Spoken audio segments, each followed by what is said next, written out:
hit subscribe.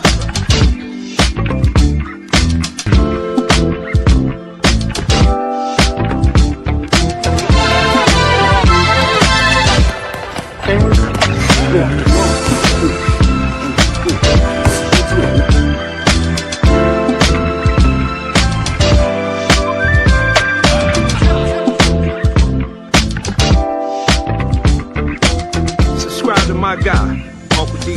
Tell him Big Bass sent you. Spurling. I'm an attorney here in Houston, Texas, an advocate for black men, largely because I am a black man. I'm a black father, I have black sons. Hey man, I do what I do.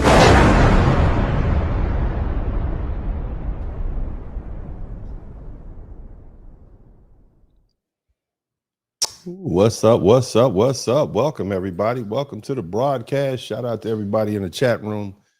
My name is Dennis Spurling, and I have a barn burner for you all tonight. I'd like to first welcome all the people who are, here with me live. Big shout out to my my guys who've been here for years.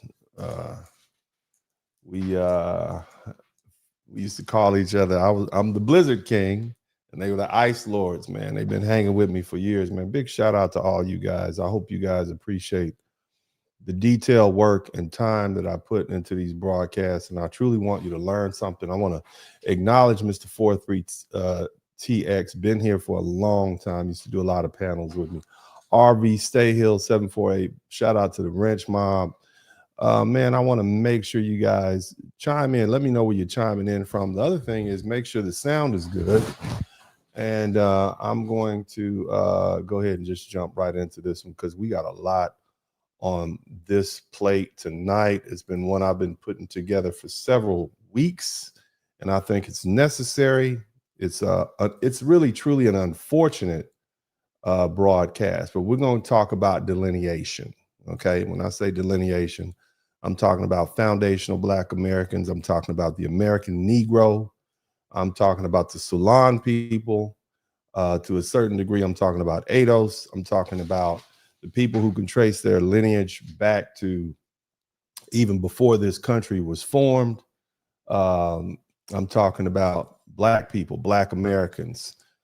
I want to acknowledge everybody in the chat room, and I want to first say, the truth is I got much love for all of the brothers and sisters in the diaspora. But at the end of the day, I don't think that love has been reciprocated.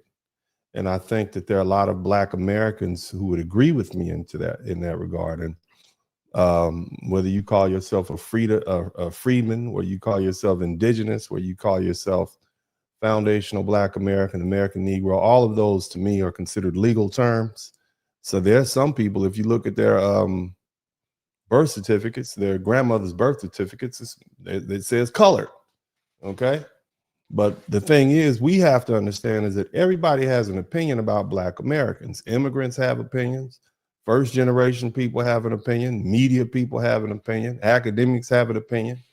Everybody wants to explain us and diagnose us and study us and criticize us. But then they also want to benefit from us. And then here's another thing. They want to speak over us about us. But when the question is posed, well, okay, where are you from? What is your lineage? What gives you the authority to define a people whose history in this country goes back hundreds of years, and some would argue thousands of years? Then they get offended. Then they say we're being divisive. And that's where the term foundational Black American comes in.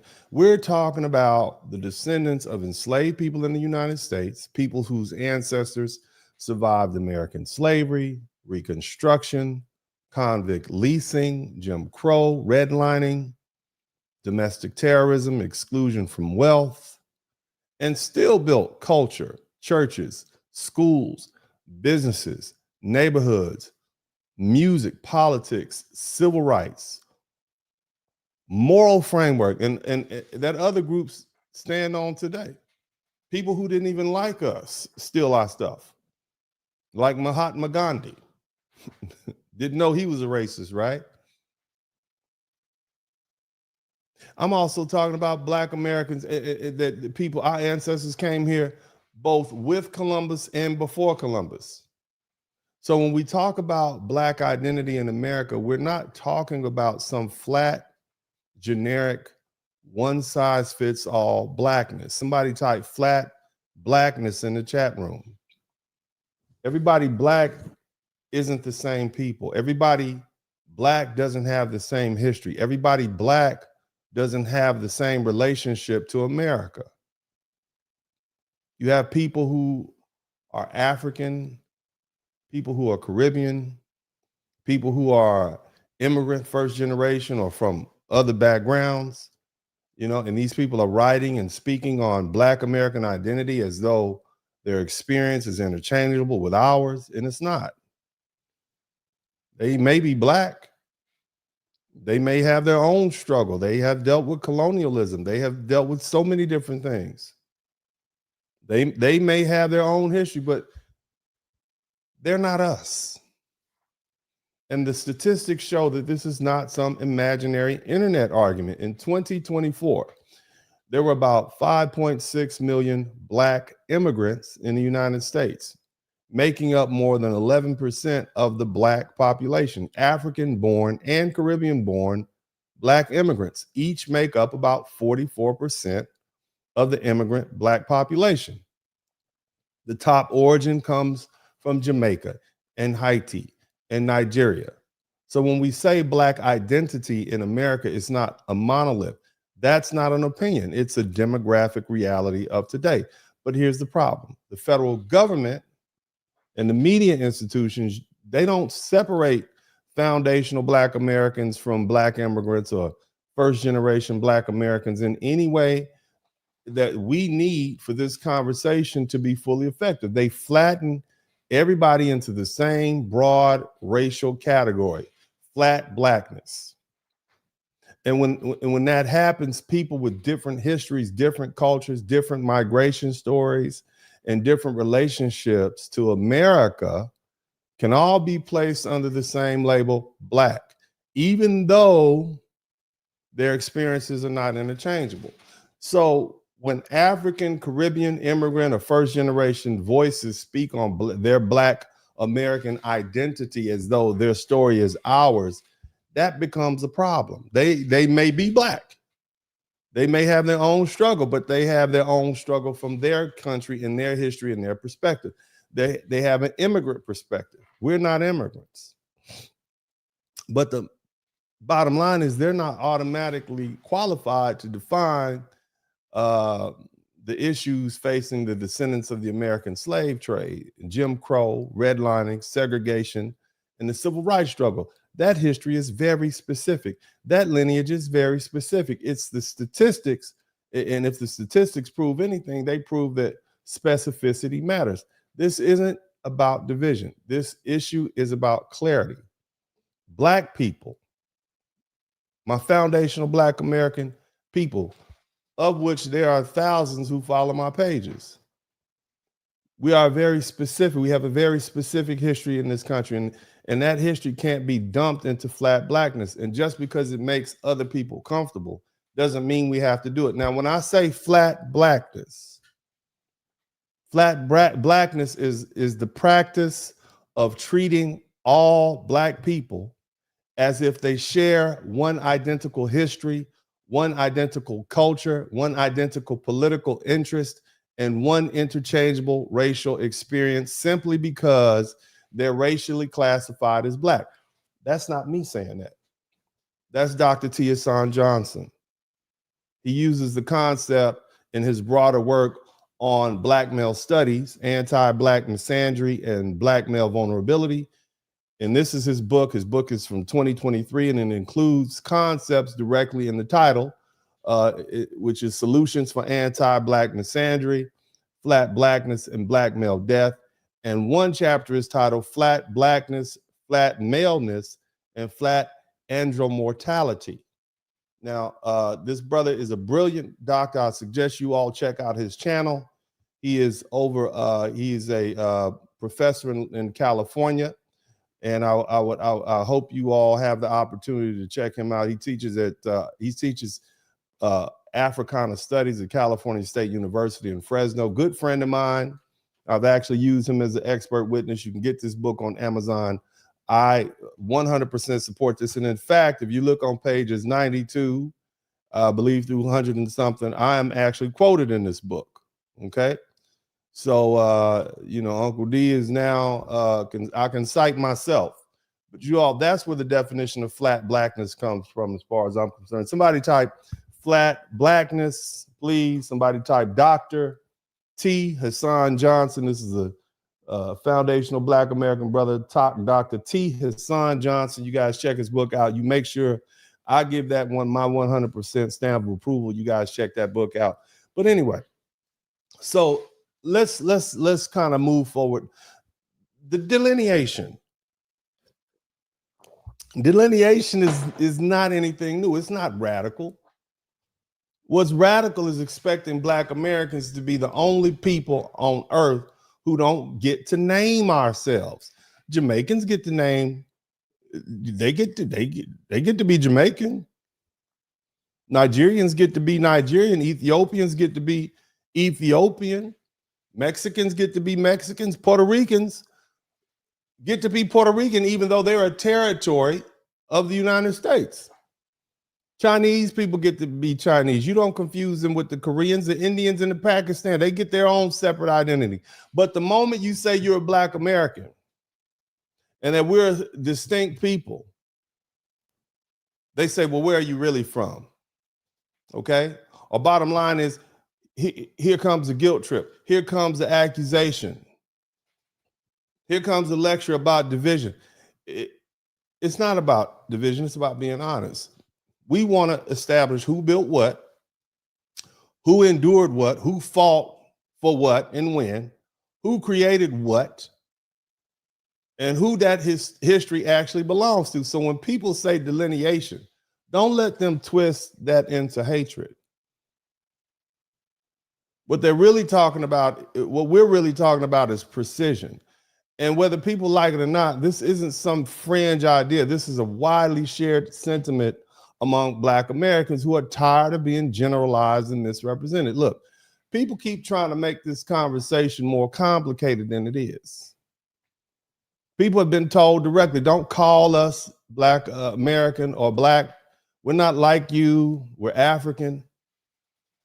We're Caribbean. We're Nigerian. We're from Ghana. We're from South Africa. Cool. We're Jamaican. Okay. We're from Trinidad. Outstanding.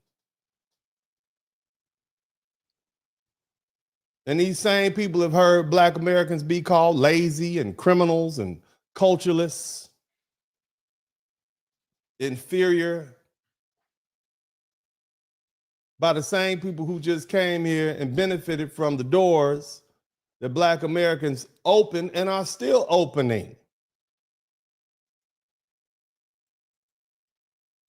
So when people support delineation, they're not just reacting to internet arguments. They're reacting to years of disrespect, correction, condensation, and erasure. And then you add culture to it, because that's where the disrespect becomes impossible to ignore. Everybody imitates Black American culture. They imitate our music, our style, our language, our humor. The first stand-up comedian was a Black man. Did you all know that? Biracial Black man. They let him play in mixed halls. Had white folk laughing. Look him up. Look up the first stand-up comedian, Black man. Our protest traditions, our church expressions, our rhythm, our fashion, our cool, our way of turning pain into beauty and pressure into power. But then some of those same people turn around and say we have no culture. That's a lie. And it needs to be confronted directly. Foundational Black American culture is not the absence of African culture. We're not a derivative of Africa. It's a culture under pressure. It's a survival system created by people who were stripped of land, stripped of language, stripped of tribe, stripped of all legal protections and citizenship, and still built something so powerful that the entire world copies it. Black American culture was not created in comfort.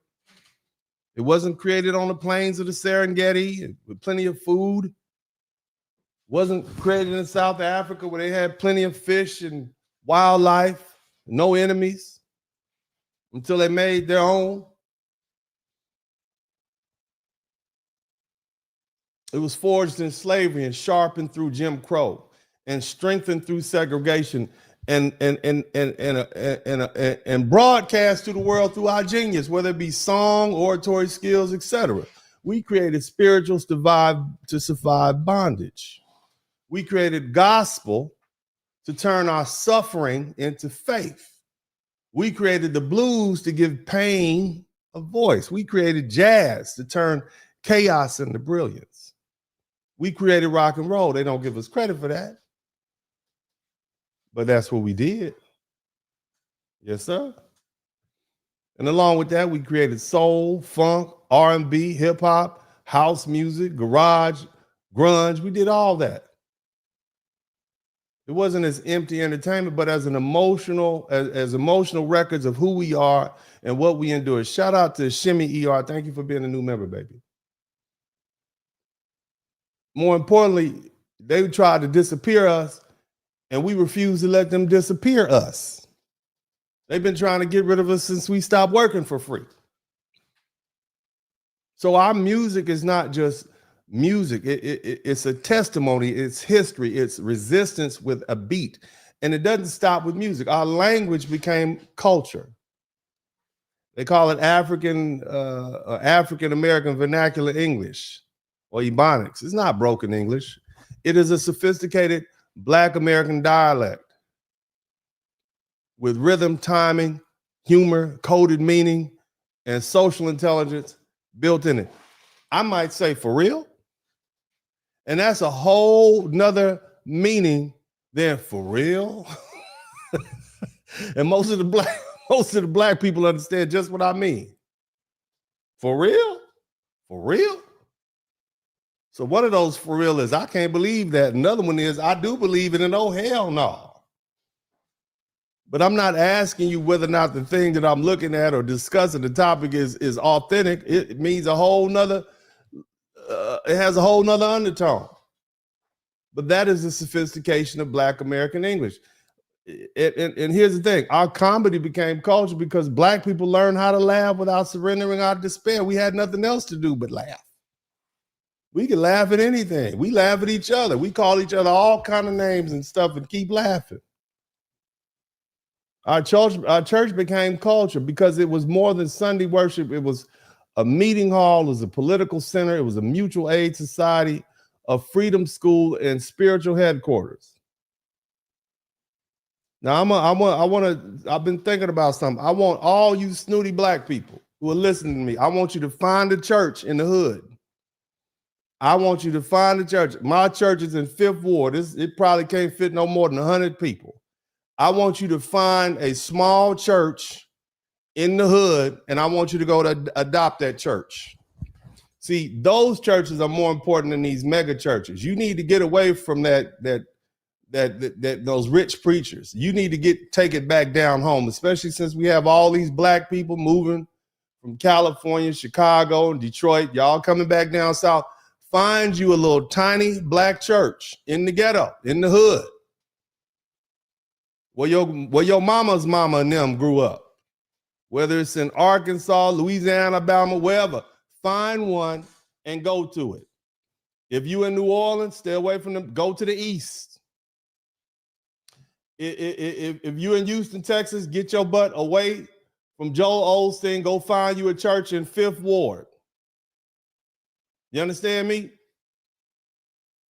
That's what I want you to do, because that church has been the background. It has been the backbone. It has been the institution that has kept us alive. It is one of our institutions. And we need to keep our Black churches alive. Tiny Black churches. I want you go in there, it might be 25 people in the church. Get you a good preacher with some history. But find you a Black church and adopt it and pay your tithes and help out and get involved in the building program. I take my sons to church at least, well, I do my best, praise God. I go on Easter Sunday and I do go on Easter Sunday and Christmas. It's, I'm doing the best I can. I will make a first Sunday. I try to show up every 3 months on the first Sunday. I'm doing the best, but I've been paying my tithes though. Praise God. I've been paying my tithes. But anyway, we're gonna get back to that. Uncle D got to go back. I'm gonna go back. I'm gonna join the Ursher board soon. But anyway, y'all find y'all a small black church because that's where it starts for us. But the other thing, our culture, our food, our soul food, it had, we turn scraps into cuisine. You see? And so when people talk about Black Americans don't have culture, what they really mean is we don't have the type of culture that they can recognize. We don't have flags. We don't have tribes. We don't have these foreign languages. We don't have these village ceremonies, and we don't have national customs. But culture is not limited to that. Culture is how people survive. Culture is how people teach their children. Culture is how they remember their dead. It protects dignity. It creates beauty. It builds institutions like the ones we have, like those HBCUs that came out of those black churches, right? Yeah, that's another thing. Nevertheless, it explains to the world who we are. By that standard, foundational Black Americans have one of the most powerful cultures on earth. We gave the world all of this art. We gave it slang. We gave it language. We gave it the art of protest and resistance. So don't take what we built and hide it under the generic label Black culture and act like nobody knows where it came from. Say the name. The culture came from foundational Black Americans. It came from the American Negro. It came from the freedmen. It came from colored folk right here in the USA. A people born in America's furnace and refined under pressure and still setting the standard for the world. You understand?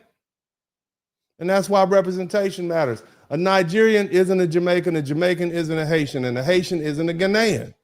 And none of those identities are the same as foundational Black America. They should not be controversial. That's common sense. If everybody gets to be specific and wave their flag and eat their food and claim their language and their heritage and their country and their tribe, why can't we?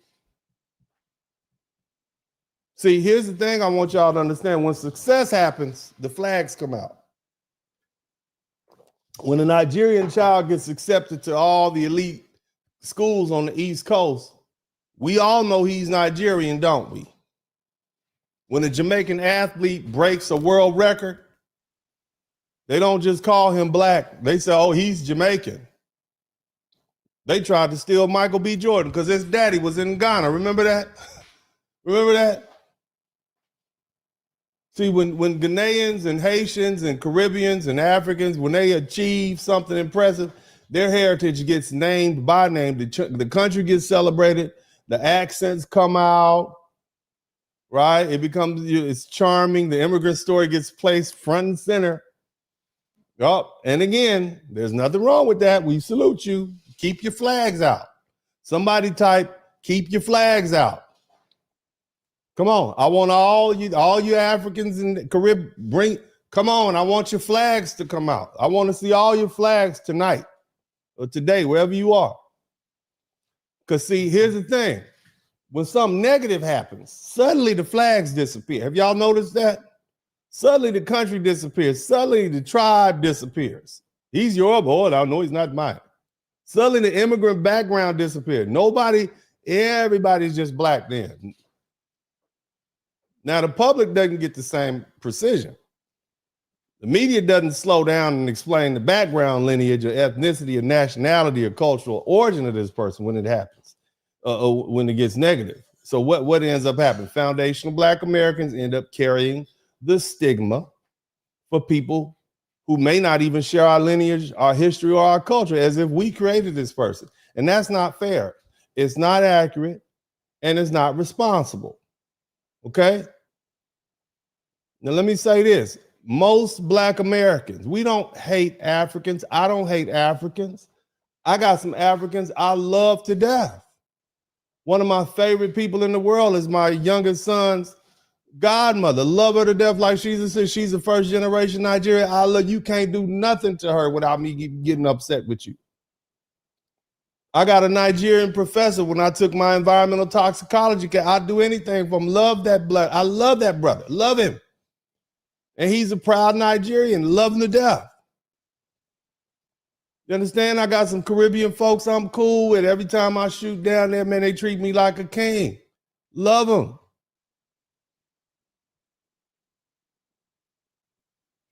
We don't hate Caribbeans. We don't hate immigrants. We don't hate anybody. What we're saying is simple. Don't define us. Don't speak over us, and don't erase our lineage. Don't claim our culture without giving us our credit, and don't disappear us into flat blackness when it benefits you. Because see, unity without clarity is confusion. And Black Americans have lived in confusion long enough, and delineation is not the enemy. Now, let me say this. I got some videos I want to share with you all. And I'm going to go ahead and let these videos play. And, you know, I want you all to take them as you will. But this is what many Black Americans have been experiencing. Y'all hit the #1 button. And I'm gonna try to walk through this stuff and see, just so you know, this is where we are. You know, one thing, well, let me start off with saying this. We got a lot of African people who are now, they are at this point, they have started to run for office, right? We see them running for office. And I actually have this video I want to share with you guys. Not video. I actually have this doggone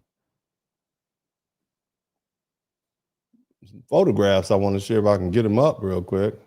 You guys make sure you hit the #1. Oh yeah, the other thing is I forgot to tell y'all, if you learn something, I should earn something. Somebody type that in the chat room, because I see now it's gonna be a tight night. I have not received one super chat, cash app, or PayPal. So I see I'm gonna be working hard as heck out here for you all. But I want to share with you all this, okay? Because and look, hey man, look, this is going up in the DC area. What you have here is some Nigerian people who are running for office, and they are proudly announcing it. I want you all to take a look at this. These folks, and check them out. If it's in your interest to vote for them, go right on ahead. Vote your interest. That's all I would tell people. Vote your interest, okay?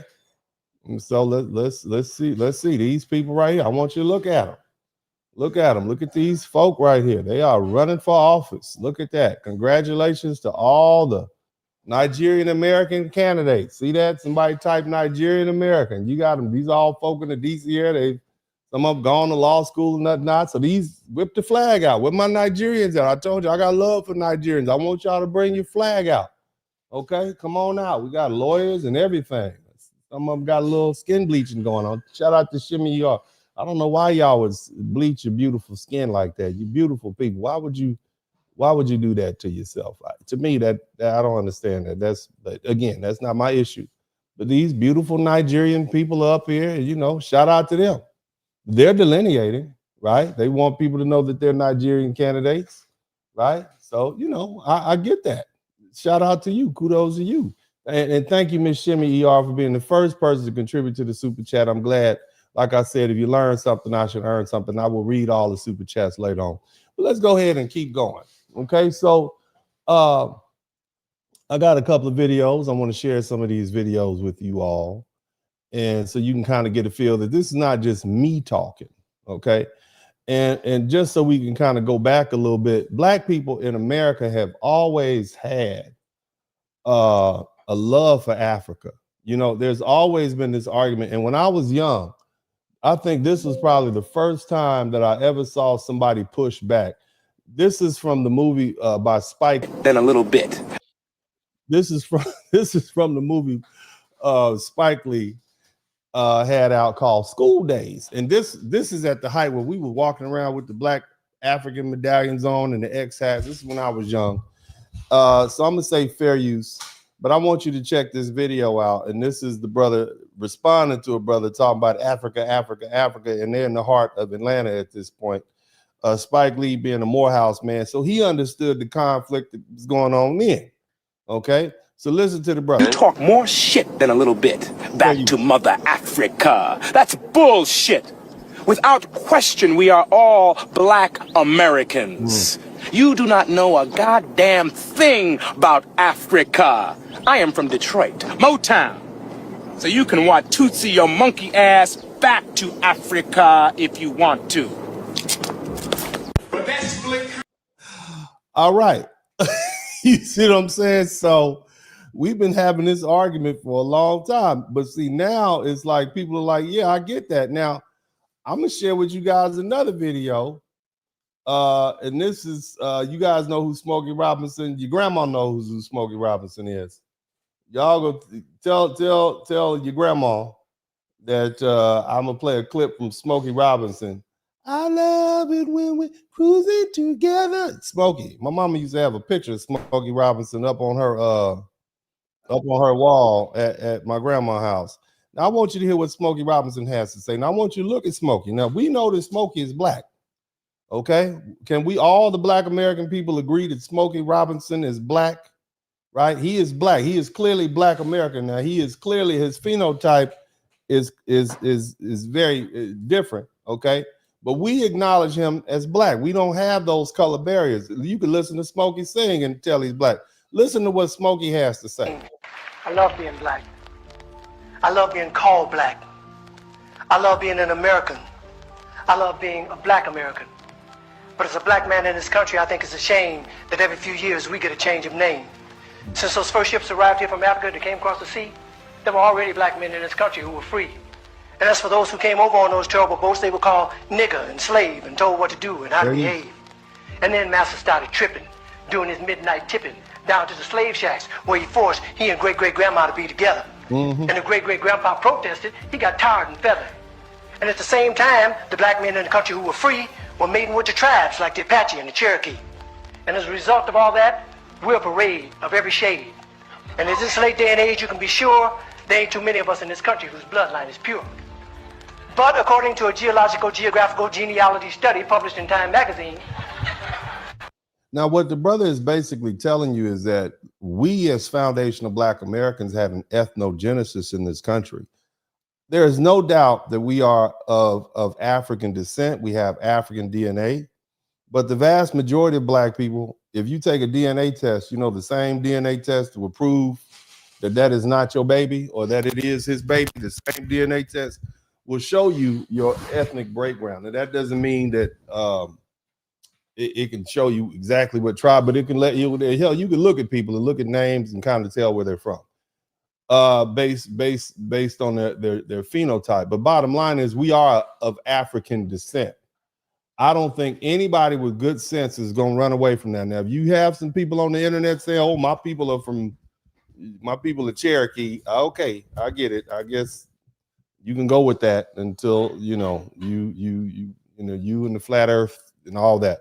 But the bottom line is the whole major point is that our ethnogenesis is in this country, whether we're talking about the breeding farms in North Carolina, South Carolina, Maryland. Yes, they had slavery in Maryland. They had slavery in Virginia. Whether you're talking about that, we went from 400,000 in 1808 to 4 million because of breeding farms. Black women were incentivized to have 7, 8, 9 children. They were rewarded for that. They had big bucks and they put Black men and Black women in pen. Anybody could come in. Black women had no autonomy over their body. Okay. And so they would have 8, 9 children, and that went on for about 50 something years. And so this is where we are. Okay. And so this is what Smokey is telling you. Now, there are books out there you can read. There's documentation. There's documentaries. Don't run from it. But bottom line is, our ethnogenesis is in this country. Okay, so let him continue speaking. The Black African people were the first on the scene. So for what it's worth, the Black African people were the first on earth, and through migration, our characteristics started to change and rearrange to adapt to whatever climate we migrated to. And that's how I became me and you became you. So if we're gonna go back, let's go all the way back. And if Adam was black and Eve was black, then that kind of makes it a natural fact that everybody in America is an African American.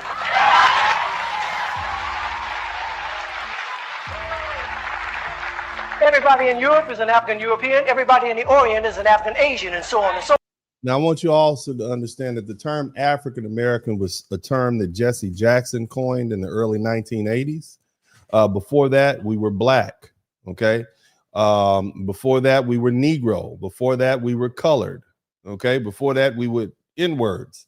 Well, we always, been the N-word, but this is what he's talking about, the evolution of our name. But this is the first time we've actually given ourselves a name, and that is foundational Black American. And there's power in that name.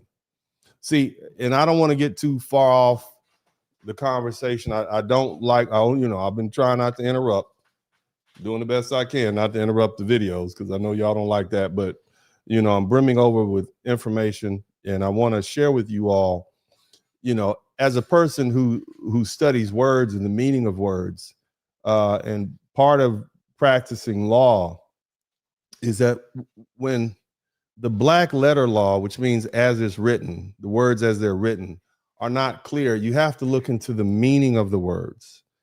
And so Black American, we understand what that means. But when you add the term foundational, when you add foundational and you put that in the front of Black American, it gives it a whole nother level of power. Foundational.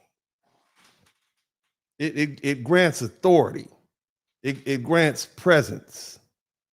It's not like ADOS. ADOS is like, okay, what does that mean? Is that like a ice cream flavor you can get at 31 flavor? No. Foundational Black American. What does that say? That's powerful. And that's why you have so many people resisting. If we decided to go and call ourselves the American Negro again, nobody would object, would they? They would laugh at us. If we said, oh, well, we'll just go back to being Negro, it means basically the same thing. American Negro, foundational Black American, colored. They had no problem with us calling each other niggas. They know what we mean when we say niggas, right? They know that word. But foundational Black American, it creates a whole nother level of authority and power. And so that's why they have a problem. Because, we just add, how do you go from being Black American? That's fine. But when you add that foundational Black American, oh, you're a cult now. Now you're being a sycophant to the white supremacists now. So I embrace that. Anything my enemies don't like, I embrace. Okay. And so, maybe I'll do another broadcast and go into more detail about that and give you kind of why that is a powerful statement. It's more powerful than indigenous, because that's confusing to some people. It's more powerful. It's unique. It's distinct. If somebody says, yeah, I'm a foundational Chinese, that lets you know, oh, that means they were there at the foundation. I'm a foundational Brazilian. I'm a foundational Jamaican. Damn, you've been there a long time. So when you say I'm a foundational Black American, you were there at the founding. Says a lot. It's very powerful. We'll move on and get back to that another day. That is, if the origin of man is what we're going to go on. And if one drop of black blood makes you black like they say, then everybody's black anyway. So quit trying to change my identity. I'm already who I was meant to be. I'm a Black American, born and raised. And Brother James Brown wrote a wonderful phrase. Say it loud, I'm black and I'm proud. Say it loud, I'm black and I'm proud. Because I'm proud to be black. And I ain't never lived in Africa. And because my great-great-granddaddy on my daddy's side did, don't mean I want to go back. Now, I have nothing against Africa. It's where some of the most beautiful places and people in the world are found. But I've been blessed to go a lot of places in this world. And if you ask me where I choose to live, I pick America, hands down. Now you can look at Brother Smokey Robinson, and look at his skin color. To an African, they're not going to say he's a black man.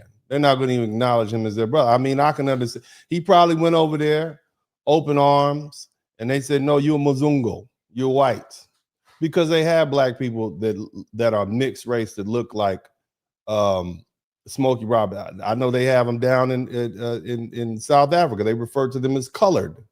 There's a famous South African comedian whose father's European and mother is African, a South African, and they mistreat these people. These people, colored people, as they call them, are on the bottom of the caste system. You got the Indians, the Africans, and the coloreds. You see? So, you know, I understand that. And so you're going to get rejected, especially if you, I mean, all Black Americans have issues based on what I'm seeing. Women being raped, women being robbed, land being taken after being given, after they pay a bunch of money because you didn't pay the right people. So I get that, you know, maybe that's how they do business over there. But I can understand that there's some issues in Africa when our brothers and sisters are going to Ghana. And I can't speak of all the other different countries. The bottom line is this brother probably wasn't treated well. You see, he wasn't treated like a brother. And so this is what you get. Let's keep listening to him. Now, by and by, we were called Negroes, and after a while, their name was banished. Anyway, Negro is just how you say black in Spanish. Then we were called colored, but yet everybody's one color or another, and I think it's a shame that we hold that against each other. And it seems like we reverted back to a time when being called black was an insult, even if it was another black man who said that a fight would result, because we've been so brainwashed that black was wrong, till even the yellow niggas and the black niggas couldn't get along. But then came the 1960s, when we struggled and died to be called equal and black, and we walked with pride with our heads held high and our shoulders pushed back, and black was beautiful.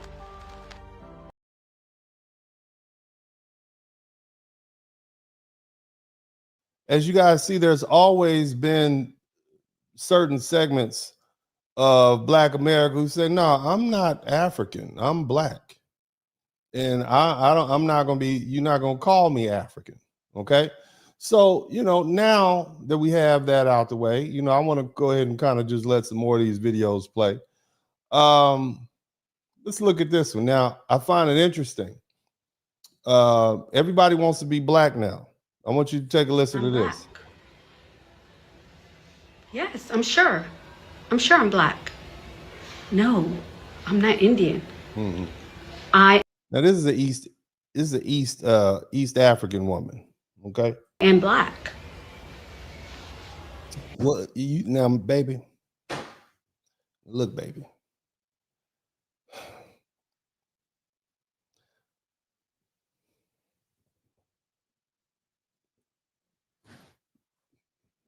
I'm looking at your forehead.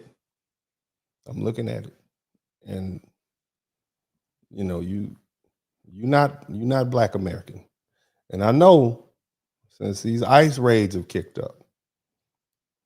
You know, I know you don't want to get confused with the Somalians, and you know you probably from Eritrea or Ethiopia, but you know you're not Black.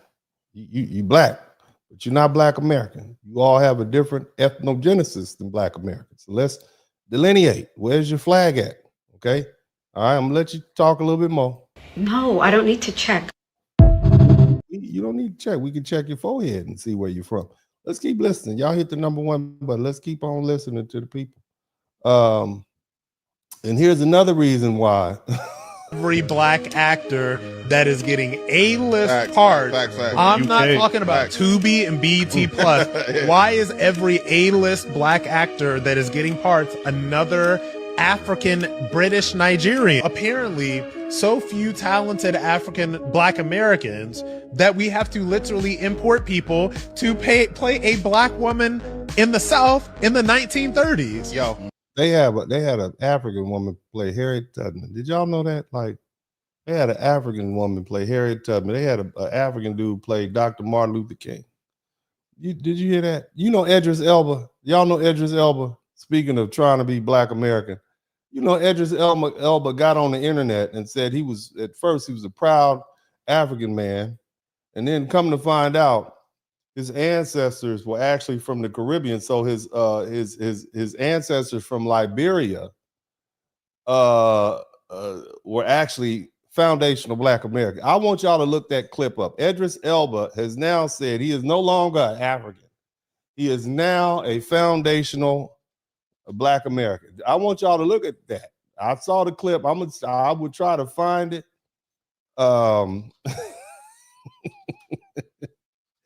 He says he is now Black American on both sides. Somebody find that clip and put it for me in the chat room. He says, I just thought that was hilarious. He did an interview recently, but nobody wants to be, it's getting hot out here. Somebody type it's getting hot out here. Keep listening. Like, is that not crazy to anybody else? That's because Black Americans are like, where are you from? How can you represent us? You're not even from here. You don't even have, you don't have the understanding that you need to understand to play this. It's not just a part. We might as well let a white European play Malcolm X when we do a remake. Now, let me tell you somebody who's always delineated. You know who's always, where are them Hebrew Israelites at? These Hebrew Israelites, I used to listen to them back in the 90s. Now, I'm going to show y'all a photograph y'all probably seen before. But this African fella right here, he's, I guess, he got a white woman, so he's just trolling them. Now, I used to listen to the Hebrew Israelites up in at Venice Beach back in the 1990s. They used to have these canes out, and I'm sure you all have seen them. They were just, back then, you know, they were just talking loud. I just thought they were just the funniest. They were hilarious, man. They would just roast people, man. They were like the Nation of Islam on steroids when it came to capping on white folk. I'm like, this is great entertainment. I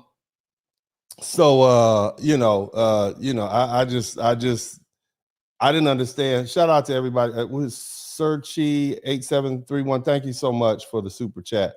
And also Black Samurai. I'm gonna get all these super chats when it's time. But this African fella right here decided to go harass the Hebrew Israelites, and you know they not having it. This is. I want you to listen. Do you all know who the Hebrew Israelites are? And I know that might not be the correct. That's the generic name for it, but they call them the Hebrew Israelites. That's typically. Now let's listen to what he has. Black, like American black. I'm more black than you. See, like we don't go by complexion. We go by who your father is. Right. I'm Nigerian. What's that? A native African. We don't fuck with Africans either. You know, a white man did not come onto the continent to catch the slave. The white man. What did he say? The white man didn't come on the continent to catch the case. Isn't that the same thing I've been telling y'all? Huh? See, you mad at me about reparations and saying these Africans need to pay us? And yeah. Your ancestors didn't enslave us. So we hate y'all too. God don't love you. Bring it in. Bring it in. Oh, that's diabolical. You smoking crack. Bro, you can't shake my hand. You might get AIDS or cancer. You an actual Hamite. You're not our brother. You don't want to cap with, you don't want to roast, you don't want to go back and forth with them Hebrews. I mean, these dudes, I've never met anybody who knows the Bible better than them dudes. Those dudes would, turn it, have this thing, Jeremiah 7:3, and they, I mean, they don't even need a bullhorn. So, you know, you don't want to, these Hebrew Israelites are serious about that word, man. I respect them. I respect their knowledge of the Bible. You got to love that. But let's move on. And I don't want to misquote their any of their work. I don't want to do that. But I do understand that they believe that there are the Jamaicans and the Trinidadians and the Black Americans and the Mexicans and certain people in Colombia and Brazil are all part of the, and I might have missed a few because I'm not a Hebrew Israelite, but I've heard them over the years. They are all part of the lost tribe of Israel. Okay, maybe one day I'll have some Hebrew Israelites on here to explain what it is they're talking about, because I don't want to misquote people and whatnot. But you know, let's take a little blast from the past. You know this lady right here, and it's not like not bad blast from the past, but check this lady out. This is a lady we know very well, and she is having a discussion with someone about the Black experience.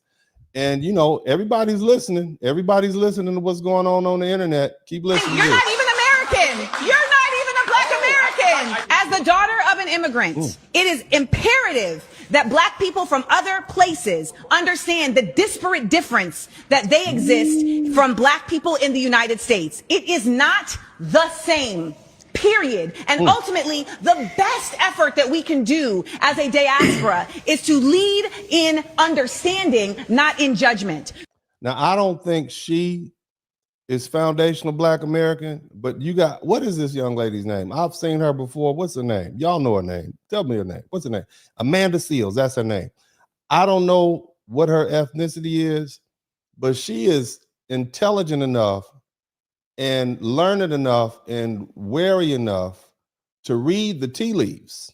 Okay, she sees the direction that Black America is heading, and she recognizes, well, I don't want to bring about the ear or the ire of Black America, so let me go ahead and go with it. So you understand what I mean? So she's checking, I believe she's checking another immigrant because he's trying to speak about the Black experience. And see, here's the problem. A lot of these folk, you know, they'll get on there and speak on behalf of Black America, and they'll say all this, you know, crazy sellout type talk, and, you know, folk will get it on the media and they'll use it against us. And that's out of pocket. We wouldn't say things like that. So, you know, whether you agree with this young lady or not, bottom line is the mass media and the media in general and Black leadership is feeling what's happening. You see, you can't, we're tired of it. It's so many immigrants, African, Caribbean over here, that they're starting to eat away at our political power. They're starting to speak on our behalf, and it's annoying. It's no different than all the ladies in the house. It's like if another woman come in your house and start trying to tell your children and your man what they should do, or speaking on behalf of how you should run your house. Same thing with you fellas. You hanging out with your children. You let's say you teaching your kid how to, you know, play a certain sport, or how to catch a baseball, or how to shoot hoop, and then you got somebody else who you didn't invite in the conversation trying to educate your son or daughter on how they should perform a certain sport, and you didn't ask them to. You see, so they're overstepping their bounds. As immigrants, you should speak on behalf of immigrant issues, but don't speak on behalf of Black American issues, and that's why she's going off. So let's keep So listening. when I am talking to somebody from Sudan, from the Congo, from Angola, I am listening to understand their experience, not to undermine it. And I refuse to allow anybody from Grenada, from Angola, from any other place to come and try to undermine the experience of Black Americans. Mm-hmm. Well, you know, there it is. I guess it's starting to catch on. So this is not an internet fad. This is just simply Black folk explaining our perspective, and you really can't get mad at that. Y'all hit the number 1 button. Let's take a look at this now. Let's here's another reason why we want to delineate. We posted a graph listing the immigrant welfare recipient rates by country of origin. Which one is number 1? It's Bhutan with 80. Listen to this. This is the immigrants on welfare. Now, 10, 15 years ago, all the people from Africa would just be considered Black. Okay. All right.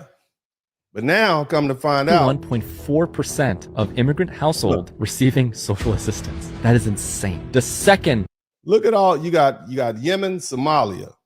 You have Congo, Guinea. You have Cape Verde, Zaire, and Sudan. These are all African countries. All these people would be considered African. Now that's about 4 or 5 on the list, okay, of Africans, right? So this ups the number of Black people on so-called welfare, but and even the Dominican Republic, because they're classified as Black when they come up here. But let's keep listening. Is Yemen with 75.2%. Number 3, Somalia with 71.9%. Number 5, Dominican Republic with 68.1%. And then Afghanistan, 68%. Now this is the whole list. At the bottom, you got Cuba, you got South Sudan, Haiti, Eritrea, Togo, Sudan. You have all, I mean, it's like 8 or 9 African countries on there. On the internet, I mean, on the census, they're Black. As far as welfare, they're Black. They're not, there's no designated space for these people from their particular country. You see? And so that all gets mushed into Black America. So now we have our percentages on welfare up, and it's just not making sense to us. And so this is another reason why delineation is important. Congo 66%, Guinea 65%, Samoa 63%, Iraq 60%, Armenia. I have a question for you. Why do we need these people in this country if they're just going to come extract the system, cause rampant fraud, praise Sharia law? And I say this as a son of immigrants. When people like immigrants from the 90s came, they came with a social contract. They came to the country knowing, hey, I have to provide value or I don't belong here. Okay. Now, when I finish with this, you guys are gonna be like, man, we should have been delineated. I remember some years back, okay, I remember some years back. You guys remember the DC sniper?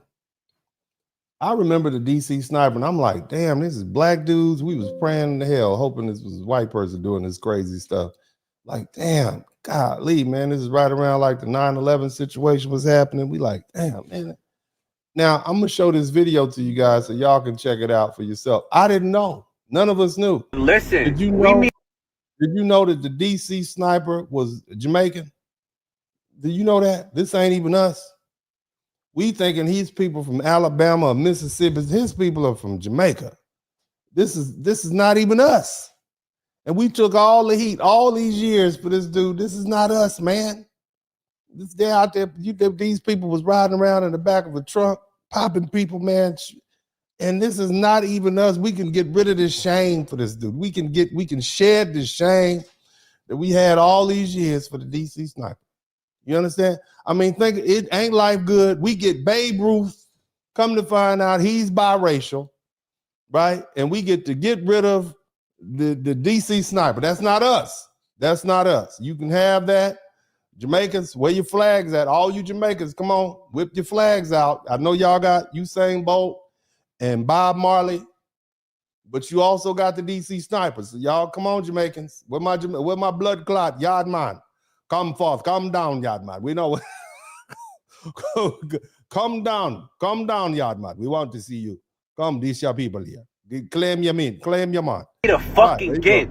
This is the DC sniper. He was not a foundational black American. This was a Jamaican-born man. Oh. This was a Jamaican man, okay? He was not a brother. The black delegation would like to ask to take him off of our record. Get him off our record. He was not a foundational black American. And we will be revisiting all the files of all the major criminals who are allegedly black and figuring out their lineage. This is a Jamaican man, okay? I knew it wasn't a brother who did that shit. That ain't us, man. Get your people. Get your people. Get your people. Jamaicans, where you at? Don't run from it now, Jamaicans. That's your people. The DC sniper was a Jamaican. We didn't know. Nobody told us. And this is the problem with flat blackness. Here we are walking around in shame, thinking, oh man, that's jacked up, man. That's crazy. Here's another one for you. Check this out. All of this. Hey, is that our guy? Fair use. Yeah, confirmed it's him. Look, anytime something happens in Florida, if it happens in Florida or New York, it ain't us. I'm at this point, I've looked at enough videos in preparation for this broadcast. If something went down in Florida or maybe the Panhandle, now if it's close to the Panhandle, that might be us. But anything west and south of east and south of Tallahassee, that ain't us. That's y'all. That belongs to y'all. That ain't us. Anything in Brooklyn, Bed-Stuy, all that, that's you all. That's y'all. Okay? We don't throw that our way no more. But let's listen to this. All right, boys, game time. Get him. Hey, they're rolling up on him. All right, he's hauling ass again. Hey, tell those guys to keep up with him. All right, we're at that Wawa. Look at him. All right, moving in. Bad boy.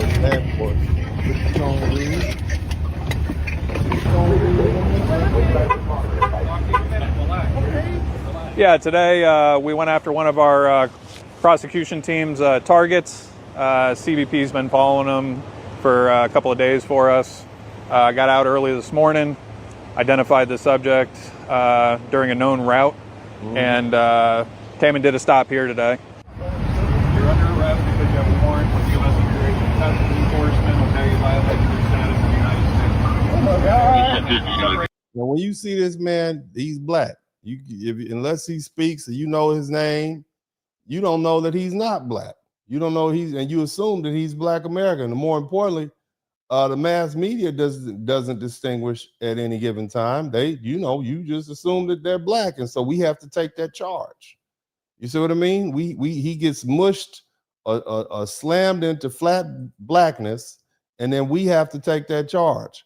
And so this is why we're delineating. Now, you know, we're gonna talk about some criminality. You can't be dealing drugs in the United States as a legal permanent resident. That's not how we operate. Look. Oh no, you out of here, man. You look at him looking like he knew that. He knew that. Okay, he thought he was gonna get his money and go. Illegal drugs?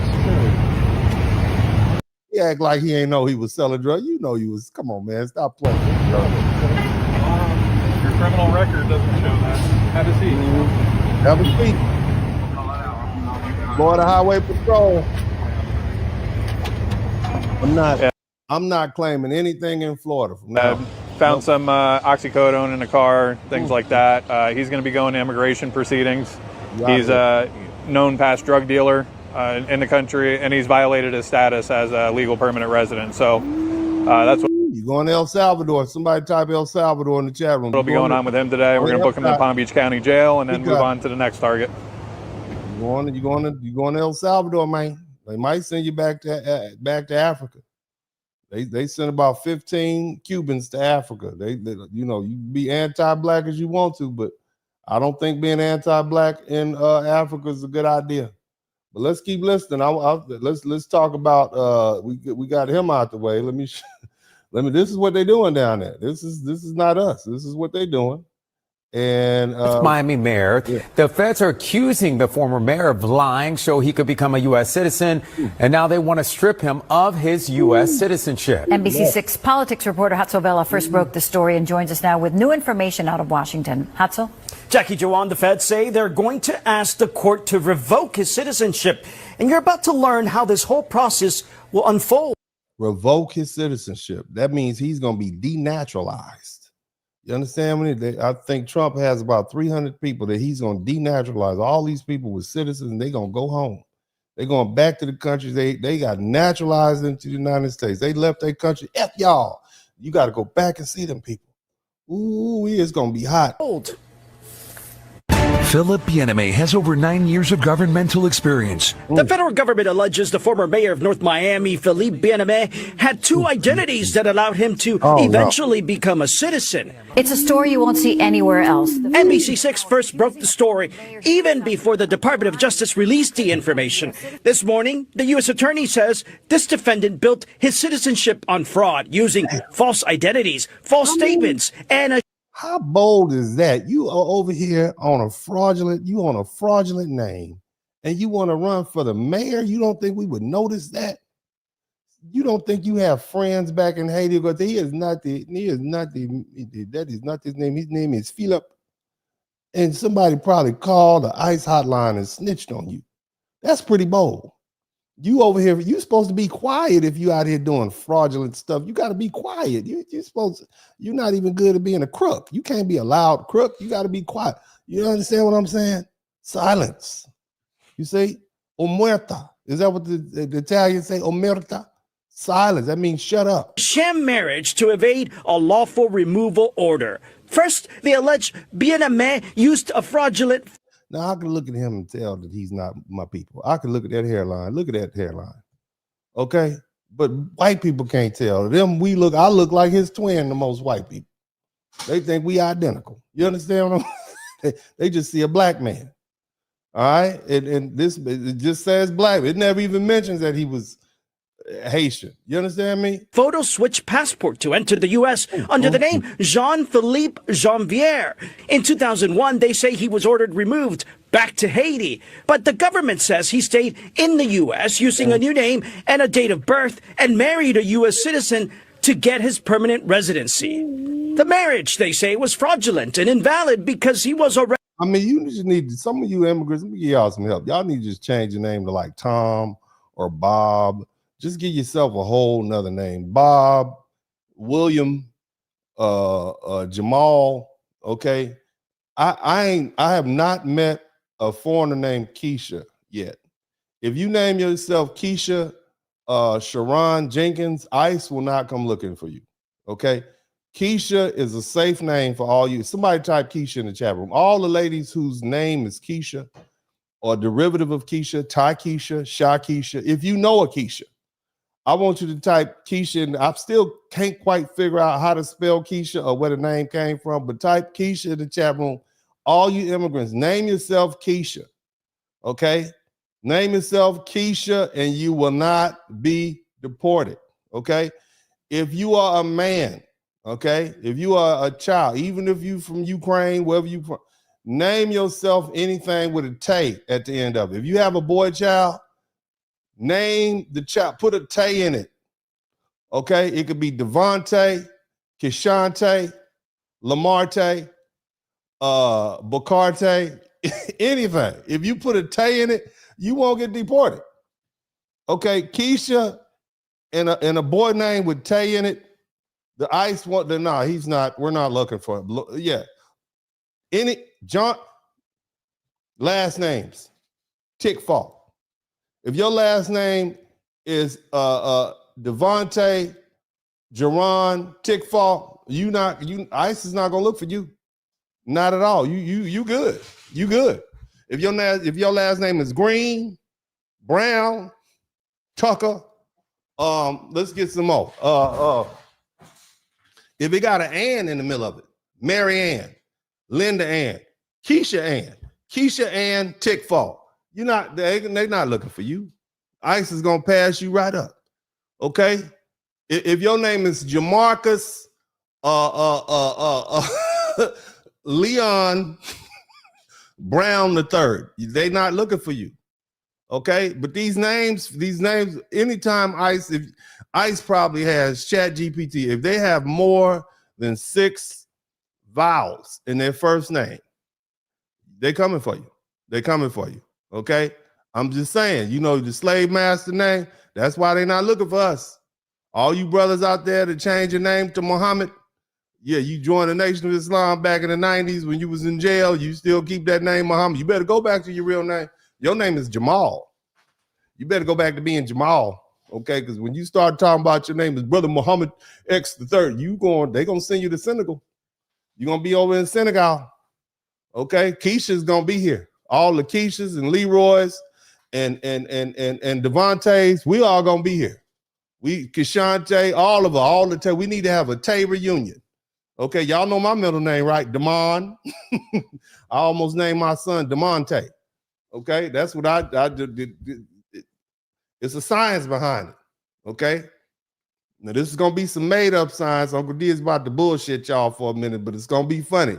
Back during slavery, okay, because every good Negro story starts in slavery. Back during slavery, we would have to travel far all the way across the field. Okay. So we needed names to travel long distances. So a name like Tom, you need more syllables. Okay, so you need a name like Demontre, because you could put extra emphasis on that second syllable. See, a name like James ain't gonna do. No, that ain't gonna do. You need a robust name. Back in the day, they would name our relatives like Mary Ann and Hattie Mae. Somebody type Hattie Mae. It travels a long distance. So Hattie Mae went to Devontae. You see what I'm saying? You see the evolution of these Black Negro names? It started in slavery. I'm the first one to say it. Y'all give me my credit. But anyway, let's go ahead and get back to the broadcast. Praise God. Somebody type hallelujah in the chat room. Married to a Haitian citizen. In 2006, they say Bien-Aimé became a citizen using his current name. He first served on North Miami's city council, becoming the city's mayor in 2019. Mayor? We called the former mayor, told us he had no comments, but his you better not have nothing to say. You better not say a damn thing. Attorney told us they're reviewing the filings and intend to respond. So, very, very in shock, just like everyone. Man, no, you need a white boy or a Black American lawyer in a situation like that, homeboy. You need you a Black lawyer, or you need a Black American lawyer, probably from like Chicago or Detroit. You don't need a Haitian. That ain't gonna work for you. You need one of them white boys that know the judge, or a Black dude that has had so many bad criminal cases he can handle yours. Okay, he ain't ready for it. All right, let's keep going. The current mayor of North Miami, Alex Solman, served with the former mayor on the city council for many years. I know him to be, a loving father, someone who served the. He also was doing some crooking and stealing, sir. That's what he also was doing. The jury is not going to believe you. He's going home. He's going to CCOT. He's going to CCOT. he is going to go to Angola. I would say, man, that's a rough choice. If you had to choose between being sent back to Africa to go to Angola, or the Congo, or CCOT down in damn, it's a one-way ticket, man. Damn, where would you go? What would y'all choose, man? I'm like, damn, that's rough, man. That's rough. I don't know what to do, man. That's kind of rough. But let's keep listening. Let's keep listening. We're gonna hit to number one. Women at the Ghana concert. Now there was a massive debate in the comment section, and the main argument is that the Americans are saying, well, these are Africans that I believe these folk in the UK saying they're saying, oh, we're not stealing their culture. But let's listen. Women at the Ghana concert. Now there was a massive debate in the comment section. And these women at the bottom, now look at them. These women at the bottom are in the UK. This is Lagos. Now I want y'all to look at these ladies. Look at the weave. Look at the weavy hair. Look at the clothes they wear. Okay, just look at. And they said, "Oh, we didn't get this from Black women in the United States. We did not at all. Look at these blonde weaves. They didn't get that." And the main argument is that the Americans are saying, "We're the blueprint. Everybody wants to beat us so bad." But why? How they're dressed. I didn't even know. So you telling me that these three young ladies are not dressed like Black American women dressed back in the 2000s and in the early 2000s? That's what you telling me. But I'm gonna keep looking. Y'all tell me, because my eyes getting bad. I need to get my prescription up. Let's keep listening. Nigeria. So what do they want them to be dressing? I mean, where's the African garbs at? Where your African, where your culture at? Represent. Y'all should have some dashikis on. You know what I mean? You got a blonde wig. Where you get that blonde wig from in Africa? That look like you got it from the Koreans. Where's Dr. Umar? Does he talk to them about wearing their blonde wigs and the glue? Because that don't look like when I look at Africa on those nature specials from back in the day, that ain't what they look like. They didn't look like that. You see them sitting all up there like that? You see that? Look at that. Look. That looked like, to me, that looked like Onyx back in 2009. That's what that looked to me like, right? But when they walking in, you know, when they about to check in with the stripper mom, I mean, I don't know nothing about this, but I had a case once, and I learned that strippers have a stripper mom who gives them stuff that they might need, and then they got to pay their little door fee. And then they gotta be there at a certain time. So let's say you up at Willie G's and you meet a nice chick and she be like, yeah, I gotta leave at 8. Like, why you gotta leave so early, baby? It's early on in the night. Why you leave? She ain't tell you that she is working, you know, but she gotta check in at a certain time, because if she don't check in by like 9 or do the day crowd, then they not gonna let her stay up through the night. You see what I'm saying? And so I had a case. That's how I know about this. And then, of course, you got to tip the bouncer. You got to tip the DJ.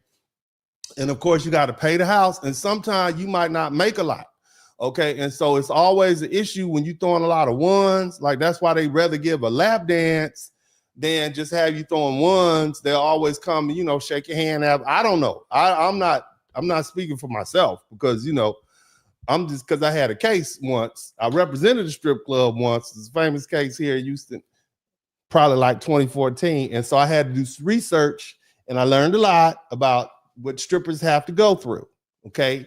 And, you know, I wasn't married, so it's like whatever, you know, but will say this, I did like the chicken wings. You know, they had like $2 wings on Tuesday, you know, and they have really good music there. And you know, great atmosphere. You know, I just go there for the chicken, and the chicken is good. The chicken is delicious.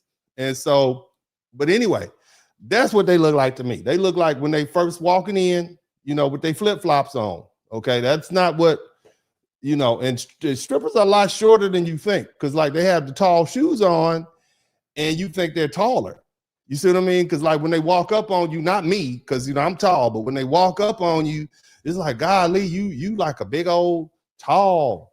You about 6'1", girl. You about 6'1". You thick. You got them long legs. And then when you see them, when they come out from the back and they take, not me, and they take their makeup off, they like 5'3" and stubby.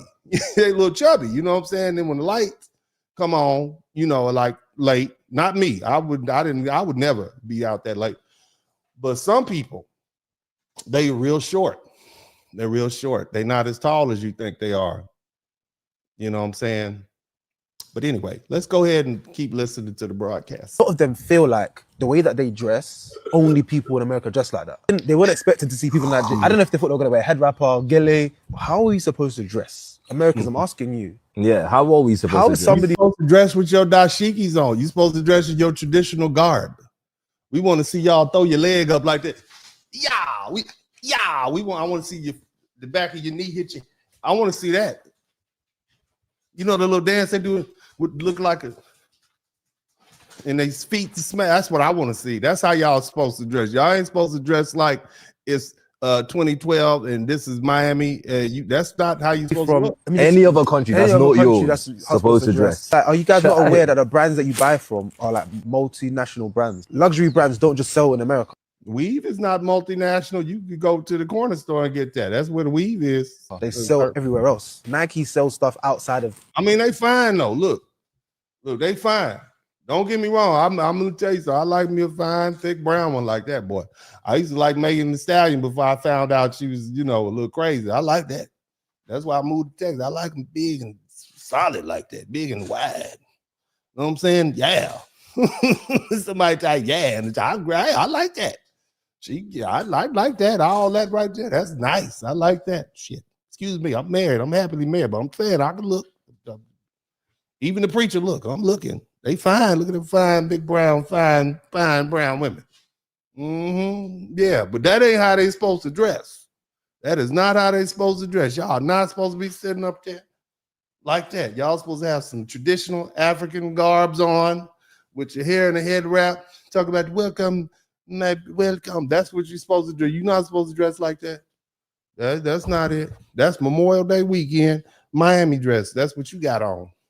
So it is. Don't get out of here. Let's get out of here. It's too much. Somebody, let's get on up out of here. That's too. It's getting hot up in here. Ooh, praise God. Let's keep on going. Let's keep on going. Y'all hit the number one button for me. Hit the number one button. I'm trying to get all these videos arranged. Let's take a look at this. Let's see what else this is going on. This just took place in Florida. 2 teenage girls stormed behind the gas station counter, demanding their money back. Somebody type Florida. You hear this? Florida. Look at these kids. I'm looking at them kids. Them ain't our kids. They came to the burn this bitch down, nigga. They still in my registry. That ain't us with them do-rags on. Ain't nobody's black mama gonna let them walk out the house with no do-rag on their head like that. That's not us. That ain't us. Bitch. Okay, thank you. That's Haiti right there. Did you hear what them kids doing? Somebody type shout out to FBA Free. These ain't our kids. Look at that. No, they're kids, so I can just nothing to I told them, call your guardian, tell your mommy, daddy, I can talk to them. Yeah, genuine question. What kind of parenting leads to this type of behavior? No, see how I'm saying? He just assuming it's some regular old black. Them not our children. That's not, they don't even sound, that's not even the accent that black children have. I can listen to let me tell you a hint. I listen to people. Whenever I hear speakers say woman, blah, blah, blah, blah, blah, like they'll say, in this country, woman doesn't have any right or don't have any right. I already know they're foreigners because black people and Americans generally don't say woman, we say women. You understand what I'm saying? And when I hear Latinos say Latino, or even the Caribbean people, they say Latino, they go out of their way to pronounce Latino with a I would assume Hispanic or accent. That ain't us. You giving it away. And so the forehead and how you speak, I know how you speak. Okay, you understand what I'm saying? They can't, boy. No. Got to leave. Ain't It's not your home. What? I don't give a fuck. I want my fucking money if I burn this bitch down. Yeah, I burn this bitch down. That ain't black American. That ain't black. How much money $30 fucking dollars. I had fucking 80. I had 80, bitch. Follow me on X for more updates. No, you ain't us, baby. No, you need to get your mama. Where's the ice? We're gonna have to get your mama sent on home. No, that ain't us. We don't see that. See what I'm talking about? Somebody type delineate badass. We got some badass kids. Don't get it twisted. We got our own badass kids, but not like that.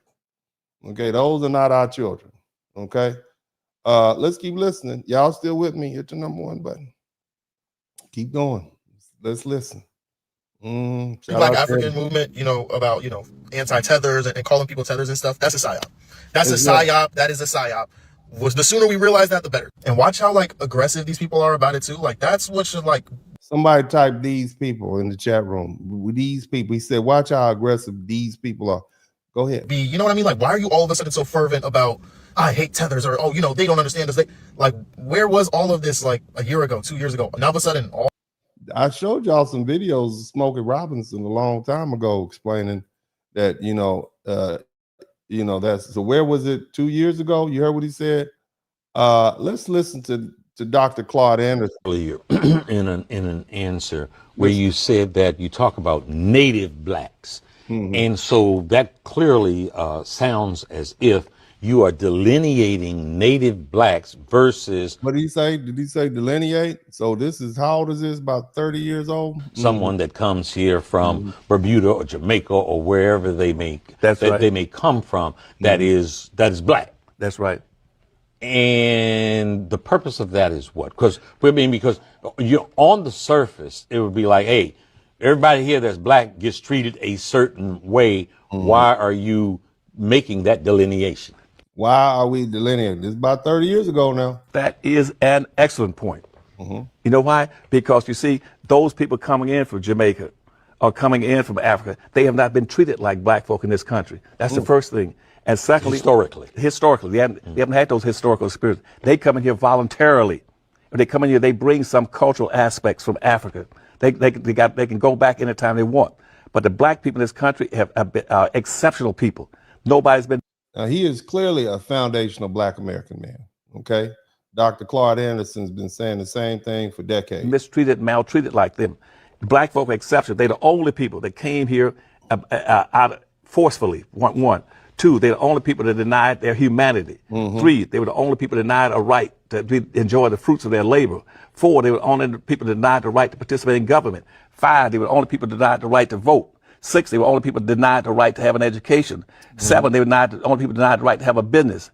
8, they were the only people that participated in every war that this country has had since its founding, but whose mother country has never been against this country. All those immigrants come from countries where they fought America, and they came in. And the 7, that they are the oldest and most patriotic people in the country.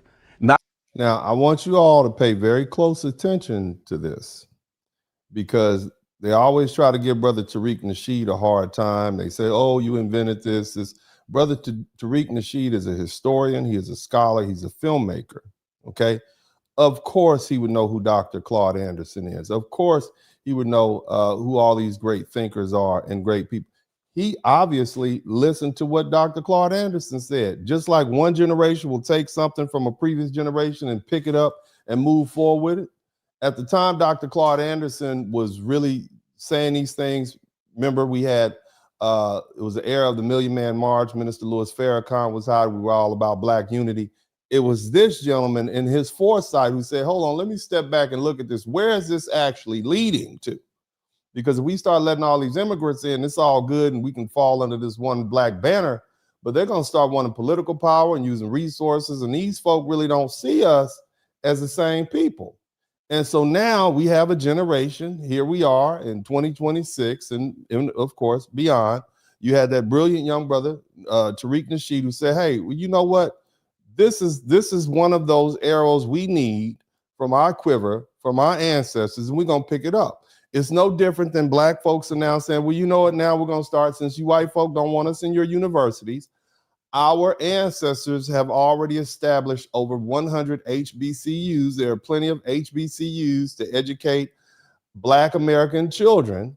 And at the point, if they don't want to send us, we'll send them to Meharry, we'll send them to TSU, we'll send them to Florida, we'll send them to we'll send them to Morehouse, we'll send them to all these different HBCUs that we have, and that we'll be fine, and we'll get through this tantrum white folk are throwing. And when they go back to some semblance of normality, we'll be all right. But this is why we have those institutions, which is why at the beginning of this broadcast, I said, go find you a little tiny black church and drive your BMW and your Mercedes-Benz and your rich family members, and y'all go over there and sit in that church at least once a month and make sure you contribute. Find your we need our little black churches. I'm tired of these mega churches.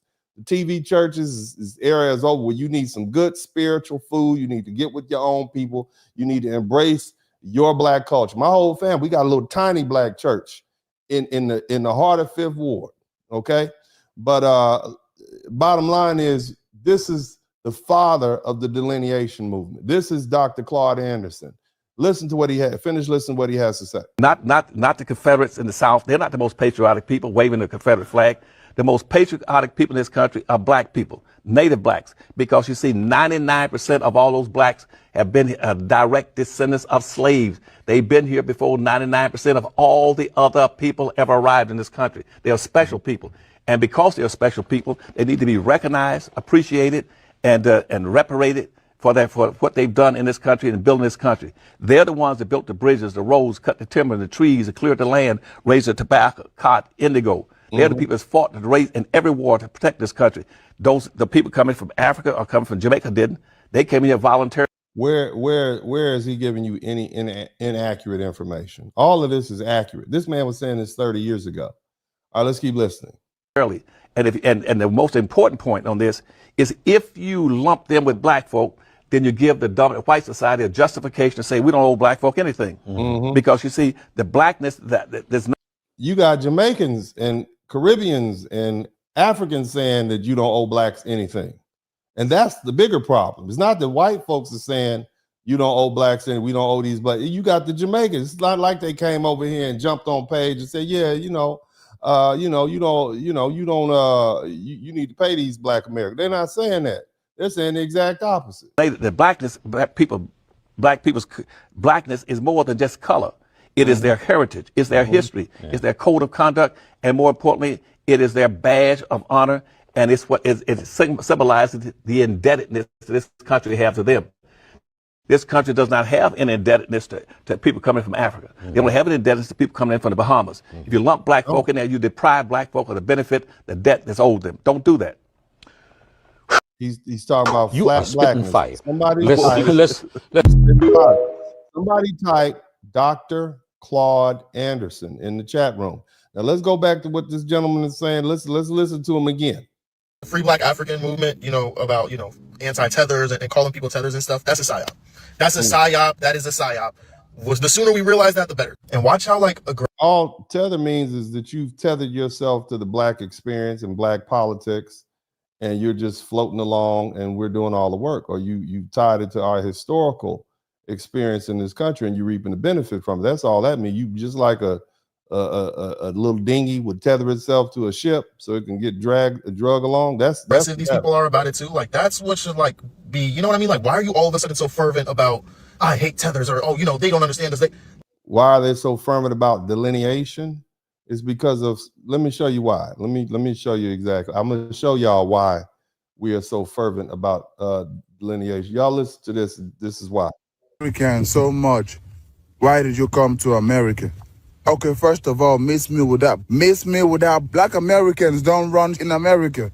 You don't own or control anything in America besides your mouth. That is the only thing you run. Okay, that is the only thing you run in America, your mouth. You think Africans came here because of you? We came here to hustle, bro. The same reason we go to France, Britain, Germany. We go to hustle. We don't care about you. See, we learn your history out of courtesy. Out of courtesy. You guys still walk around thinking Africa is a country full of mud huts and mud cookies. You have no courtesy, no respect to learn other people's history. And you think we came here because of you? Shut your dirty black behind up, idiot. Talking about if you hate black Americans so much, why come to America? Did we come here for you? No. Did Africans come here for you? Did Caribbean people come here for you? Idiot. Listen, you are just upset because black immigrants that come here don't want to side with your degeneracy. They don't want to side with your ghetto behaving. That is why you're upset. We don't want to be pookies or raries. We want to work hard. And you're upset, right? You're upset. Talking about, but the white man gave you everything. That's right. Idiot. Did the white man not give you HBCUs? Did the white man not give you PPP loans, EBT, Section 8, civil rights? They gave you everything. Even your admixture was co-signed by your massa, talking about Africans come here but they hate black Americans. No one cares about you, bro. See, we just don't care. Nobody hates you, we just don't care. The problem is, you want black immigrants from Africa, the Caribbean, to fear and respect you just because your ancestors went through slavery? Look around. We all did. We all did. Do you see people of Congo oppressing black Americans because they went through what they went through? You want everyone to fear and respect you because of what your ancestors went through. No, that does not give you a pass to be ignorant. No. Now, I want to just take this opportunity for you all to acknowledge the fact that I have not once interrupted this gentleman, because you all have asked me not to. And, you know, you're probably screaming at your phones and whatnot, right? But I'm not going to interrupt. I'm going to let him go on, because you all have told me when people are, you want to hear the video, like I said, you could go right over there to TikTok and pull the thing and listen to it all you want to, put some music to it. But you all have told me not to interrupt people when they're talking. So that's why I'm letting him, and I'm proud of me. I'm proud of me for not interrupting. I'm going to go ahead and let this angry gentleman continuing with his, his tirade, and you all can sit and listen. No, Emmett Till does not give you a pass to be ignorant. Nat Turner, what happened to Nat Turner does not give you a pass to act ignorant. Mm-hmm. You are acting degenerate right now. Do the black British people act this way towards you when you go there because their ancestors were enslaved? Do they do that? Do the ones in the Caribbean act this way towards you because their ancestors were enslaved? You think you're special? No, you were special educated boss people. Idiot. Everything your ancestors fought for, you have given away. Everything your ancestors fought for, you have given away. You are not even replicas of your ancestors no more. You're Timu versions of Malcolm X. You're Timu versions of Malcolm X. You're not even... Idiot. Painful. Well, so there you are. That's how they really feel, right? I mean, that's according to this gentleman, that's how they feel. It's, you know, and I'm gonna let that set on you for a little while, because, you know, this is what you all, he wanted to know why. Where was all of this like a year ago, 2 years ago? Now all of a sudden, all of these people, all of a sudden, you know what I mean? Like, I don't know. They're too aggressive for it to be like natural. And you would have thought it would develop like quicker, you know, because the Free Black African movement has been around for so long. How come these themes have, you know, I'm sure they've been there, but how come they're all of a sudden so prominent? It doesn't make any sense, like how fast this is. And anybody who's been paying attention, you'll see we're in like post-Pan-Africanism. So like, where was the transition? How did we go from? Where are you from? That's what I want to know. I want to know where you're from. I want to know what island your people came from, because, you know, this, I'm just saying, I'm not saying anything, but I'm listening.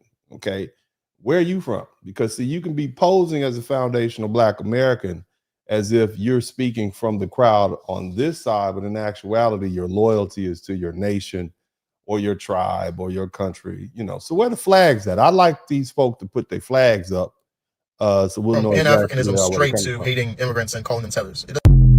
Yeah, I know it hurts to be called a tether, but did you hear the little angry African, all the mean stuff? Somebody typed idiot in the chat room. He called us idiots, and he said he did not care. And so you complained about Black people calling you tethers, and you got this dude saying these things. Let's get some more information. Are we still here? Are we still listening? We have more work to do. It's gonna be a long night out here. It's gonna be a long night, baby. We let's see what, check this video. Now this is a little movie. It came out. These Black people went over to Africa, and she's a Black American, and she's saying how she was treated when she went to Africa. People in Liberia, they don't want us. Liberia, people in Liberia, listen. They say in the sermons, those people in Liberia, they don't want us. Just because our skin is the same, it don't make us the same. Just because our skin is the same don't make us the same. We're not Africans. We are not Africans. Okay, let's keep this. Well, what are you then? Yeah. I'm an American. Yeah. There you. Mary Jane, what happened to you over there?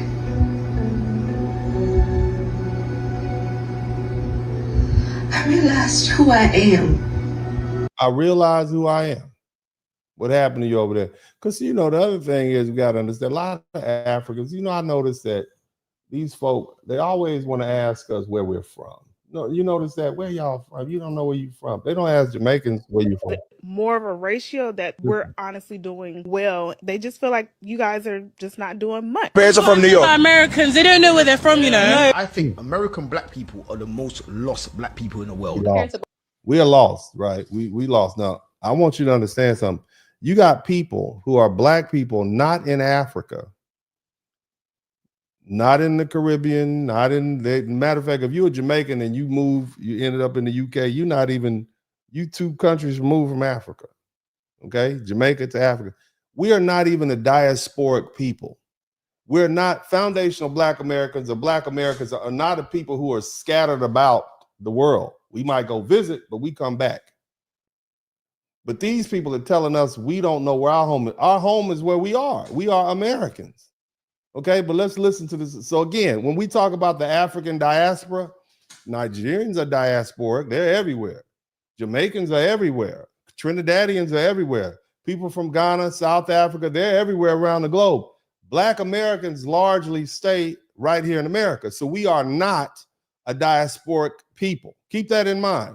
So let's keep listening. Both from Grenada, they came here in the 80s and 90s. So what he was saying about how they think that black people are lazy does resonate with me, because I've heard that a lot. Don't go and talk to those black Americans though. You just go and get pregnant. You get into drugs. You start become gang banging. Just go to the white community, find a nice place. They just go and be get in drugs, gang banging. That's what they say about it. Be decent. Stay with the white people. We don't want them here. They're your brothers and sisters. They're not our brothers. Now that's a man on the street. That black man on the street said they are not our brothers. And y'all remember this lady. Okay. Dirty black American. Why you say that? Because that's what y'all are. Dirty black American. She just said that? I did. A dirty black American. I sure did. The reason why Africans have this negative connotation on African Americans is because of the stereotypes, what they're seeing on TV. My father's side of the family looked at black Americans a certain way, and they already had in their mind, whether they said it on social media or not. We could sit here and make it seem like it's an illusion, but all other groups of black people, which we're all black, we tend to look down on black Americans. It's just a way to put. Let me point something out. As a snooty, bougie black man, we look down on you all. Because you see, here's the problem, and I'm gonna interrupt because I've because Uncle D, Uncle D is very snooty, okay, in a good way. Let me help you understand something. You all are novelty. You teach our little science classes, and we enjoy your accents. But at the end of the day, we don't think you all are in any way superior. We think you are just more black people. When we see you in our different fraternities and our sororities, we kind of let it go. But the truth is, you don't really have power. You're not really connected. We don't understand your culture. We don't really want to understand your culture. How you feel about yourself is not how we feel about you. On another note, we appreciate you. It's not that we don't like you, but we just don't have any feelings about you. But now, since you want to talk bad about black people, I want you to understand something. When most of you black immigrants, whether it's from the Caribbean or Africa, when you move to America, you move to the ghetto, okay? You don't move to the upper echelons. You don't move to the wealthy black communities. You move to the ghetto, so you are around poor people. You move to the projects. You move to the inner cities.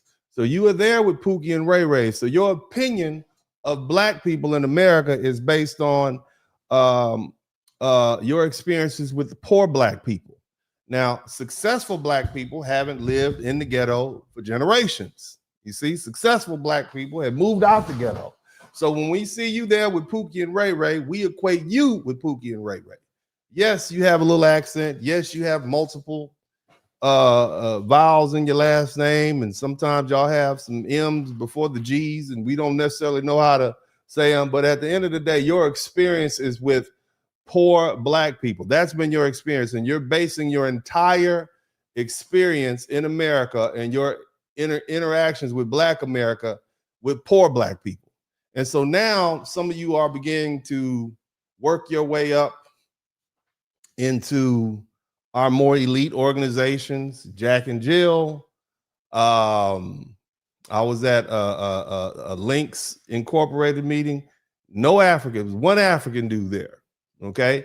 And they had one African child, pretty little black girl, pretty little black baby who got an award, but the rest of them were foundational Black American people. And so you still haven't made it into the upper echelons of Black America. Just because you're a politician, you run for that. Those, let me tell you how I feel about politicians. Politicians are like those strippers I was talking about earlier. I've paid enough of them off. Just here you go. Good luck. Here's $1,000 for you. I have a standard fee that I give politicians. Here's $1,000. If I like them, I'll give them $2,500. And it doesn't matter if they're Republican or Democrat or whatever. But would I want to be a politician? Hell no. It's a step down. You see, I'd rather just live my life, talk to you all crazy on the internet at night. But at the end of the day, these people are basing their experiences in Black America on their experiences with poor Black people. Everybody gets tested in the ghetto. That's what ghetto life is like. And you all have just got here 40, 50 years ago. And, you know, that's your impression. You all have taken on their activities. You all act like poor Black people from the ghetto. Okay, but nevertheless, let's go ahead and let them finish this tirade. Push this stereotype to give other cultures the green light to be disrespectful towards Black Americans. But you also have to look at the statistics. Now let's go back to him. American so much. Why did you come to America? Okay, first of all, miss me with that. Black Americans don't run in America. There you go. You don't own or control. Now, look at that. If I saw him coming, I would walk the other way because you look like you are from the ghetto. But let's go ahead and keep listening to people who, you know, let's listen to some more folk. I want you all to hear every bit of all of this. And see, we you know, we earned it. Country worth saving? No, burn it all the fuck down. Do what? Burn it the fuck down and start over. This is how they really feel about America. I want you to understand that. They're telling you now. Now they got a few numbers up. They telling you how they really feel. Let's keep on listening to this cat. This is how you feel about America. If you were to be able to move out of America, would you? Yes, actually, thank you for asking me. If these MAGA people think that I am as an immigrant shouldn't be here, please start a GoFundMe and pay for me to. This is a immigrant woman who came here voluntarily, who's saying F America, you know, burn it down, right? This has never been us, okay? This has never been Black Americans. Whether you look at our leadership, if you look at the leadership of Black America, I'm not talking about your Marcus Garveys. I'm not even talking about Brother Malcolm or the Minister Louis Farrakhan, because they had mothers who were immigrants, okay? But those of us Thurgood Marshalls, when you talk about W.B. Du Bois, when you talk about Booker T. Washington, we always were loyal to America. Matter of fact, Thurgood Marshall petitioned Lincoln to let Black men join the Civil War for the Northern Army. This is how patriotic we were. We've always been patriotic. We want America to change. We don't want it to burn it down. The immigrants, they don't like America. And whether they'll admit it or not, they talk about America. They talk about Black America. You think they talk about Black Americans? Go talk to a Jamaican. A Jamaican would tell you they call America Babylon. Tell me what a lie is. They have songs about America being Babylon. Do you all know what Babylon is? That's the place that falls, the evil place in the Bible. This is how they feel about our country. They'll come up here and use the resources. They'll come push a baby out, get some welfare, get some EBT. But they don't like America. That's never been a foundational Black American motif. Y'all keep listening. To leave, and I will leave. Make it a campaign, and I will be gone as soon as they raise the money for me. We gotta pay you to leave. We gotta pay you to leave. They got some boats headed back to Jamaica. You don't need to stay. Get on out Thank here. you for asking me. I just want you to know that we don't want you to leave. No, but thank you for asking me. I appreciate it. Of course. Yeah, of course. so let them start a campaign, and I will be gone. Take your ass back to where you came from, or we'll call ICE to drag your ass up out of here. And these people, I mean, but for her accent, she sounds like a Black woman. And so it's like, that's not us. That's not what we do. We are not like that. You got a lot of anti-American immigrants with Black skin. And here's the thing. We white folk know that you're not from there. We know that. Everybody knows where you're from. You're African, bro. Yeah, I'm African, bro. I'm not denying the fact. You're not. Now, let me say this. This video that I'm going to show, it proves a point. White people have always known Africans, the difference between Africans and foundational Black Americans. They just haven't said anything. But you could be absolutely certain that they're looking at these internet streets and they're reading the tea leaves and they're following the lead of Black Americans. And they say, oh, well, if they're not under the cover of Black Americans anymore, we can go get them. Listen to this. Yeah, I'm Niger boy, bro. You're African, bro. Yeah, I'm African, bro. I'm not denying the fact. You're not Black, bro. You're African. Being African is being Black. Are you dumb? Nah, bro. On God, there's a difference. Okay, so you're Black, yeah? If someone's Black, like, they carry the culture, the heritage, you know, all that stuff of a Black person, you know? Look at him. It's not working anymore, homeboy.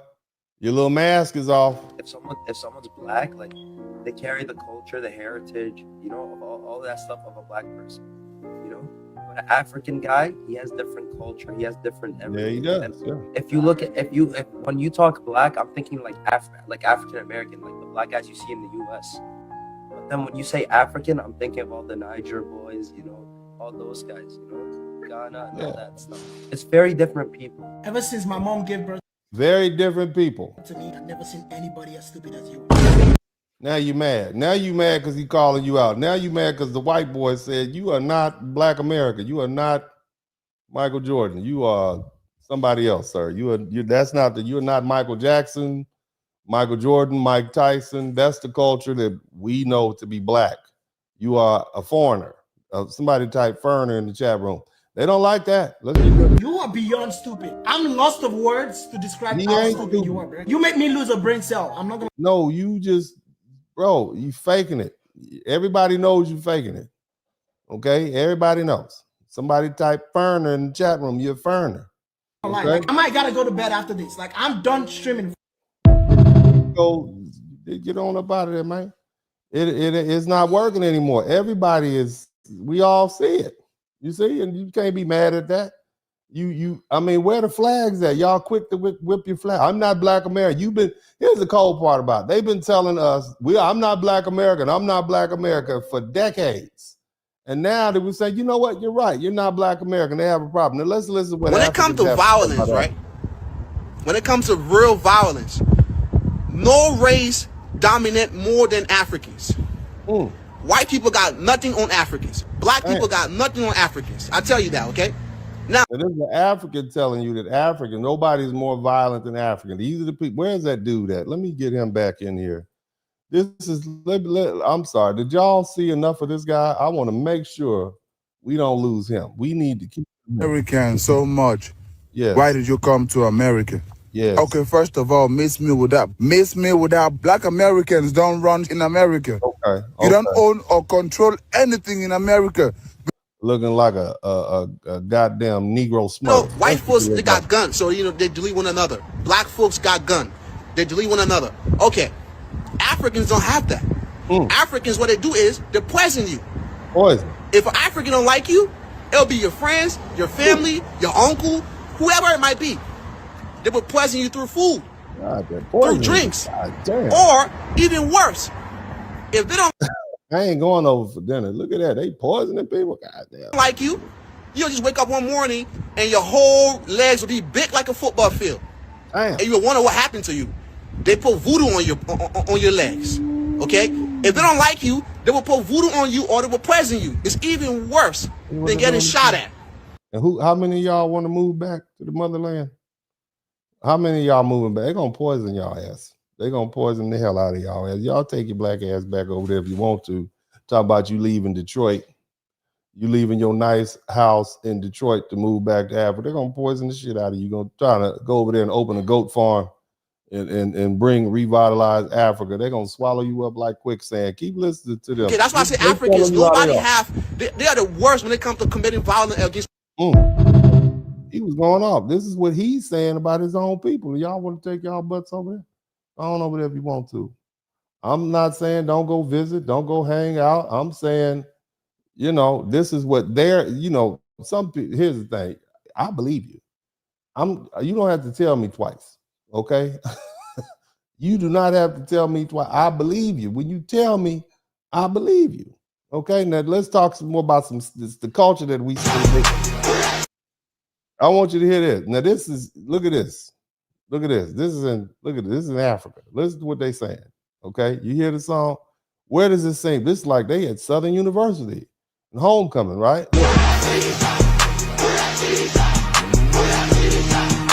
Right? Look at that. That look like SU to me. That looks like Southern University's homecoming to me.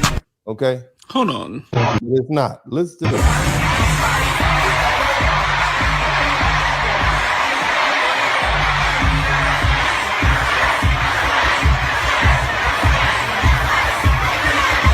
So what you have is you've had some Africans take a Black American video at a. All right, that's better. Let him explain. So if you couldn't tell, that is a regular basketball game in Atlanta. In Atlanta, where Black people are doing the swag surf dance to swag surfing, which makes sense, right? Yes. And I guess somebody in South, some Africans took the swag surf bootleg video from Instagram and superimposed some African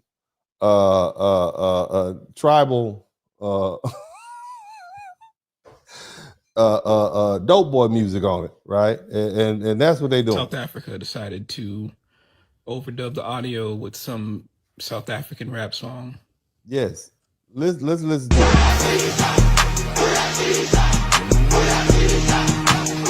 I mean, not only are they stole your music style, but now they stealing your video footage. They pretending like this. I'm thinking this is Southern. Come to find out, it's in Atlanta, and they done took it to South. Y'all ain't doing that in South Africa. Look at that. Hold Ain't on. that crazy? They stealing, but we don't have the culture, right? Worthless and stupid. Yes. Why is it that you guys want us so badly to like your music? Yes. Like even to the point of just stealing, overdubbing a song we've literally never heard before. We ain't never heard. We can't even understand. It's getting desperate. It's very much so. You're right. I appreciate you for your kind words. He is. I appreciate you, sir. I appreciate you. Thank you so much. Let's look at some more videos. Hit the #1 button if you. Black MAGA, because instead of continuously repeating a delusional lie, we chose to tell the truth, which is that unfortunately anti-blackness is a global issue that in some places is much worse than others. Therefore, the assumption that many Black folks have that everyone who migrates here and happens to be anti-Black were automatically made that way by white America is a bit ridiculous. And many times, if you tell that objective truth, people will say that you're trying to cause division, as if the concern for the possibility of our communities being flooded with people who hate our guts is somehow anti-Black behavior, which makes absolutely no sense. Personally, I've never encouraged my people to reject everyone. I just think that we just delineating. With it being clear that not everyone or even the majority of some groups are on the same page as we are or feel as if we're fighting the same fight, because that's what we love to say, that maybe at some point we can collectively stop acting as if we're oblivious to that fact. We see it. We see it. Black America is nice and patient. I told you, I tell Black American people they don't realize how nice you are until when you start traveling to other countries and see how unaccepting some of these cultures are. Now let's look at an example of Black MAGA. This is Black MAGA right here. Unfunded housing. You have to be an American citizen or eligible. If you're not, you this is a Black MAGA policy. Listen. Living in HUD-funded housing, you have to be an American citizen or eligible. If you're not, you cannot live in HUD-funded housing. What does this do? It prioritizes American people and American people only. You got all these foreigners living in these HUD houses, and American taxpayers are paying for it. How many Black people are against making sure that HUD housing, tax housing paid for by the American tax dollar, which is your money, is for Americans? How many of you Black folks? Because if you're for that, then that makes you Black MAGA. That makes you anti-American, as far as some people on the left are. Look, I tell you guys, vote your interest. Vote your interest, okay? Speaking of which, you know what we got to do before I continue? Okay, let me move this fella out the way.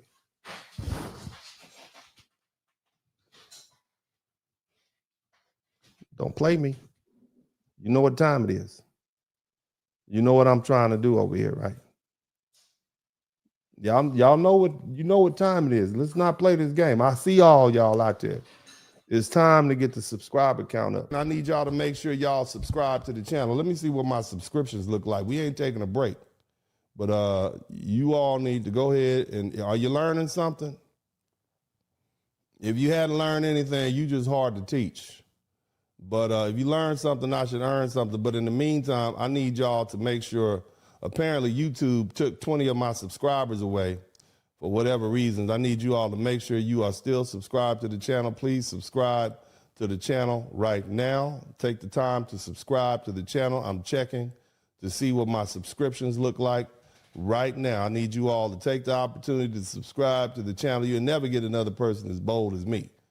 I need, I need approximately 18 people to subscribe to the channel so I can get to 92,600.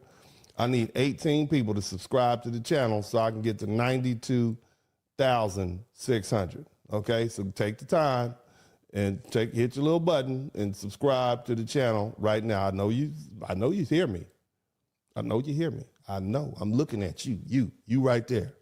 You with your phone like this on the side of your face. I'm looking you in the pickup, you in the truck with your phone down there listening to me in your truck. You riding across the country.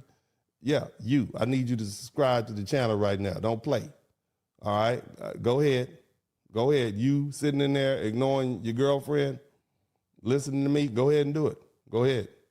Everybody who have something else to do and you sat up here and decide to listen to me with your earphones on, subscribe to the channel right now.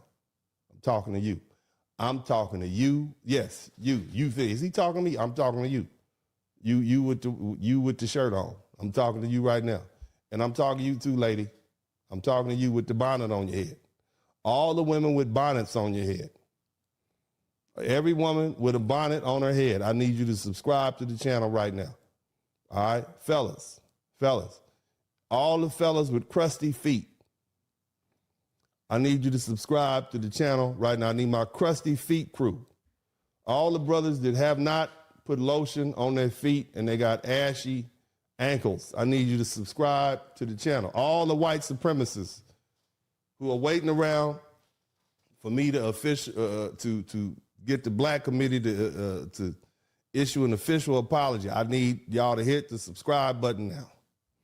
Go ahead and do it. All the angry Muslims. All the angry Black Muslims, I need you to come in here. I need you to subscribe. You need to hear this. You need to come on up in and hear this. I need 6 more people to subscribe to the channel right now. All you angry, come on. Come on now. Don't run from it. Don't just be happy it's not your day. Just be happy it's not your day. I'll be on them. When people die, I give them their day. Haitians, they caught hands last week. They caught hands last week. The poor Haitians, they was like, what are you doing to me? We are doing. Yeah, I caught hands. It's not your day today, baby. Subscribe to the channel today. Go ahead. We need 5 more people to subscribe to the channel, and I'll get back to work. I need 5 people. Out of 600-700 of y'all, I need 5 folk. You send this to a friend. Send this to your Muslim friend. He about to do his hadith. He over there, you know, talking about don't eat pork, don't eat pork. Send him this. Next time you say, that's why I've been eating them pork rinds in front of you right now. I didn't know. Yeah. I need 5 people. All I need is 5 people to subscribe to the channel, and we will be at 92,000. Okay, I need 4 people. Don't hate watch. You're not gonna sit up here and hate watch me. You're gonna subscribe to this channel. 3 people. I need 3 people to subscribe to the channel. I need 3 more people. Look where we at. I want y'all to see where we at. Okay?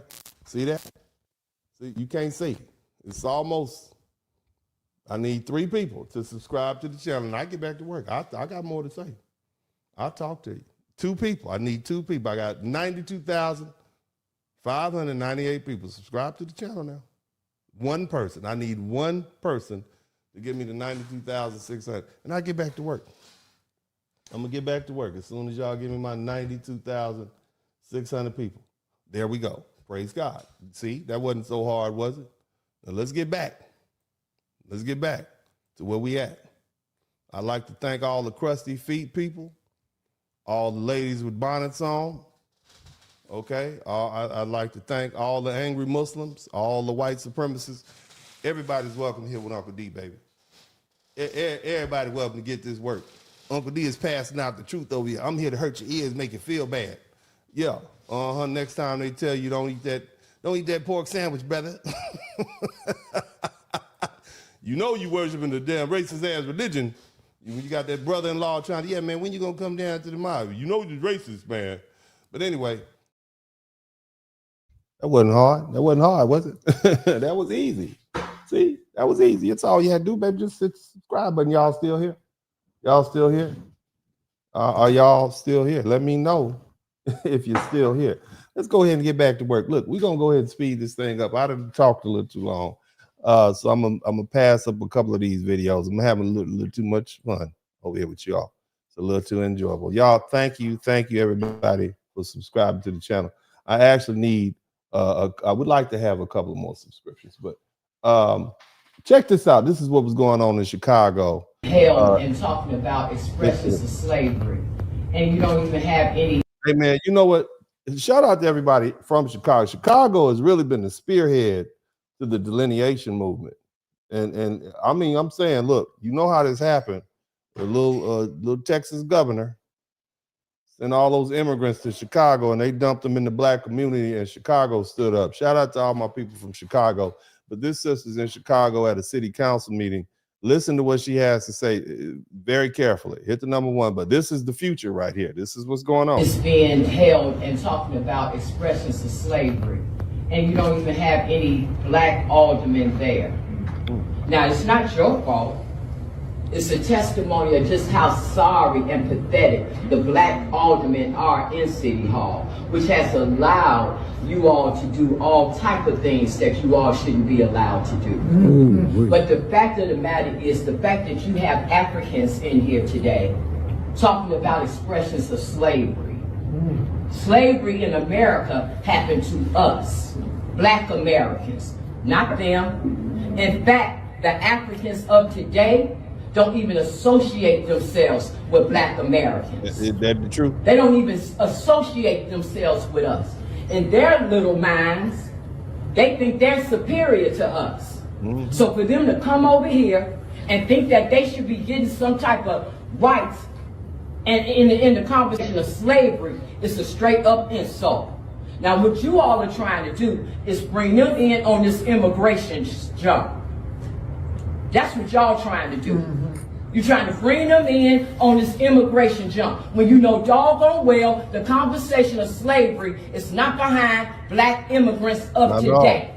It's behind black Americans. And you all have yet to address that issue. And you, Sanchez, Rodriguez Sanchez, you won't even give me the dignity of talking about the hate crime bill for black people that I was trying to get going. And you're going to have the audacity to try to bring them in here and try to front like you trying to do something for black people. They're not black Americans. But we're not going to waste our time in here. The real fight.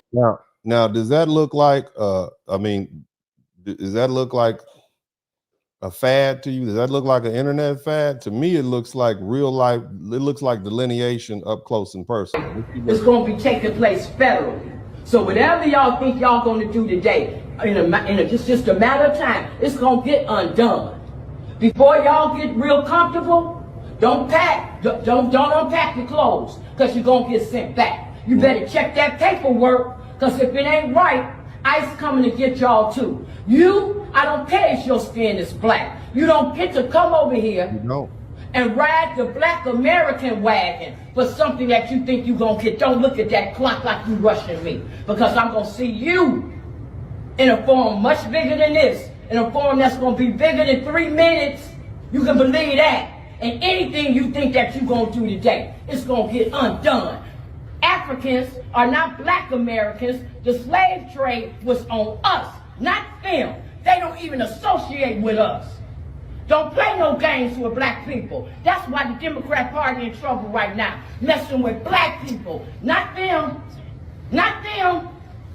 We got the power in America. You better understand that. Watch. Well, and so that's where we are. Okay, and we got here for a reason. Now I'm gonna get a couple more videos, and then I'm gonna go ahead and get to my analysis. I want you all to understand that this is not anything new. We don't. Number one, a piece of the interview that Byron Donald said when he was being interviewed on the Breakfast Club, talking about the reason why he is against reparations is because he is the son of a Jamaican father. Yeah, this is remember I had those Nigerian immigrants who were running for office earlier. Remember I had them up? Yeah, Byron. My heart simply broke. Thank you, Mr. Speaker. I rise today in strong support of my bill, H.R. 4922, the D.C. Crimes Act. Rather than prioritizing the safety of law-abiding and protecting the lives of innocent residents and visitors, district officials have actively facilitated dysfunction and chaos through their progressive soft-on-crime policies. Instead of addressing the clear epidemic of youth crime in the city, the D.C. City Council increased the age of youth offenders to individuals 24 years old and younger, meaning fully grown legal adults in the District of Columbia can receive sentences meant for children. This is simply insane. And that is why I introduced the D.C. Crimes Act, which lowers the definition of youth from under the age of 25 to under the age of 18, removes the ability of judges to sentence youth offenders below mandatory minimum. So basically, he's talking about putting black children in prison. We all know D.C. is a black town. What they say, D.C. don't stand for D.C. They used to call it Chocolate City. This is what this foreign immigrant representative is doing. Guidelines and requires the DC Attorney General to establish a public website containing much needed statistics on juvenile crime in DC. The Trump administration's efforts have shown that lawlessness is a choice. And it is time for Congress to step up, adhere to our constitutional duty, and firmly address crime in the nation's capital. Many people know. Speak for me. No, we don't. See, what a lot of people don't get, and I mean, like, I know I'm not the only black conservative that thinks this way. I don't like a lot of the Republicans that's currently in our face. I don't. Could probably name on one hand how many I actually be agreeing with most of the time when they're in congressional hearings. My favorite is Kennedy. That's probably my favorite Republican. Most of them I don't really like. Byron Donalds doesn't speak for me. Byron Donalds, he cool. He could talk a good game, but he also does not represent foundational black Americans. Absolutely. His parents are immigrants. So therefore, he will never be able to speak on behalf of black Americans. See, that's the problem. We got way too many people who are not foundational black Americans, who didn't have to worry about pulling themselves up by the bootstraps, meaning they're probably a part of the Divine Nine or a sorority or fraternity. Their background is everything. Hakeem Jeffries would have probably been the closest thing to what we would have been able to have as far as a black representative who cares about black people. He switched up. See, he used to come from a family that was very pro-black. Well, they were Pan-Africanists. It's as close as we got. But the fact of the matter is that we don't have a single representative on the National Black Caucus. And the National Black Caucus has been in position He said, you listen to what the sister since said? 1971 and has failed the black community. The NAACP. So what the sister's saying is they've taken over power. You understand me? And it's not just black people who Republican or whatever. Again, I tell you guys, I'm a registered Democrat. I vote my interests. That's my thing. I want to take you back to a Democrat from way back in the day, Barbara Jordan, Foundation of Black American, right from 5th Ward, Houston, Texas, Thurgood Marshall, Texas Southern University graduate. Listen to what the sister had to say. She warned us.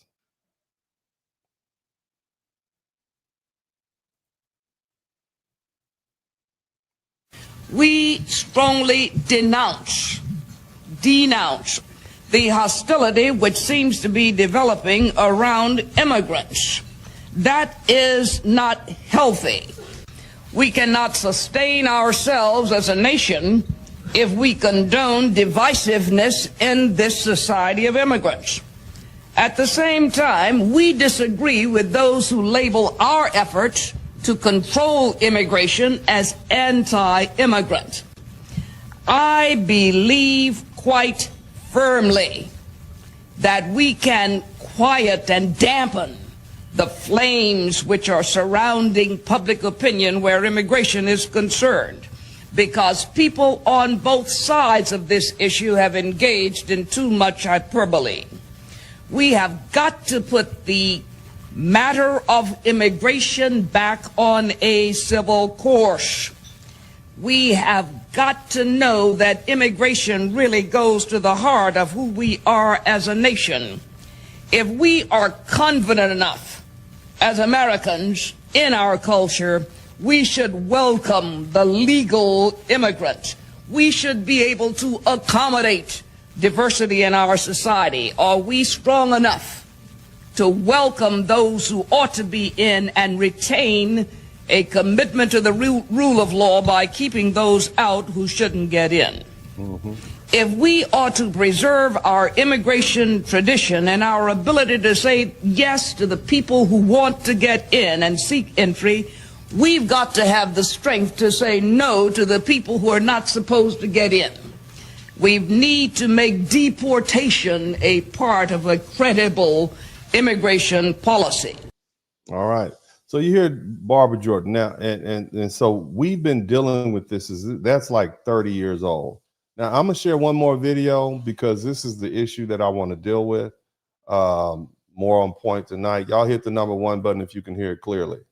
Between Black American people and Black African people is manufactured. It is an agent of the state. It's used to keep us divided so that we don't unify Black Americans with the most impactful culture on the planet, with Black Africans that are the fastest growing population with the most resources.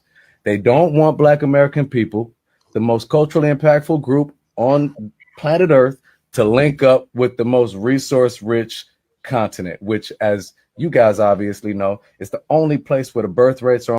Somebody's like, who is they? Who is they? Because it looked to me like the Africans don't want to unify with us. Did y'all hear the little African dude, Negro Smurf? Did you hear him? Do I need to put him back up there? Let's keep listening. Go ahead.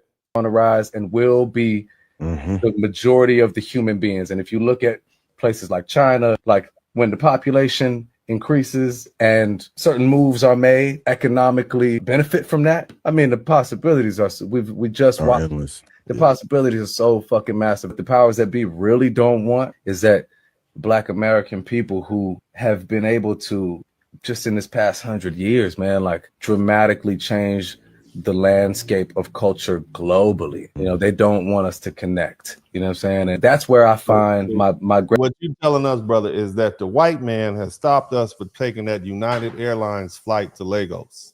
That's what you're telling us. The white man has stopped us from connecting. Are you sure? I thought it was the governments in Africa who have stopped us from connecting. I thought it was the media in Africa who's told those Africans over there that we are thugs and criminals, and hell, they are over here. We wanted to connect with the Africans. We could connect with the ones in Dallas and DC and Atlanta and Houston, but they don't want to necessarily connect with us. So what's actually, if we can't connect with the Africans right here, what makes you think we can connect with the Africans in Africa? Did you not hear what they said? You think that's what's holding us back? Greatest criticisms with FBA is not FBA as an idea of foundationally Black Americans. Like, I 100% believe, whatever you want to call it, that Black American people are obviously their own culture. You know what I'm saying? They have their own cuisine, they have their own dialects, they're basically their own language, their own literature, their own contributions to science. They have their own. You hear the young man saying they, okay, they, not we. Technology, math, art, everything. Like the group online that is pushing an anti-African narrative. The group online that's pushing the did that woman in Chicago look like she was online? Looked like she was at that council meeting in Chicago to me. I can let it play again, but I think you all get it. What about Dr. Claude Anderson? Did he look like he's online? Look like he's been doing this 30 or 40 years? It's just misguided, and I feel like they're misguided by design. In your great wisdom, in all your learned years, and all your successes in business and travel, you, sir, let me just say it like this: you are not qualified to tell us what we know, what we should know and don't know. You're not. You're just not qualified. You don't have the background, the education, or the money, okay, or the gravitas to even convince a school of fish what to do, sir. But I'm gonna let you finish. In the same way that the Africans online that are pushing an anti-Black American narrative are misguided. They're misguided by design. Like, I've had these conversations. Are we too stupid to know what's in our best interest? What year, what group of Black people do you think you're speaking to? Because there's a whole plethora of PhDs and lawyers and doctors and international business persons and folk who just had everyday interactions with folk that can tell you that, we know exactly what we're doing. So we're just a bunch of misguided Negroes. That's what this gentleman is saying. In Africa, many times, when African people will ask me, they say, Black Americans, why are they so aggressive? And you know what I mean? Why are they so angry? And why? Now, these Africans are in Africa and they've never actually met a Black American, but they're asking you why they're so aggressive and angry, right? So they just assume that, right? Don't know anything about us. But anyway, can't they figure out how to rise in society? Like, Africans are often colored with so many negative stereotypes of Black Americans because the media has painted this fella. Y'all know who this is. I don't want to hear him.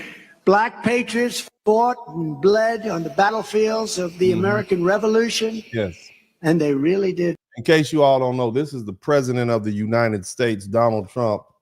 And this is what he's saying about Black Americans. Since these other folks think we're so unaccomplished and have no power and no influence in this country. This is what the most right-wing Republican president that we've had since Ronald Reagan has to say about Black Americans. When you read the history, what they gave up, they gave everything to smash the chains of slavery and preserve our nation, and they did it with incredible bravery. They helped win the Wild West, tame the skies, and save freedom in the Second World War. They're warriors. From the very beginning, Black Americans have been a vital part of the American story. From the very beginning, Black Americans, foundational Black Americans, have been a what? Part of what? The American story? Helping to make this the greatest nation in the history of the world. So true. Thank you. We thank you. We thank you for it. Black patriots fought and bled on the battlefield. In the meantime, what's going on over in Africa? In the meantime, as we are over here being patriots and doing all these great things. This network of trolls targeting African Americans, and now we've actually come here to Ghana to try to get the full story. In the run-up to our Somebody said Trump is pandering for votes. Trump is already the president. Why would he be pandering for votes at this point? journey, we had discovered that all of the accounts were connected to an NGO called Eliminating Barriers for the Liberation of Africa, known as EBLA or EBLA. Looking at the website, it was clear something was off. Parts of it still had dummy text. It was impossible to make an actual donation. And most mysteriously, one of the photographs had a Russian file name. Though the group claimed to be focused on issues like poverty in Ghana, its employees posted almost exclusively about the U.S. Some used incendiary language, America's descent into a fascist. So they got Nigerians and Africans over there trolling Black Americans and websites with black faces as if they're speaking for us. Police state continues. Someone needs to take that senator out. Often they posted on real U.S. groups, an attempt to gain legitimacy and build an audience. Many even implied they were in America. They don't even have a flag. Where the flags at? Somebody put the flags up. We all are sick and tired of the violence that's taking place in our communities. They're saying we as if they're here in the United States, as if they're speaking on behalf of Black Americans or are Black Americans. In reality, they were here, in a nondescript house on the outskirts of Ghana's capital. Shady. This is the compound where the operation has been based. There's no sign for an NGO. We're about an hour outside of the city, and you can see this is a very secluded residential area. And people here have been telling us that about 3 weeks ago, Ghanaian security services showed up here, raided the building, and no one's been back since. Sources in Ghana's national security tell CNN that all of EBLA's funding came from Russia. After the raid... So, I'm saying these people act like they're enemies of the United States. I'm just saying, do you all trust that? Let's see what else is going on over there. Area, they're having a festival called the Ozoro Festival, where they are literally raping girls. I'm talking about you could just be out minding your damn business and you could get pretty much like pulled off to the side and raped by gang raped by multiple people. Fuck you, I'm not saying. Do you hear what I'm saying? This is the call. This is who these are the people that look down on us. And grape, I'm going to say the actual damn word. It's like the internet is split because I'm seeing some people who are absolutely disgusted with it. And I'm seeing some people who are, and it's women too. And y'all are saying, well, the girl shouldn't be going out. Now you have Nigerians mocking the victim.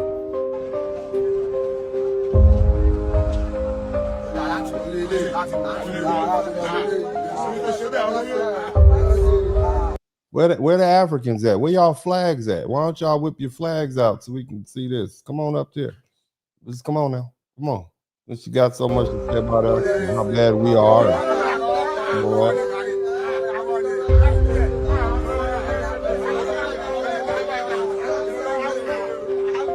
Now, apparently this young lady is the victim of this savagery. You understand me? This is the culture. If this is the culture that you all say is superior to ours, we don't want it. We don't want that culture. We don't want that. Guy, they dragged the girl from the guy. They raped the girl in front of her boyfriend, and the boyfriend was fighting, and they beat up the boyfriend and raped the boyfriend as well. They raped the boyfriend. So you got ravenous LGBT action going over in Nigeria too. Don't let them fool you. Don't let them fool you. Okay, that's what's this. You raped the girlfriend and the boyfriend. That's what you did. That's what y'all doing over there. That's what y'all over there doing. This is your superior culture. This is what y'all doing over there in Africa, in the motherland. Y'all moving over there? So much. Let's get to this category. Section 8, civil rights. They gave you everything. Even your ad mixture was co-signed by your massa talking about Africa's God. Okay, we remember him. We remember him. You're always hearing about how divided the black community is in America, or how divided America is in general. That will never take place in America. No. Never.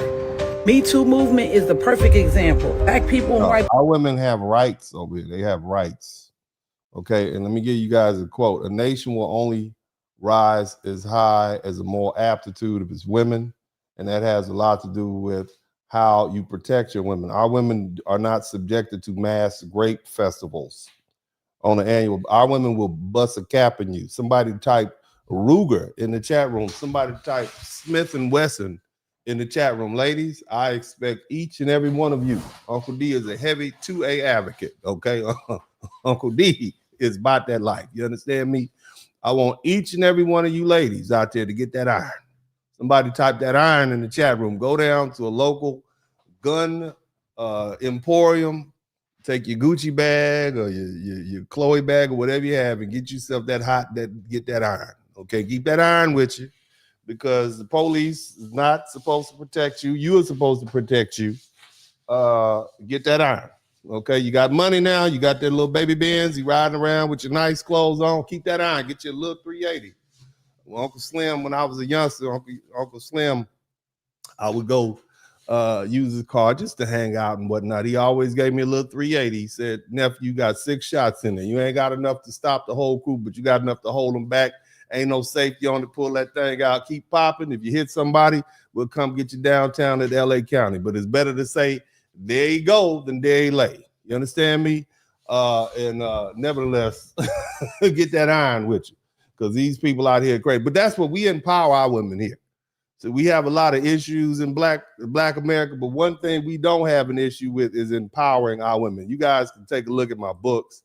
I had this book, man, these books. I had this homegirl. Her name was Glodine. Glo was black. When I tell you she was black black as black. I love her to death. Her name was Glodine. She was a little bit older than me. She and Uncle Slim was dealing with each other. You know what I'm saying? And you know, Glodine had an accent. She actually was from LA, and her baby daddy was from Oakland. This probably around about 1994. I had come home from Grambling for the summer, and she had got pregnant by a boyfriend. I know Uncle Slim was dealing with her, but you know, I don't want to go into it, but extended black family is peculiar. Okay, you understand what I'm saying? Bottom line is grandma adopted her. She thought she was sweet, so she didn't care what Uncle Slim said. Even when they stopped dealing with each other, she ended up renting a room at my grandma's house while she was pregnant. And so, but Glodine and I would just sit up and laugh. She's one of those black women you just laugh with, and it's just funny. It's just funny as hell. But Glodine said, I can't stand a punk bitch. Like, me neither, Glodine. We actually like strong women. If it wasn't for strong women, we would not have survived. You understand what I'm saying? So what we don't have is an issue with black women protect. They might not protect themselves, but the bottom line is get that iron. I don't want to get too sidetracked from this conversation, but remember this guy. This they hate black Americans. No one cares about you, bro. Yeah, we don't know. We know. We just don't care. You know. Nobody hates you. We just don't care. Okay, that's good. You don't even care about your own people because this is what you're doing. We will come together and make sure that shit does not happen over here. I have no idea what the division is between African countries. I'm not understanding how y'all are one of the most powerful, resourceful places in the world. Y'all have the most. You can bring a horse to water, but you can't make them drink. I mean, Africa's always been one of the most powerful resource places in the world. But they have a culture that does not allow them to come together. That's not on us, that's on them.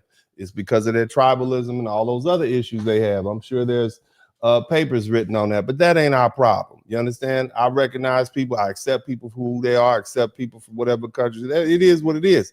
We just don't want none of that over here. Like savagery going on there. Then other countries don't come and help y'all out. I don't understand why Nigeria and Zimbabwe or Bantu, why are y'all all not coming together and helping each other out? Why are y'all not pushing out the presidents that's allowing this shit to happen? I'm not over there.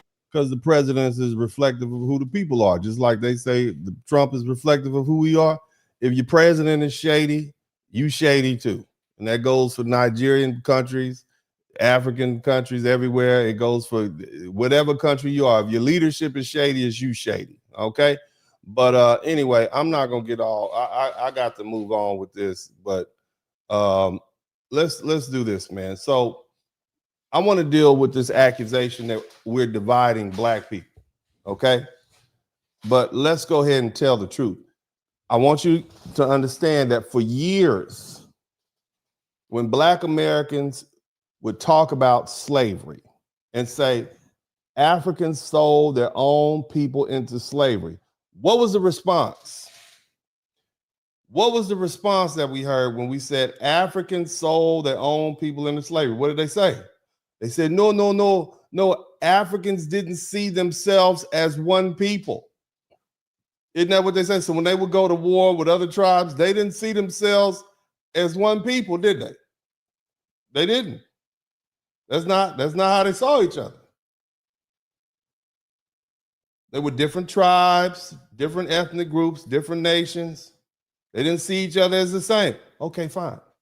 We with that. Got it. Somebody type check in the chat room. We got that. Different people. Somebody type different people in the chat room. Different people. We heard you. We heard you when you said we were different people that you sold. Different tribe. We were victims of war, right? That's what we were. We were prisoners of war. We were POWs, right? That's what they said, right? Right? That's what they said. We were prisoners of war. Okay, we accept that. We accept that. All right, we can get that. We weren't the same people. You said tribal identity took precedent over color. With it, 100%. Thank you. Thank you so much. Appreciate you clarifying that. They didn't see a flat blackness. Got it. Thank you. Appreciate you. Somebody type appreciate you in the chat room. Appreciate you. We appreciate you. You clarified that. Thank you. Thank you so much. Got it. Okay. Told her this over and over again. So now, here we are. Foundation of Black Americans say, you know what? We're going to call ourselves FBA, and we're going to accept what you said. We're not the same people. But now you have a problem. Now it's division. Now it's white supremacy. Now you got an issue. But see, I recognize that as a hustle. Game recognized game. Because you can't tell us we're not African when we bring up history and then turn around and tell us we're all one people when there's something to gain from being lumped in as one people with Black American identity. You can't say we were different tribes when slavery is discussed, but then say we're all Black when civil rights benefits and cultural influence and scholarships to these Ivy League schools and jobs working on these media platforms and political access and American opportunities on the table. No, let's keep that. No, we different. You don't get to separate yourself from us when accountability shows up, then merge with us when benefits show up. That's not unity. That's slick. That's you being slick. And see, FBA, Foundation of Black Americans, American Negro, whatever, we supreme at running game. That's how we outsmarted these white supremacists for the past 400 plus years. You know? And so when the conversation is about who participated in the slave trade, suddenly everybody was a different tribe. Remember that? Huh? Remember that? Have y'all seen my petition? Speaking of which, have you seen my petition? I want you all to make sure you go to the description section of this broadcast, and I want you to make sure you go and sign my petition, because this is exactly what I'm talking about. All right? This petition right here, let me see if I can get it together for you. I want you to make sure you do that. It's its own subject. I want you to look at this. It's a petition to go to Congress right now.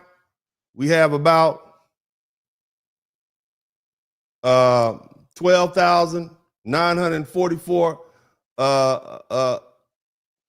signers. And it basically says that I urge Mr. President, it's called the Justice for Foundation of Black Americans hold successive states of Africa accountable for post-1808 slave trade violations. I urge you to sign this executive order establishing the Interagency Task Force on Post-1808 Slave Trade Restorative Justice. After January 1st, 1808, the transatlantic slave trade was illegal under federal law, yet enslaved Africans continued to be trafficked to the United States in direct violation of the statute and in defiance of American sovereignty. Those violations were never fully investigated or remedied. Today, approximately 800,000 living foundational Black Americans descend from individuals illegally trafficked after 1808. These are American citizens whose ancestors were brought here through federal crimes and were ignored. Your executive order would formally investigate successive states of Africa and materially participated in those illegal post-1808 slave trade violations and evaluate sovereign immunity barriers under the Foreign Sovereign Immunities Act. It would clear the lawful pathway for litigation in American courts where evidence supports liability. In other words, we're not begging for reparations. We are going to sue them. You understand? If liability is established, the financial exposure could be substantial, potentially resulting in hundreds of billions of dollars in judgments, negotiated settlements, land agreements, mineral rights agreements, or other forms of tangible restitution. In other words, if we're able to get the President of the United States to sign an executive order, do the research, establish which of these countries participated and violated federal law, in other words, slavery was legal for a long time, and the international slave trade became illegal after 1808. And so if we are able to establish this through federally mandated research under order of the President of the United States, then that gives us an opportunity to file lawsuits. We don't have to ask permission for reparations. If you're related to one of these 800,000 people, you can look at the Clotilda in Alabama, you can look at the Wanderer in South Carolina. Most of us probably have a friend or relative that's related. This would open a door for us to sue those African nations, get judgments against them, then use that as a reason to negotiate. Now, let me tell you something about white folk. White folk will take this very same idea. In 10 or 20 years, white law firms will say, you know what, we can make hundreds of millions of dollars representing these Black people. Now, just because it's coming from me, y'all not gonna listen. You see, this brilliant idea, which nobody has ever thought of before, not to put it down, just because I'm a Black man, you're not paying attention. But let a white boy come on here and say the same thing. Your executive order would formally investigate successive states of Africa that materially participated in those illegal post-1808 slave trade violation, evaluate sovereign immunity barriers under Foreign Sovereign Immunities Act. It would clear the lawful pathway for litigation in American courts where evidence supports liability. If liability is established, the financial exposure could be substantial, potentially resulting in hundreds of billions of dollars in judgments, negotiated settlements, land agreements, and mineral rights arrangements, or other forms of tangible restitution. Those resources strengthen Black American citizens and American communities wherein they reside. So such outcomes could create lawful and legally enforceable economic ties between the United States citizens and African nations through structured agreements involving land, minerals, and other assets, giving Black Americans a direct legal and financial connection to Africa rooted in accountability, not charity. We are not begging. Mr. President, this action would place you in historic company. President Lincoln ended slavery. President Truman desegregated the military. By signing this executive order, you would enforce a law enacted by our founders that was violated without consequence. You would be remembered as the greatest president of our time, the only president who took decisive action to uphold American law on behalf of foundational Black Americans. This is not symbolic. It's law and order. It's sovereignty. It's accountability. Mr. President, we have 12,944 people. I want you guys to look in the description section of this broadcast when it is concluded, and I want you all to sign here's the link right now if you want to cut and paste it and share it. But I wanted to take the opportunity to do that. So again, these Africans are not going to give you anything. We've already understand. They're not going to share with you. All they're going to do is come over here and take from you. So let's go ahead and take from them. Since you brought your behinds over here, you see what I've done with my petition is we understand that slavery was illegal only after 1808. The reason all these reparations cases and all these reparations movements have failed. Number one, you didn't have lawyers working. You had these conscious member, these Pan-Africans. And so that's not how our ancestors won. Thurgood Marshall, all these great doctors and leaders, that's how we were able to succeed. We didn't rely on, the conscious community to lead for. These are not people, these are quasi-intellectuals. We need people who understand facts and law and cases and how to put a case on. Okay, that's why we won. All right, so let's not depend on them. Now that you got the people that you need in charge, all you have to do is sign the damn petition. At some point, we get 100,000 petitioners who signed it, somebody's going to pay attention. Now, let's get back to this work. And I wanted to that's a point of personal privilege to bring that up. You guys make sure, I'm going to put the link in the description section at the end of the broadcast. You guys make sure y'all follow that link and sign my petition. Now, again, okay, everybody wants to be black. We saw that. All right. Everybody wants to be family. There's no tribal distinction now. When you were selling us over here, we were different. Now we friends. Now we family member. Now you calling it division. You all told us we weren't Africans. So why are you angry now that we agree with you? We're Americans. And that's just insane. Foundational Black Americans didn't create delineation. We accepted the delineation that was already being practiced against us. Where are your flags at?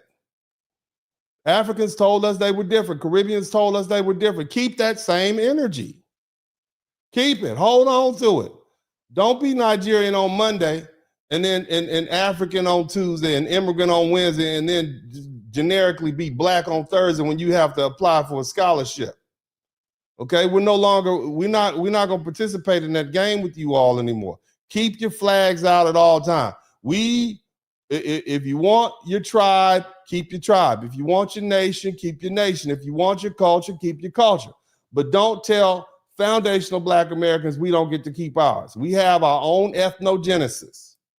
We were created here in America through slavery, segregation, survival.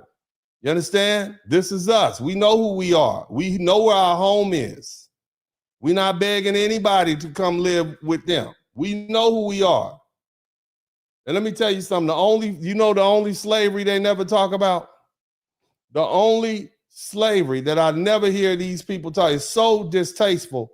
They never, ever, ever talk about the breeding farms. Hit the #1 button if you can hear this. Every plantation with cotton on it. You know what plantation they've never shown us, Abby? The most prominent ones. The ones that were most profitable. The breeding plantations. Fair use. Why don't you want to show us those? You know why? Because after the research that I did for this album, you realize that the moment that a girl menstruated, she was put in a stable where a horse would be and forcibly mated, forcibly raped by a male of the slave master's choice. And when she had children, they weren't called children, they were called a litter of pups. The punishment. You hear this? Now you got a lot of people saying, "Oh, how did all these blacks get over here?" There was only 400,000 black people in 1808. Breeding farms. We literally were bred here. That's why I tell you, it's distasteful. Nobody wants to talk about that. These were the most profitable farms, breeding farms. Where do you think all those black people came from after 1808? They bred us here. Anybody could get a woman pregnant and get black, white, and Native American. This is what happened, breeding farms. This is what happened. Look it up, fam. This is our history. Bottom line is we were bred here in this country. That's why I tell you, we're of African descent, but some of us have European, some of us have Native American, some of us have Asian, but we are still black people. We are still foundational Black American people. We are our own group. Punishment for raping or killing a person in medieval Spain is gelding. Gelding is when you take hot pincers and you take a man's balls and dick off root and stem. Killing a person, law of the Bible, right? Medieval Spain, super religious. You killed a man, he should be killed. Why were indigenous and black people categorized as subhuman? So under the law, you would not be punished for the things that you did to us. That's why. You used to be proud, right? Used to be proud, white America, of rape and murder. Used to be proud of colonization. Used to, wow, that made us tough. And then you got ashamed of it. And that's what you're dealing with. That's what America's dealing with, a schizophrenic crisis. There's a British manual, right, that was taken out of the British Museum because within the manual, it talked about how rape was a weapon of war that should be used against the indigenous population. You're ashamed of that now. You're ashamed, right? Who was Christopher Columbus? His image has been so whitewashed, but he was trafficking little girls on an island. Who does that sound like, huh? And you all wonder why black folks are not shocked by Epstein. You wonder why we're not shocked by it. We live with it. We know who these people are. Been knowing who these people are. Now, again, we're not dividing people. Okay, we've already been divided. Okay, they divided us when it was convenient. We just refusing to be lumped back in together now that it benefits them. Now, I want to go ahead and take this opportunity to thank everybody. I appreciate you guys. And I also want to share this video with you guys. I know it's long, but this is necessary. Somebody type necessary. You all know who Dr. Umar Johnson is, right? I'm going to take the opportunity. I've had an opportunity to look at this video, and I'm going to take the opportunity to break down what he says. I'm going to let it play, and then I'm going to go back through it, and I'm going to break it down. I think it's important. He is one of the great minds of our time, and whether you disagree with him or not, he deserves a fair hearing. So we're going to listen to what he has to say, and then I'm going to present my response to it. Let's listen to Dr. Umar Johnson, and this is him appearing on a podcast, and he has some things to say about foundational Black Americans and the entire delineation movement. You all pay attention. And I'm not going to say anything because I told y'all, I'm not going to say anything. I'm going to let it play. Okay? Let's go. And this is why I have issues with groups like FBA and ADOS, because if y'all really got a problem with immigrants, shouldn't you be attacking the biggest immigrant groups? There are twice as many Chinese as there are Black immigrants. There are 5 times as many Latino as there are Black immigrants. You see this? There are what? 2 times as many East Indian immigrants as there are Black immigrants. So if your problem is immigrants and not just Black immigrants, where the smoke for the Chinese at? Because I ain't seen y'all yet. Because the same people screaming FBA and ADOS is giving their money to the Korean haircare shop. The same people screaming FBA and ADOS is eating at the white restaurants. The same people screaming FBA and ADOS is at the East Indian car dealership. So help me understand. African immigrants are your enemy, but every other immigrant is okay to take your money. That is a complete contradiction. Any Black person talking to me about a Black immigrant being a problem and you got a $500-600 weave on your head that you bought from a Korean hair care store, you are a political hypocrite. 100%. If you're going to have a problem with immigrants, have a problem with all of them, not just the ones that look like you. So, you know,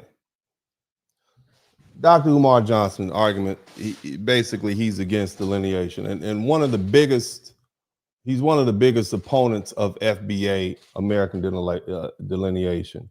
And that matters because Dr. Umar Johnson has spent years positioning himself as a defender of Black people. So we listen to him, right? He's a Pan-Africanist and he's for Black unity. So when he criticizes FBA, people listen, his fans listen, but listening doesn't mean he's right. Okay, he went on this podcast and he had this critique of foundational Black Americans, and I'm going to, I'll let you all hear it. And again, it's important to listen to because he's an intellectual mind of the time, right? And so you heard what he had to say. Now, here's the thing: at the core of his argument, okay.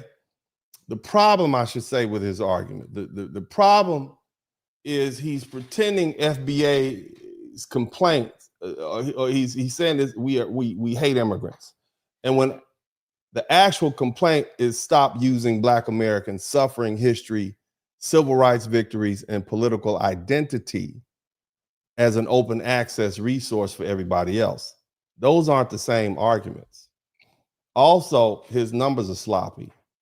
Okay, Pew says that Black immigrant population was about 5.6 million in 2024, and that makes up about 11.4% of the U.S. Black population, and 11.2% of all U.S. immigrants. So migration policy, or should I say the Migration Policy Institute, says that the U.S. had about 50 million immigrants in 2024, with Mexico alone having about 11 million, and sub-Saharan Africa having about 2.5 million. So yes, Latino and Asian immigrant groups are numerically larger in many categories, but that doesn't answer the FBA argument, okay? Now, his first point, all right, and I'm gonna break it down point by point. If y'all have a problem with immigrants, why not attack the biggest immigrant group? See, that's the first misdirection. Foundational Black American isn't simply saying immigrants exist, therefore immigrants are the enemy. That's not what they're saying. FBA is saying foundational Black Americans are a specific people with a specific lineage and a specific debt owed and specific political and social claims and needs. That the issue isn't merely about population size. The issue is identity trespass. In other words, these people are pretending to be us. All right, resource competition, political substitution, and a narrative theft. A Chinese immigrant or a Korean immigrant, he doesn't usually come to this country and claim to be the face of American slavery and start speaking on behalf of Black people.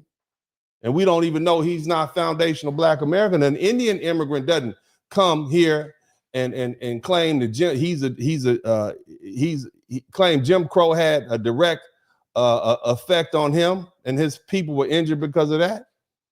But many of these Black immigrants and their children absolutely do enter the United States. They come to institutions of higher learning under this broad umbrella of Blackness, and then they benefit from the remedies and scholarships and civil rights framework and diversity programs and cultural capital and historical sympathy built on the suffering of foundational Black Americans.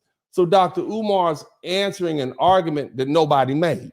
This isn't who has the most immigrants. This is who's being allowed to step into our political category and collect from our injury because they're pretending to be foundational Black Americans. Now, the second point is, he said that there are more Chinese and Latino Indian immigrants than Black Americans. Even if in the true broad terms, that still doesn't defeat the point. Numbers alone don't determine political impact. Okay, the Jewish people can tell you that. FBA concern is just how many immigrants exist. That's not it. We're not concerned about how many immigrants exist. The concern is how immigration affects Black American representation, employment, contracting, education, cultural ownership, and civil rights policies. You understand? And I think I hashed that out earlier. Foundational Black American descendants of U.S. slavery, Jim Crow, redlining, convict leasing, exclusion, and domestic racial caste. That's a big difference from Black immigrants, okay? Their people had ancestral injury, and it was real, but it wasn't in this country. And that distinction matters politically. Dr. Umar collapses all Black people into one category and then acts like foundational Black Americans are wrong for asking for precision. The second thing, where's the smoke for the Chinese? That's what he said. These are his words. This is what this learned doctor said. Where's the smoke for the Chinese? We don't have smoke for everyone when they disrespect. You see, we don't have smoke for everybody. Okay, when they disrespect our people or exploit our communities to benefit from our political struggle, but Black immigrants get discussed differently because they're closer to the identity question. These people can fake like they're us. Look, Korean beauty supply owners economically exploit Black neighborhoods. We know that. That's a real issue. Latino political blocs, they compete with Black Americans for city resources and jobs and contracts and political attention. That's a real issue. Okay? Asian groups, They benefit from minority categories created through Black civil rights struggle. We know that. That's an issue. But see, here's the thing. African and Caribbean immigrants, the issue has a special layer. They get folded into Black America while having no lineage to the Black American historical debt because they look like us. You understand? That's why the conversation is different. It's not just because they look like us that we have smoke for them. It's that FBA has, that's not why we have a problem. It's because institutions use their appearance to satisfy the debt owed to our lineage without actually giving to us the opportunity necessary to undo the historical damage in which the program was set up for in the first place. And Dr. Umar is acting like all the issues FBA have with immigrants are identical. They don't have to be. Different groups bring different problems. The world isn't one big kindergarten rule where every group must criticize and get criticized the same way all the time. Different groups interact with foundational Black Americans differently, and so they get a different critique. Here's another thing he said. Y'all give money to the Korean hair stores while white restaurants and Indian car dealerships. And see, this is the weakest argument. It's the weakest part of the argument because buying goods in America isn't the same as surrendering your identity. A Black woman buying some hair from a Korean beauty supply store doesn't mean she's obligated to let African immigrants claim foundational Black American lineage. Eating a cheeseburger at Burger King, a white-owned restaurant, doesn't mean you lose the right to advocate for reparations. Buying a car from an Indian dealership doesn't mean you can't demand civil rights benefits based on your lineage. That's not hypocrisy. That's living in an economy where Black Americans often don't control the supply chains because we're historically locked out of capital lending, land ownership, and manufacturing and business development. You can't use the fact that Black people are forced to participate in an economy they don't control as proof that we don't have the right to defend our political interests. That's not an argument. That's guilt tripping. That's like telling the Native American they can't argue for tribal sovereignty because they bought groceries from Walmart. You wouldn't tell a Jewish person they can't defend Jewish identity because they drive a German car, a BMW or Mercedes-Benz. That would be absurd. They would laugh you out of that room. Dr. Umar is purposely confusing consumer behavior with political self-determination. I know he knows better. And those aren't the same thing. You see? Now, the last point, the man says African immigrants he basically said African immigrants are our enemy, but every other immigrant is okay to take our money. That's what he said. Okay, and soon that we treat them. That's a straw man argument. We're not saying that Africans are our enemy. The issue is conduct, it's positioning, and it's political competition. This is about money and resources and power and influence. If an African immigrant respects FBA lineage and doesn't speak down on Black Americans and doesn't pretend to be the authority of our history and doesn't use our civil rights struggle while at the same time insulting us and doesn't try to replace us in institutions built from our suffering, then there's no personal issue. But when you have someone calling us lazy, right, telling us we have no culture and we don't value education and we all criminals and inferior, right? Or we need immigrants to teach us how to behave, then yes, we have a right to respond. And when institutions use Black immigrants' success to try to shame Black Americans, ignoring that many immigrants arrive through this selective immigration system, educational filters, family networks already set up, voluntary immigration, that becomes a political problem. See, here's the thing, the deeper issue that Dr. Umar Johnson is missing, okay? This is what I need you to understand. Dr. Umar's entire frame is Pan-African emotionalism. Blackface equals Black family, that's his thing. And FBA frame is political reality. Lineage, debt, injury, repair, all that matters to us. FBA isn't saying African people have no struggles. That's not what we're saying. We know they do. Black Americans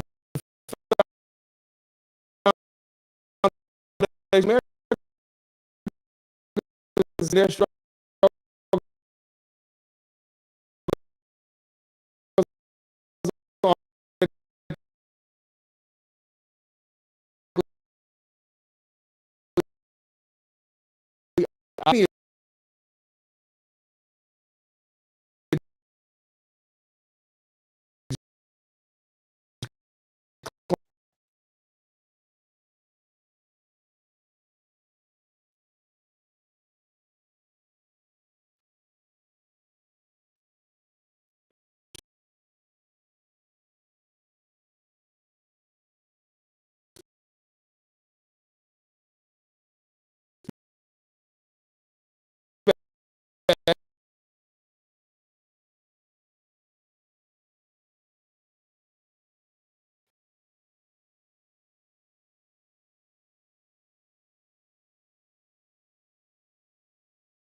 politically merge to us whenever it benefits them, or and then separate when it's time for accountability. That's the FBA is now rejected. Look, wrong. But that's that every immigrant country with a distinct where's the system. Indian that's in black struggle where they speak for us while standing in this Korean hair store argument is weak. You understand me? At what point does a black woman buying weave erase her lineage? At what point does a black man buying something in this commercial society, whether it's from an Indian or anybody else, means he foregoes the right to defend his family and his community? Eating in a restaurant has nothing to do with our political interests. That's not analysis, that's cheap talking points, man. The issue is not whether black people spend money in America. We live in an economy we didn't build and don't control, right? We've been intentionally locked out. The issue is whether foundational black Americans have the right to say, do not steal our identity. Don't hijack our civil rights and our legacy. Don't use our suffering as because you're an immigrant. You're gonna use it as an immigrant coupon. Don't come here disrespecting us. The very people who struggle open the door for you. That's not hate, that's boundaries. You've been a bad guest. That's what we tell them, they're a bad guest. And every serious people on the earth has boundaries. FBA is not wrong for finally having some too. Now, I don't think there's anything wrong with that. Now, let's get back to this work, all right? The flags need to come out. Where the flags at? We're gonna talk about some flags tonight. I wanna see all the flags. Where the Haitians at? Where the Jamaicans at? Where the Africans at? Where your flags at? See, the conversation's about to get real uncomfortable now.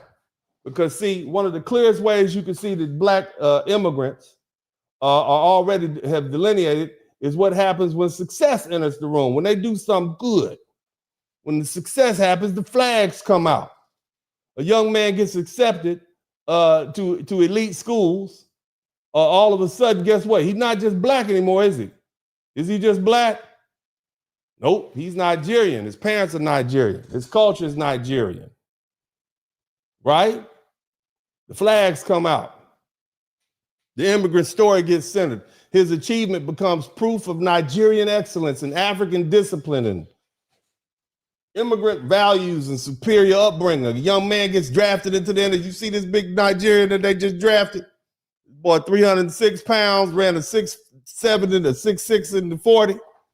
He's Nigerian. They made it a point. We got him from the darkest corner in Africa. We got us one. Damn it. We got us one. We got a big, I can see him up there top. We're going to go back and get some more. He's clearly Nigerian. That's what they're saying. They're not saying he's black. think his name is Bernard or some last name Bernard. You see? You see that?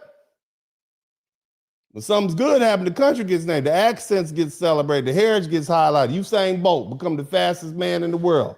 Nobody's just saying, oh, look at that black man. They say he is Jamaican. Jamaican flags come out. It's been like 15 years. They're still talking about him.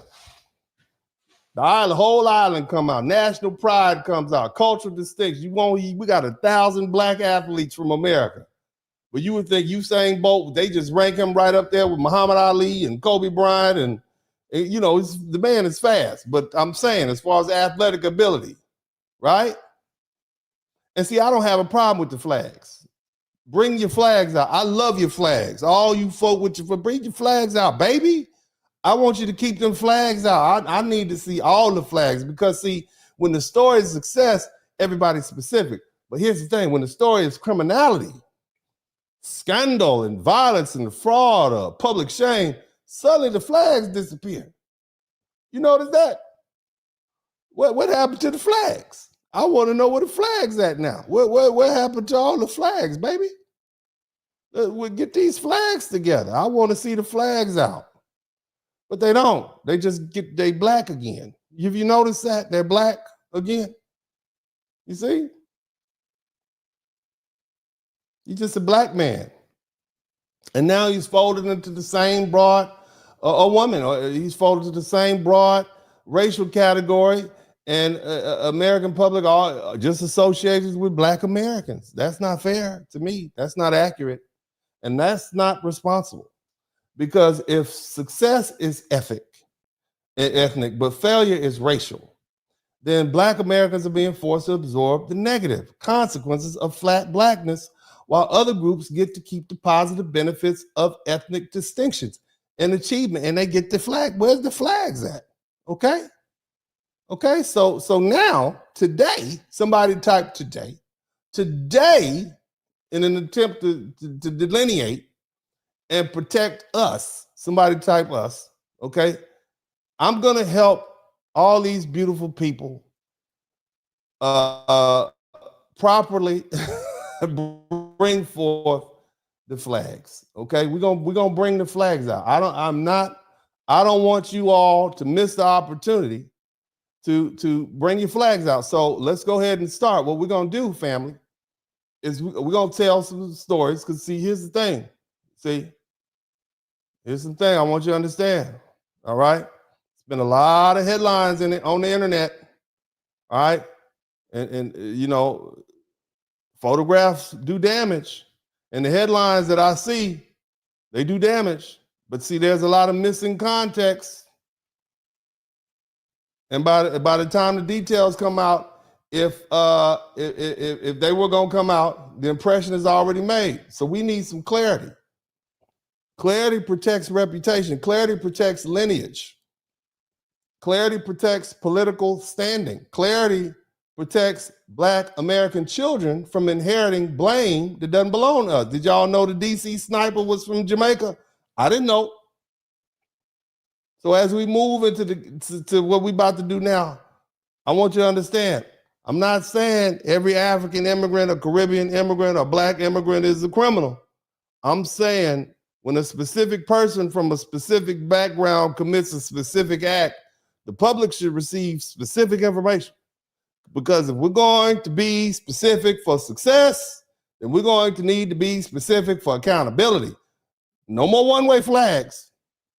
No more ethnic pride when it's good and flat blackness when it's bad. No more letting foundational black Americans carry everybody else's negative press while everybody else keeps their flag clean. So now we're going to look at some recent cases, and we're going to ask the question the media often avoids. Whose man is this? Because black Americans are done being blamed by default. Now, what we're going to do is y'all hit the number one button. Make sure that you're clear. I want to introduce you all to this gentleman. Okay, I want y'all to make sure that you buckle up, because there's some heinous stuff going on here, and this is none of our business. This is not us. We didn't do it, and I want to make sure that each and every one of y'all understands who this gentleman is. All my people, Okay, we're gonna the first stop is gonna be the motherland. I want all the people from the motherland. This is your guy. Somebody type Sierra Leone in the chat room. Somebody type Sierra Leone in the chat room. I'm gonna tell you what this gentleman, his name is Abdul. You all can help me pronounce it. I'm gonna do the very best I can to pronounce these phonetically. His name is Abdul Jallo.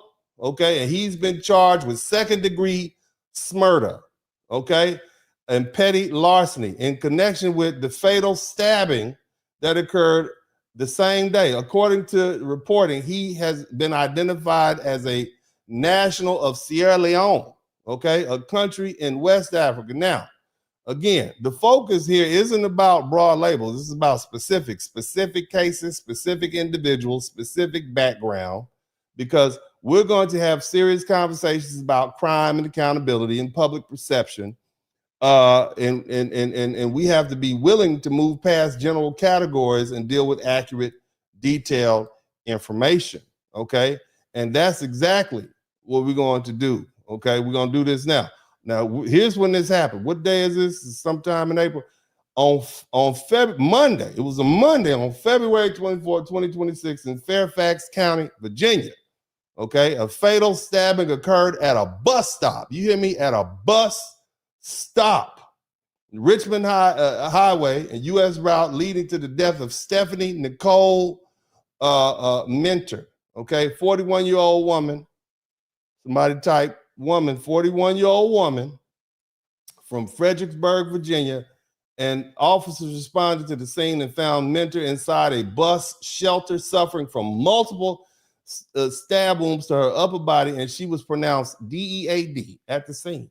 And the investigator used surveillance footage and witness interviews to identify Abdullah Jallah, age 32, as the primary suspect, noting that he had exited the bus with the victim and was the last person seen with her prior to the attack. Authorities took Jallah in, I guess I'm saying his name, okay, into custody shortly thereafter and charged him with second-degree murder along with petty larceny for an alleged offense earlier the same day. So he's just out there committing crimes, okay?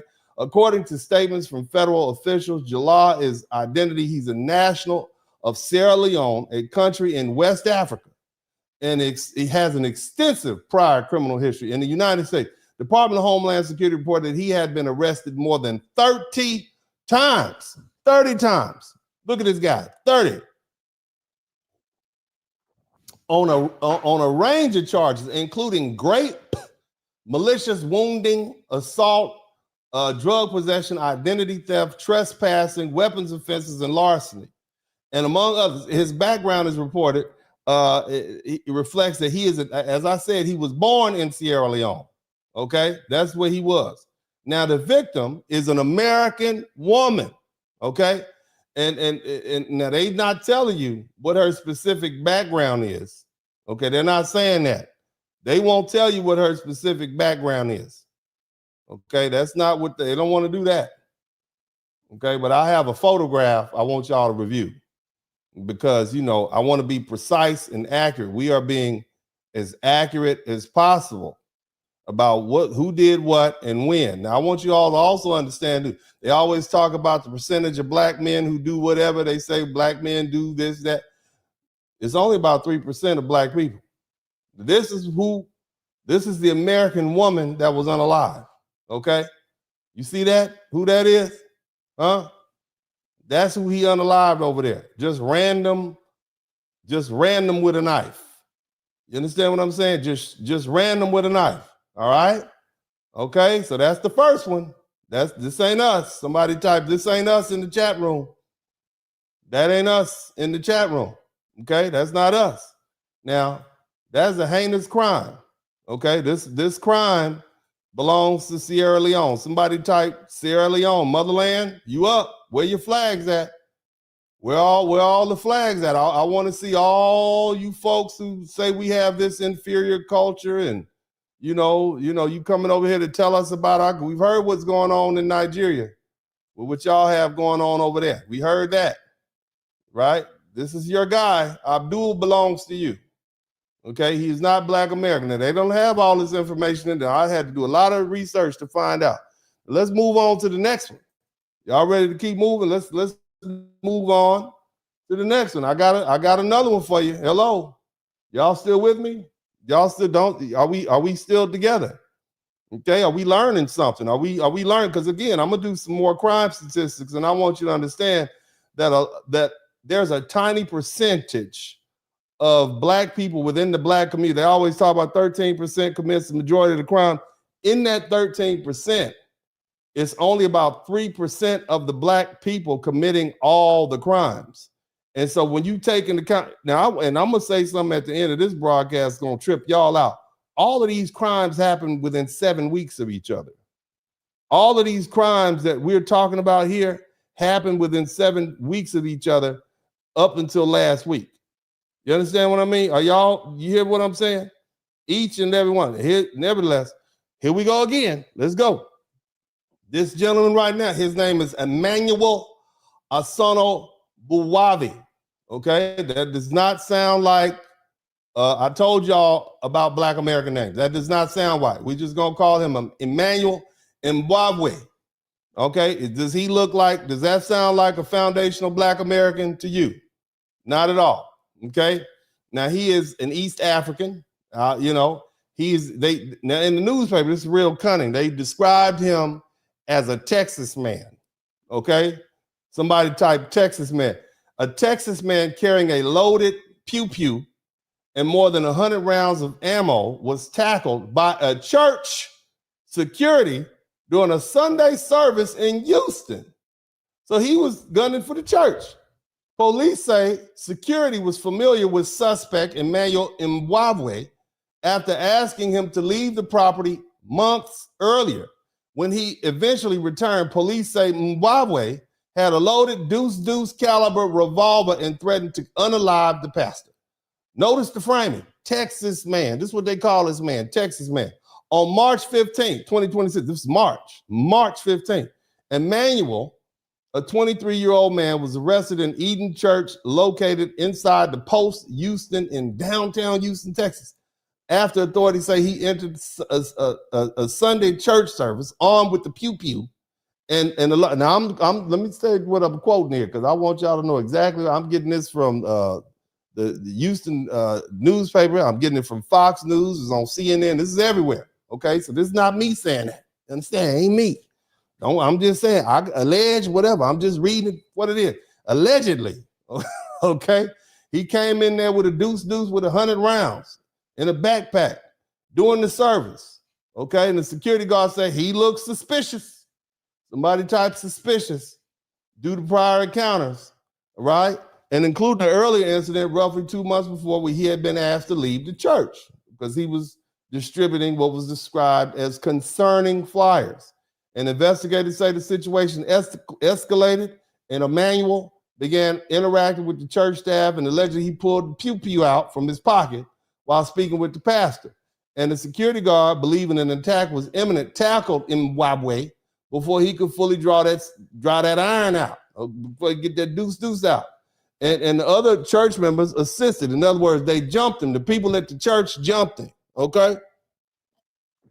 Then he said, I am a prophet called Warlock. He said, I am a prophet called Warlock. Okay, that's what this Texas man said. Somebody type Texas man in the chat room. That's what they said. They said Texas man. Matter of fact, I want you all to see. I want you all to see how they put this out. I want you to see this is what the article looks like. This is what the article looks like. Somebody type Texas man. This is what it is. I'm gonna make it nice and big. This is what it said. Texas man. Does this look like any when you envision Texas man in y'all's collective minds out there? When you think Texas man, is this the image that pops up? I want you to just in your mind and the heart of hearts, when you think Texas man, is that what pops up to you? I'm just saying, this is what pop up. Texas man accused of bringing loaded pew-pew to church, threatening to kill the pastor. That don't seem like Texas man to me. Okay, I'm just, I live in Texas. Okay, and it didn't seem like Texas man, but that's what they said. And if you didn't look, if you squint your eyes a little bit, You're like, yeah, I could. He might be from, he might be from Texas. He could be from the Panhandle or something like that, right? But this is what the press does. Okay, that's what the press does. That's the press. All right, but again, this is not us. Somebody type, this ain't us in the chat room. Everybody in the chat room, this ain't us. This belongs to Kenya. Kenya, this is your guy. Where your flags at? Where the Kenyan flag? I want to see all the Kenyan flags.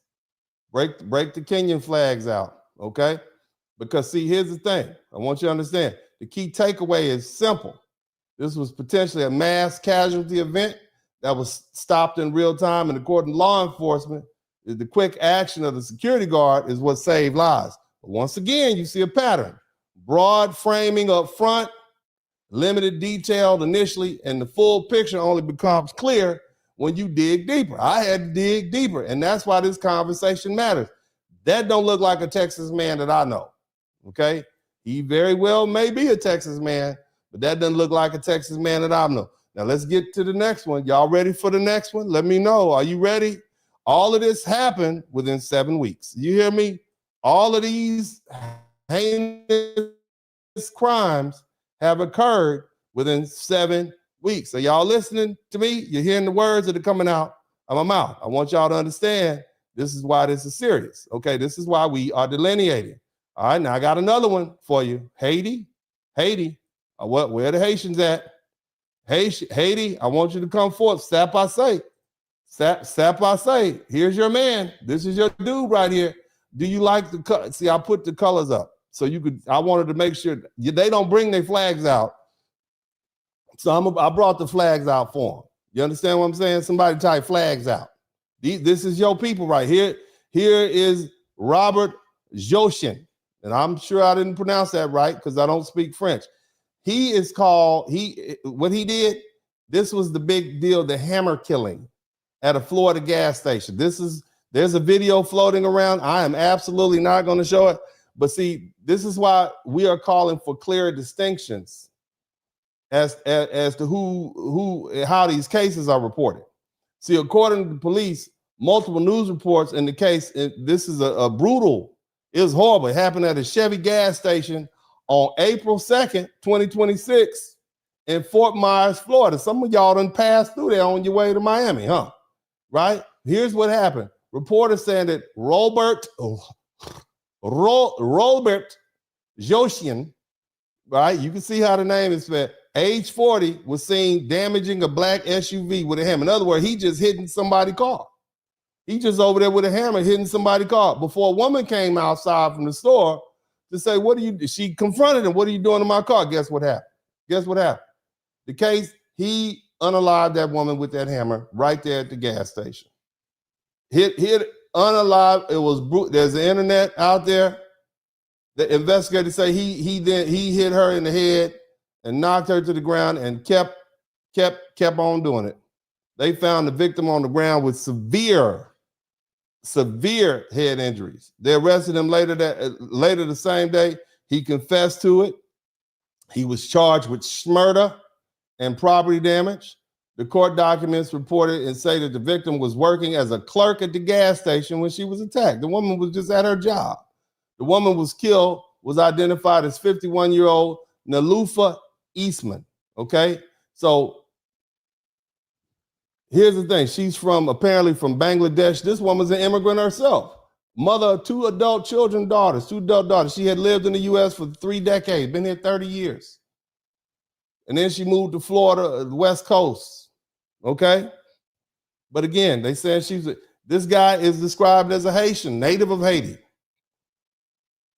He came to the United States in 2022. Joe Biden was president at the time. Okay? This is how he got here. He came here. He's been living in the United States illegally. He'd been granted temporary protective status. Somebody typed TPS in 2023. And the federal officials later revoked that status after the unalive. Oh, yeah, too late, sir. A little late. But the bottom line is,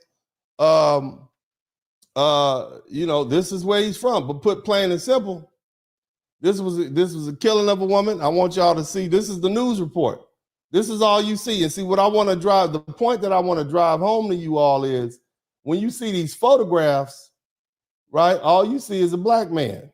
All you see is a black man in handcuffs, and there's really no further explanation. And guess who catches a social static for that? All right, delineation. You see why delineation is important? See, I'm a lawyer. Okay, long time ago, I used to help put people in jail back when I was a young lawyer.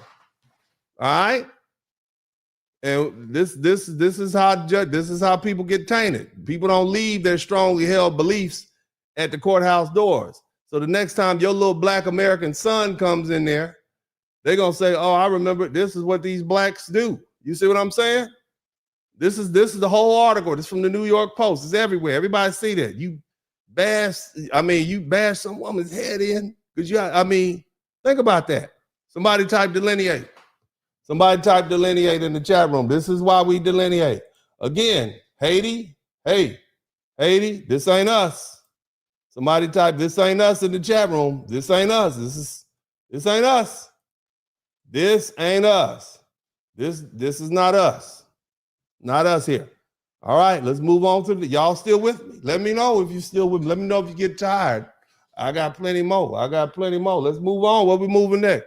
Oh man, we going back. Is anybody keeping score? We're going back to Sierra Leone. Sierra Leone is on a run. Golly, Sierra Leone, you are on a run. Look at you. Let's get it. Here we go. This cat's name is Mohammed Baylor Jallah. Did Mohammed Baylor Jallah, he is the fourth contestant up on Name That Criminal. Okay, that's where we are right now. This cat right here, let me tell you what he did. So Mohammed Baylor Jallah, okay, look, first thing, we don't do terrorism. Black people, we don't support radical Islam. We denounce all forms of terrorism, whether we talking about the KKK or ISIS. That's the official position of Black American people. We denounce all terrorism, all right? And this is why we delineate. See, it's a matter of life and death for our people at this point. Jallah grew up and he was radicalized while in the Virginia National Guard between 2009 and 2015 after listening to lectures from some person on Al-Qaeda, some cleric or Anwar Al-Awaki, I can't say all the names, according to the FBI. But the media referred, they call him a hate preacher. So he was listening to a hate preacher. This black dude was listening to a hate preacher. All right, now on June 2nd, 2021 at approximately 9 p.m., okay, this cat right here, he was in Norfolk, occurred in Old Dominion University. Police responded to 3 people being shot. All were transported to local hospitals and survived with non-life-threatening injuries. The suspect was identified as Mohammed Baylor Jallah, who, according to the federal court records, was born on September 1989 in Sierra Leone. Okay, and he became a naturalized U.S. citizen, and he was living in Spurling, Virginia. That's why you have all them Africans running for office up there, because that's where they at right now, man. They took over. This is yours right here. This guy belongs to you all. But anyway, following the incident, the authorities charged him with terrorism-related offenses, including attempting to provide material support to ISIS. This is under Joe Biden's, leadership. Old Sleepy Joe, as Trump used to call him. But anyway, the case is up in federal court, and in 2023, he was convicted of terrorism charges.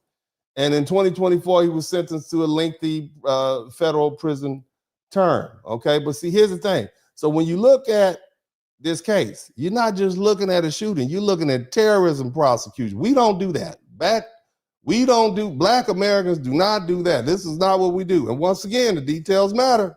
When you look at this cat right here, that looked like your weed smoking homeboy from high school. I got a homeboy look just like him, Keith. And he never said the TH, so it always sound like Keith. His name was Keith. And Keith was the chief smoke. We had the little black lips and everything.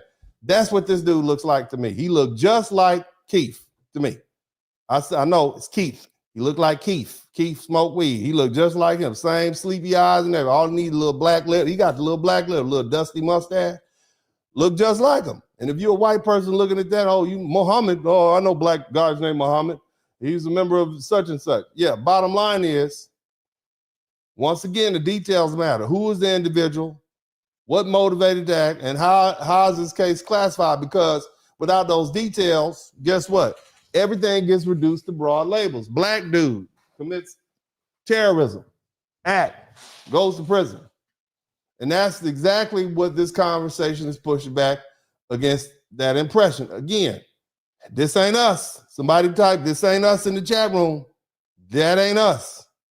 That ain't us. Sierra Leone, that's you got 1, 2, you got 2.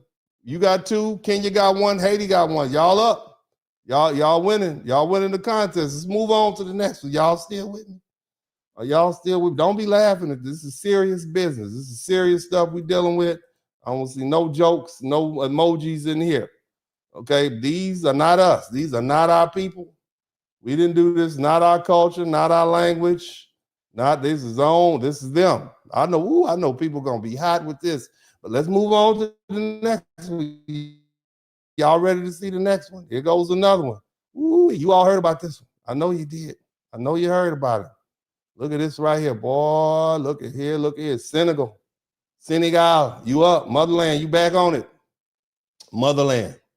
Ndiaga. I can't say that name. I'm not going to try to say. He's not here with us anymore. This is the Austin mass shooter, okay? And here's the thing. I want you to understand something. I want you to listen to me. They referred to this dude as an African-American, okay? This is how they referred to him, okay? And this case highlights the issue of how individuals are identified early in the report because nobody's checking to see. See, again, the initial coverage in the outlets described the suspect as an African-American. Now, later on, after nobody cared and nobody was looking and people moved on, they clarified it, okay? And see, this is the foundation. This is not a foundational Black American man. This is an African immigrant from Senegal. And this is why we delineate. In the news mass media shooting suspect, he was identified as an African American. Let me put that up because I want y'all to see. This is the actual clip of how he was portrayed. I want y'all to see that. This man got a property of Allah shirt on. And I got a homeboy look like I played football with a dude look just like this dude. I played football with a dude that looked just like him. I'm just saying. And if it's confusing to me, and I'm used to looking at Black people, how confusing is it to the typical, white folk, the typical Karen? This is how they described him. This was all over the internet. African-American shooter, property of Allah. Okay? That's what it says. It's not me. Now let me tell you what he did. Y'all still here? Y'all listening? Let me make sure. I don't want there to be any misunderstanding as to who this is. So I'm gonna make sure we get the flag back up. Okay, we want to get the flag back up. Let me know if you're bored. I spent a lot of time I pushed this broadcast back. I wanted to make sure we had a good crowd of people to listen to this. We need to spread the word. Next time somebody said, why are y'all delineating? Why are y'all delineating? Okay, look at that. That's why we delineate. Let's keep it pushing. Let's go ahead and proceed forward. Now, what happened here? On March 1st, 2026, at approximately 1:58 a.m., a mass shooting occurred on West 6th Street in Austin, Texas, outside and around Buford's Backyard Beer Garden, a crowded nightlife area near the University of Texas. For you all that don't know, University of Texas is a huge university here in Texas. This is the flagship institution, plenty of white folk, okay? Austin.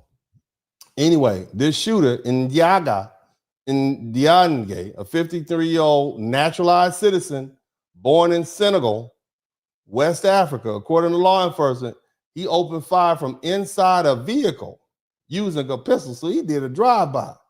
Okay, and then he exited and continued shooting pedestrians with an AR-15 style rifle, targeting people along the street and attacked last only a few minutes, but multiple casualties, multiple. At least 3 people were unalive, including Diaga himself, approximately 14 to 15 others, but he shot 14 people, okay?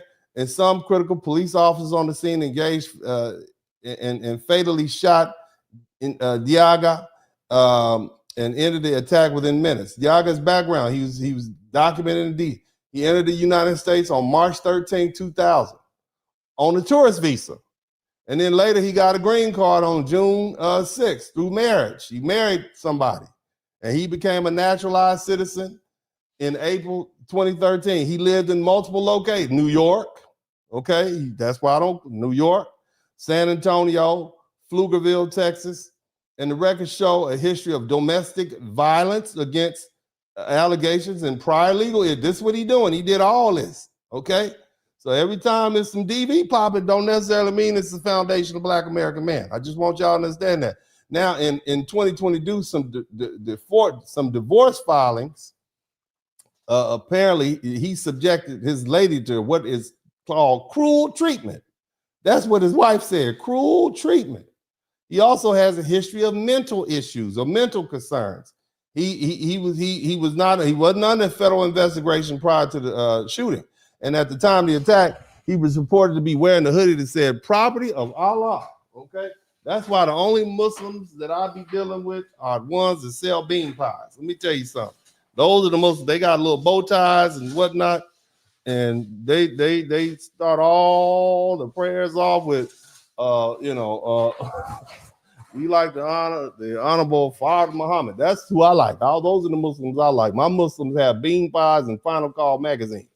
All right. Nevertheless, this is what he did. Okay. We don't even have a definitive motive as to why. Okay. We don't know why he did what he did. Okay. But we do know that it started after the U.S. Israel military began in attacking or involving themselves in Iran. We do know that, but we don't know why. We don't know why it happened. But this man is from Senegal. You guys, this ain't us. Somebody type this ain't us in the chat room.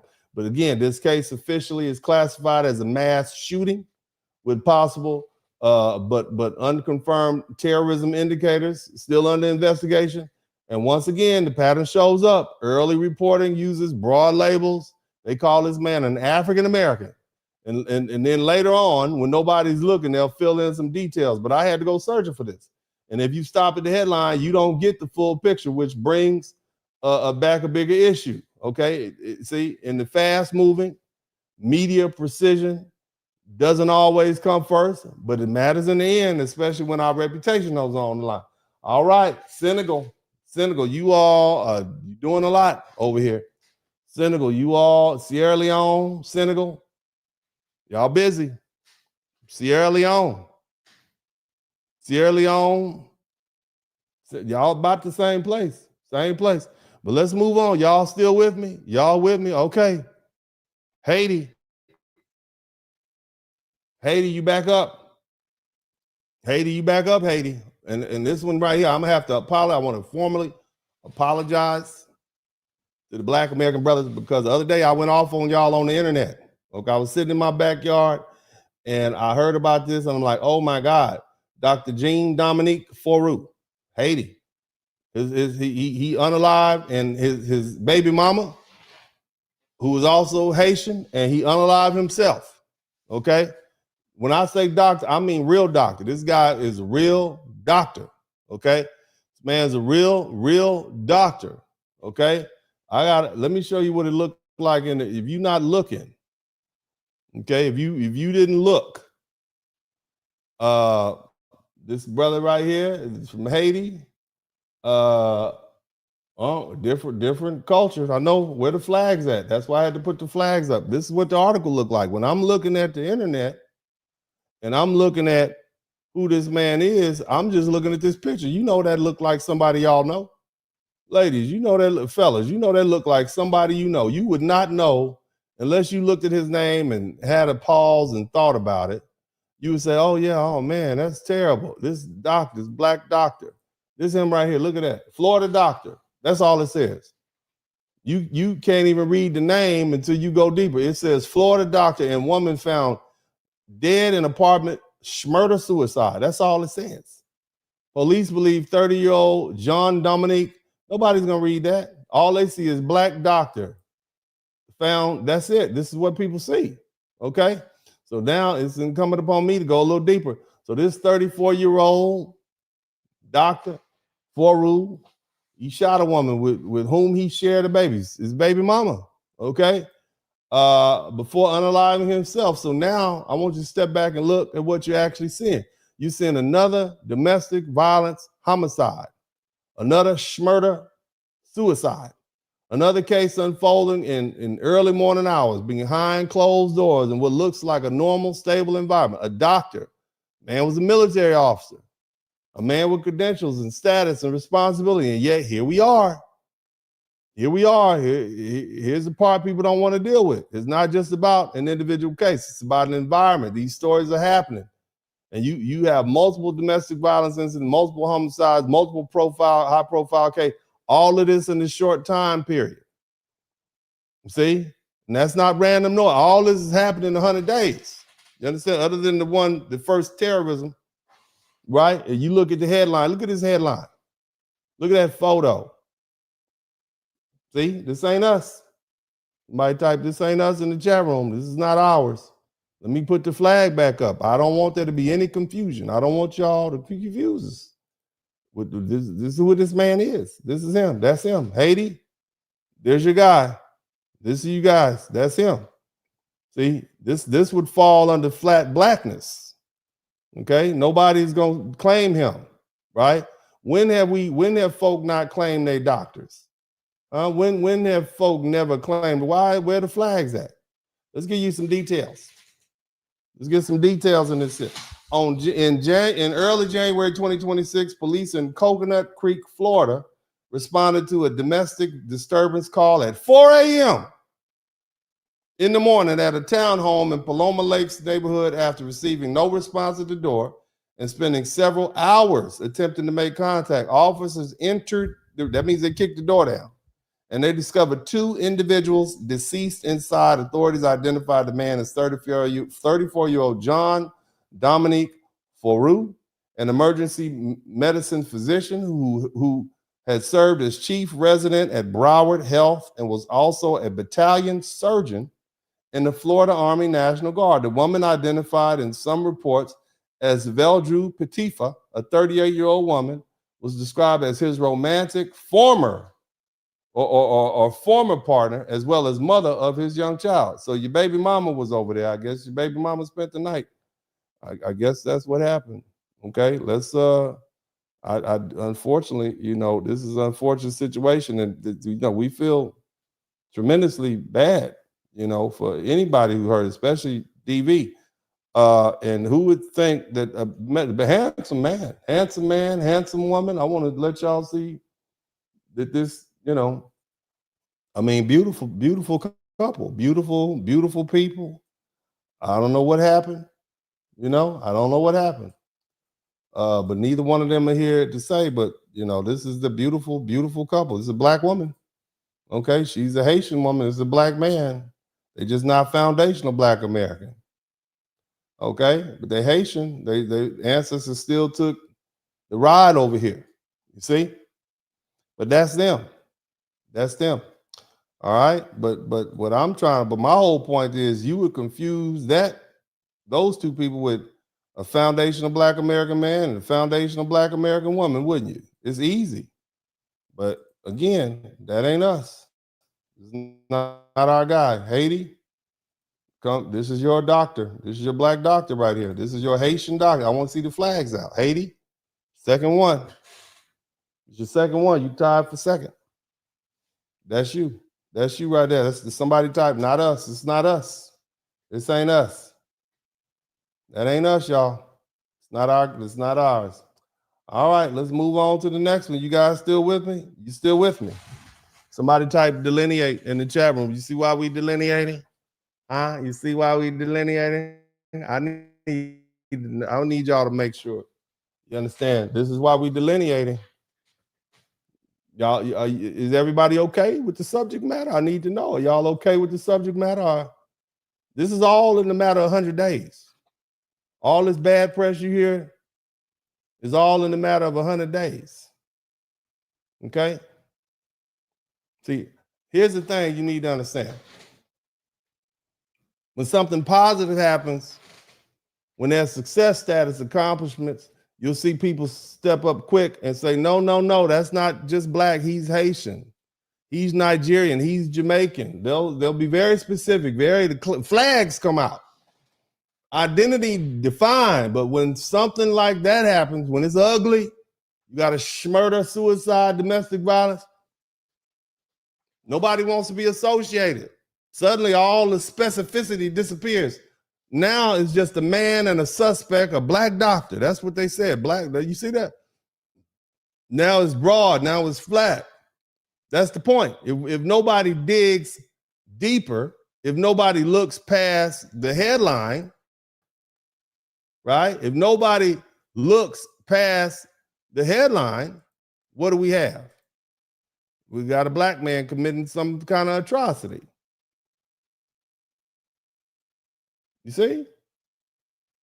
Just becomes another example of inside a general category of black dysfunction. And when that happens, that perception doesn't stay with him, it spreads. So the issue isn't about claiming or not claiming one person. The issue is consistency. If identity is going to be specific when it's positive, it has to be specific all the way across the board. I know y'all claimed him when he graduated from medical school, when he got his residency. Claim him now. And all the rest of your people, when they do stuff, claim them then. See? And see, the thing that we have to understand as foundational black Americans, in an environment like this, where news headlines move fast, images move faster, and people don't always go back for full context, those broad perceptions stick. That's why this conversation happened. Not to attack anybody, because Lord knows we never know when the angel of death is coming to visit us. But we have to protect our people. I have to protect my people. And when I say my people, I'm talking about foundational black American people, because nobody else will. What else should I be doing as a highly educated, successful black father and black lawyer with foundational black American roots and foundational black American children? What else should I be doing? What would you all have me do? Am I just supposed to sit back and let this slide? I'm just asking for you all who think I may be unreasonable for doing this. What else should I do as a person who's heavy in law enforcement, and I know how easily juries and judges can be swayed? When I have black sons who may be facing this sort of, and they're going to look and say, well, you know what? Damn, these people are bad. What do you think? How much of this stuff is allotted to black Americans in general? And while these immigrant groups step back and don't claim it, huh? That's why this conversation is happening. It's not an attack on anybody. I'm not trying to divide for the sake of division, but to say if we're going to talk about identity, we're going to talk about representation. If we're going to talk about who's who, then it needs to be clear, consistent, and accurate every single time, because if it's not, then the wrong people end up carrying the weight of something that they had nothing to do with. And my people didn't have nothing to do with this. Somebody type, that ain't us in the chat room. Somebody type, that ain't us in the chat room. He's not ours. All right, y'all still with me? Let me know. Let me know. I need to know if you all are still with me. This is a barn burner. This is gonna be all over the internet. Let's move on to the next one. Y'all ready for the next one? Y'all ready for the next? And condolences to all the victims and all the families. This is terrible. This is just horrible. This is horrible. You fellas, look, man, you got to walk away. I don't care how much you care about to lose. Why would you unalive your child's mama? You know what I'm saying? Your child is going, you are cursed forever if you do something like that. You need to control yourself. I don't care what your ethnicity is. We have our own issues in the black community. We had this one cat, apparently this dude unalived 7 children up in Shreveport. We have our own issues. And as much as we try to disavow him, my research indicates he was ours. Now, he might have been crazy, but he was ours. But we don't have to claim that's not ours. Let's keep looking. Now check this out. Here's another one. Kenya, where you at? This is your first time up tonight, Kenya. Kenya, Where's actually this is Kenya. Kenya, this number 2 for you. Kenya, you tied with Haiti. 2 for Haiti. Senegal still leading. But Kenya, no, actually, we got a 3-way tie. We got Sierra Leone, Haiti, and Kenya in a 3-way tie. Okay? All right. Now let's be clear about something, because this needs to be said plain. Again, we got another terrorist. Got another one. The third terrorist, second terrorist from Kenya. Okay. Second one. Let me say something. I want to talk to you all that's listening to me. Black Americans don't participate in acts of terrorism. We're not terrorists. We're not religious fanatics. Okay. That's not our culture. The most fanatic you're going to see is on first Sunday when your grandma catch the Holy Ghost and the ushers have to surround her and fan her with them church fans with Martin Luther King's face on. That's about as far as it's gonna go. That's our cultural expression. That's our tradition. That's our environment. What we don't do is go out and harm innocent people in the name of God or ideology. That's what the KKK did to us. We don't do that. You understand? We don't do that. That's it. That's not who we are. That's exactly why clarity matters, because when you blur identities and flatten everything into one broad category, people start associating behaviors with groups and historically have not engaged in those behaviors. And that brings us to this gentleman right here. His name is Cholo Abidi Abdullah, a man born in Kenya in East Africa. He was sentenced December, shout out to Jerome Payne. He was December 9th, he was sentenced life in prison. Southern District of New York, same place that got Diddy. He up there with Diddy right now, him and Diddy, okay? This man was plotting a large terrorist attack against the United States, according to the Department of Justice. He was trained by Al-Shabaab. I don't know who this dude is. This Al-Shabaab dude. This shish kebab is get boy. He got all you black dudes in Kenya. Y'all, damn. You understand? This dude was planning a 9/11 style attack. This dude was gonna hijack the commercial plane. This cat right here, this dude looked like, I'm telling you, he looked like he sell Lucy's in front of the liquor store, man. This dude right here. He looked, you know what I'm saying? If you just squint a little bit, he looked like somebody you know. Come on now. And that's the problem. This dude was planning a 9/11 hijacking.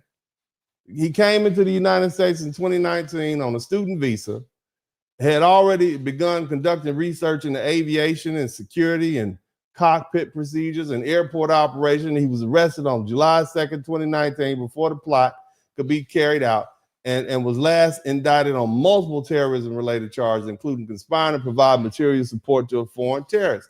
Y'all, they come over here on student visas and they are raising hell. Now, it took a long time. They foiled the terrorist plot. And again, this is why details matter. You look at this dude, look at it. He looked like every other dude from Brooklyn. Look at it. Take a look at him. All he needs is a hoodie. You see what I'm saying? I mean, I'm just saying, look at him. You see what I'm saying? I'm just saying, they look alike. You know, we've seen some videos today. You understand? But the bottom line is, we need to start, look, if you don't identify who these people are and where they come from and what motivated them, then everything gets lumped in together. And that's when people start drawing conclusions that don't reflect reality. You understand what I'm saying? Again, this ain't us. Somebody type, not us. Somebody type, not ours in the chat room. This is not our guy. He is from Kenya. You understand me? Kenya, Sierra Leone. We got 2 Kenyas. We got two Sierra Leones. We got a couple of Haitis. Got 1 Senegal. We'll see how it goes. It's not our guy. Somebody type, not our guy.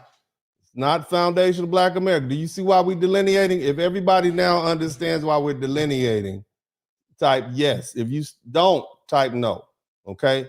If you understand now, is this a good reason to delineate? How many of you all have black sons? Huh? How many of y'all have black sons? How many of y'all do? I do. You want to protect it. What about you ladies who have black husbands and black fathers?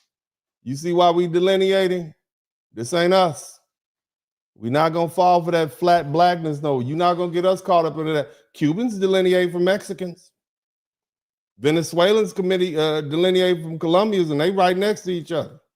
And I see all the super chats coming in.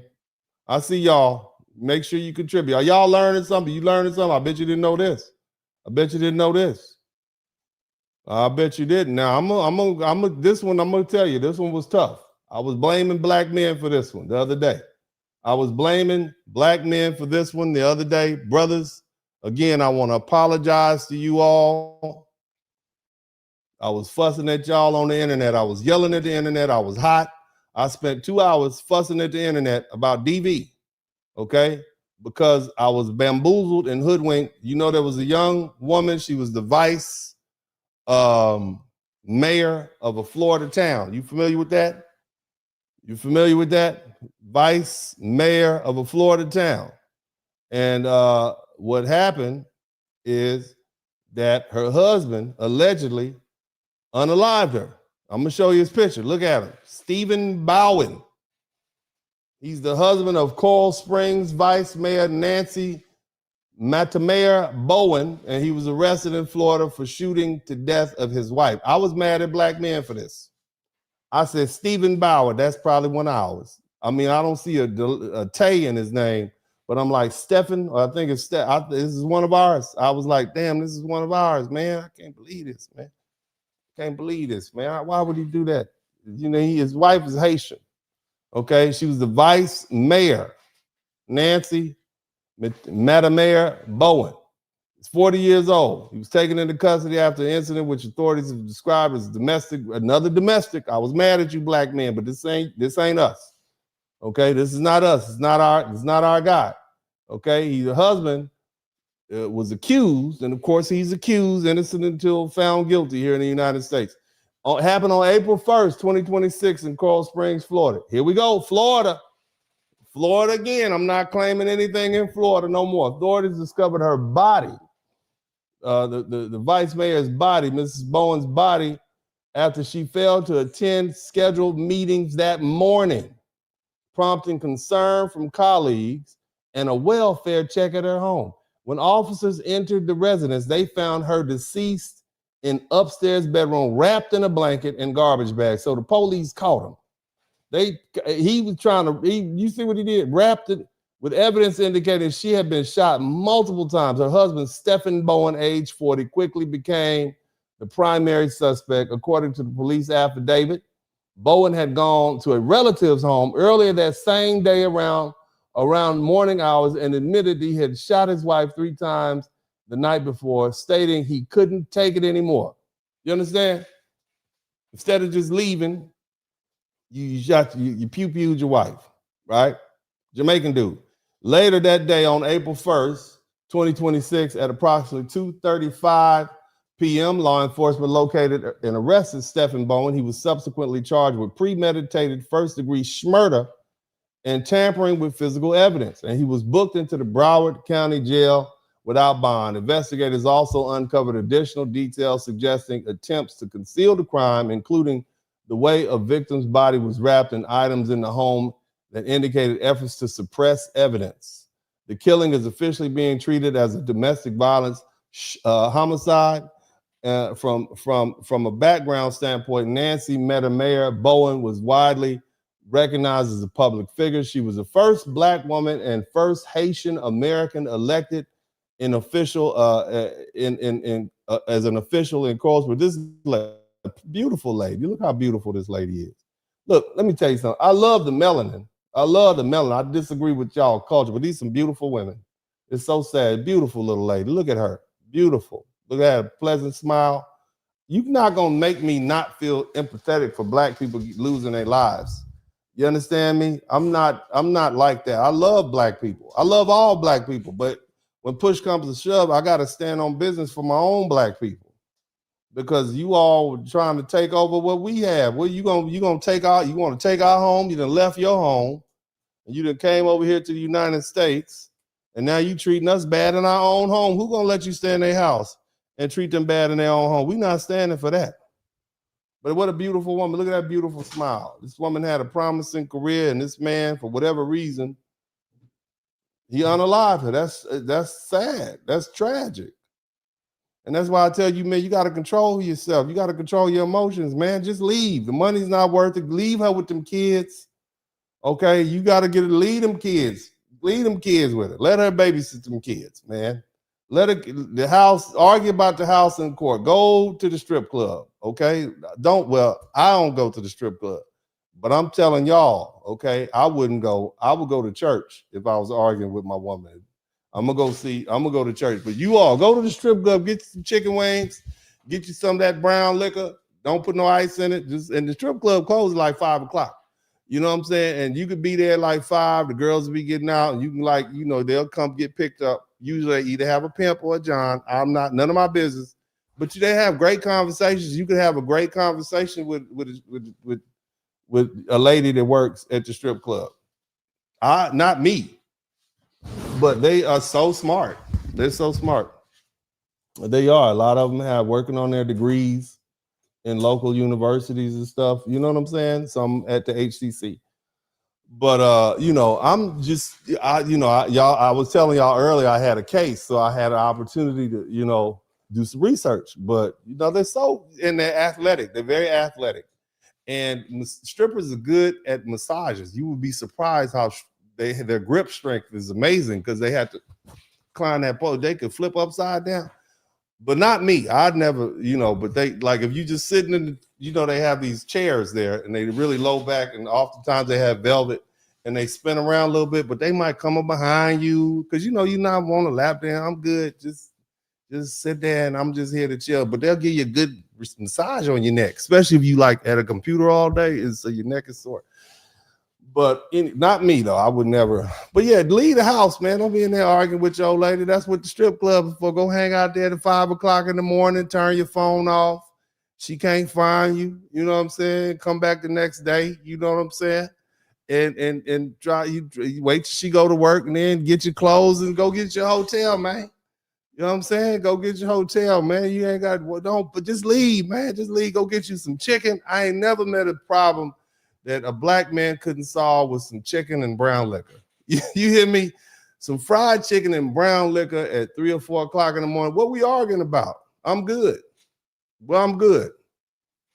You give me about 10 chicken wings and some brown liquor, and I'm listening to some good music at 4 o'clock. I ain't tripping on nothing, man. I'm good, man. And if you need to leave your car at the strip club and get an Uber, go to a little hotel and chill out. You ain't got to drive. You ain't got to be leaning and driving, because that just work. Now you argue with your woman, then you went to the strip club and, you spent your little money. Now you getting arrested. Don't do that. Just take a Uber. You understand what I'm saying? But, go to a black strip club. They treat you better at the black strip clubs. I'm not me, though. I'm just saying, hypothetically speaking. This is years back that I did, I had that case, but, whatever. So bottom line is, family, this dude ain't us. He belongs to Jamaica. This is a Yardman. Somebody type Yardman in the chat room. This is y'all guy. So along with Bob Marley and who else? You got to claim him too. Bob Marley, and that's your guy right there. Okay? He unalived his wife, his Haitian wife. All right. But see, here's how they identified this dude. They just simply identified him as an American. They call him an American male. That's it. They didn't say anything. You had to dig deep, and this one had me fooled. This was tricky. Okay, because if you just hear the name Stephen Bowen out of Coral Springs, you're going to assume off the rip that this is a foundational Black American man with roots here in the United States. Okay, nothing about this name jumps out as anything. Then you find out his wife, the vice mayor, is a Haitian, and now you start thinking, okay, maybe there's more to it. But even then, because remember, these people tell us don't marry Black Americans. You've heard them say that, right? So, okay, so if his wife is Haitian and we know how their culture is, she probably dealing with another Caribbean dude, right? I'm just saying, that's what they say. Don't fool with, that's what they tell her. Don't fool with them Black Americans, okay? They crazy. But then, right? See? Okay, I'm not saying nothing. Innocent until proven guilty. But then his wife, vice mayor, but you know, the name doesn't give anything away. Okay. All right. It doesn't give anything away. Look, and when you have to understand something, it's not everybody that's coming out of the Caribbean has French names. Some have, they've been colonized with English names. And so that's why this Stephen Bowen threw me off. Remember, Jamaica was colonized by the British. Okay, that's why they speak English. They speak Irish English. Did you know the Irish were thrown to Jamaica, and that's why the black people in Ireland, the black people in Jamaica they have an Irish accent. That's what that is. It's mixed with the African language of what. That's why they sound like that. That's why the Irish. If you really listen to them, quite Irish. Okay. Top of the morning to you, wee lassie. Yeah, I can do the Irish. I can't quite do the Jamaican as well. But anyway, you left guessing, you know, and I'm being honest with you. I had to dig deeper myself, because based on what I was seeing, I initially took this man as a Black American. Come to find out, he's Jamaican.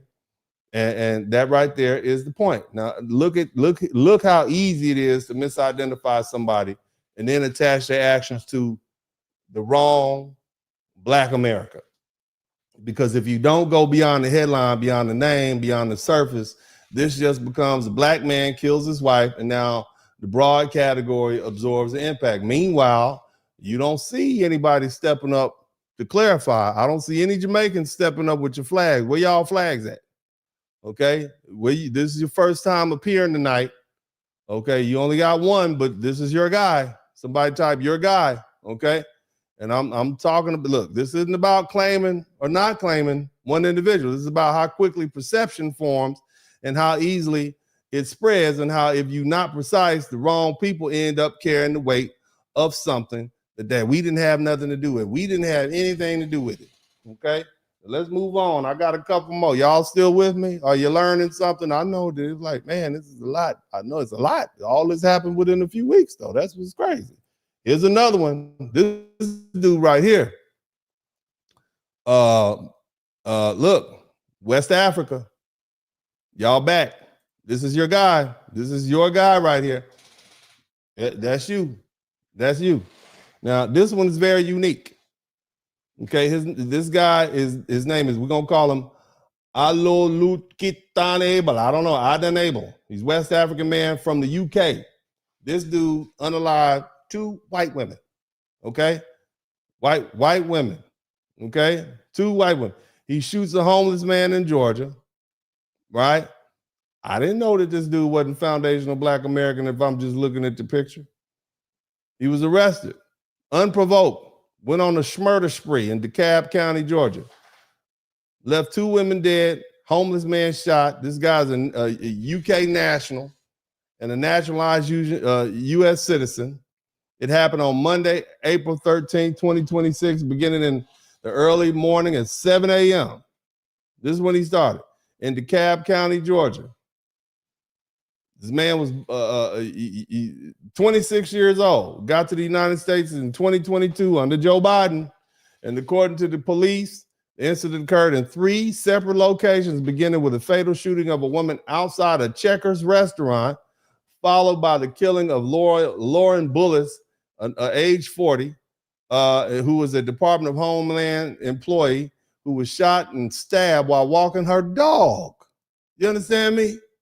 The 3rd victim, described as a homeless man, was also shot multiple times near the shopping center. Y'all pay attention. DHS, Homeland Security. You hear me? That's who got him. All right. Investigators said the attacks appeared random and unprovoked. No clear motive was established. Law enforcement arrested Aiden Abel later the same day, 2 counts of murder, aggravated assault, multiple weapons offenses. Federal officials later confirmed that Lauren Bullis worked at DHS office as an office inspector. This dude had a prior criminal history. He had sexual battery against a police officer, obstruction, assault with a deadly weapon, vandalism. Are you all starting to see a pattern here? And all of this happened before the April 13th attack. If we start separating ourselves from these illegal these immigrants who are coming here and committing all these crimes, I think we'd have a whole nother perspective on criminal activity in the United States. Okay, I think because these cats are not just coming over here committing one crime. All right, they over here cutting up and acting wild. I'm just saying. Now, here's the thing. Clearly, he is of West African heritage. And when you look up his name, you look it up, it denotes that he's a Nigerian. Okay, that's his. I believe it's not. Well, this is where they saying he's from. All right, now I'm gonna show you this woman that he unalived. I want you to take a look at something. All right, look. Let me tell you, they ain't gonna stand for this too much longer. You don't know white folk. Black people understand how white people act. Look at that. You think that ain't gonna go? You can't kill that. You can't be out there doing it. You killed 2 1. You don't think they're looking? And see, this is another reason why Black Americans are delineating. We know how white folk get. Remember, white folk have burned the whole town down based on the lies of a white woman, and now they got a body. You understand what I'm saying? This is what you did. All right. Now, the follow-up to this story is this dude actually, he got unalived in jail. He died in his prison cell. Now, I want you to keep in mind, he killed a DHS employee, and I'm not a conspiracy theorist, but I can see how he would end up unalived in his maximum security jail prison cell in the federal penitentiary. I can see how that could happen. The fact that he unalived a DHS employee. I'm not saying anything, and of course, we're all innocent until proven guilty. But he ain't here no more. Okay, he's moved on. He's up out of here.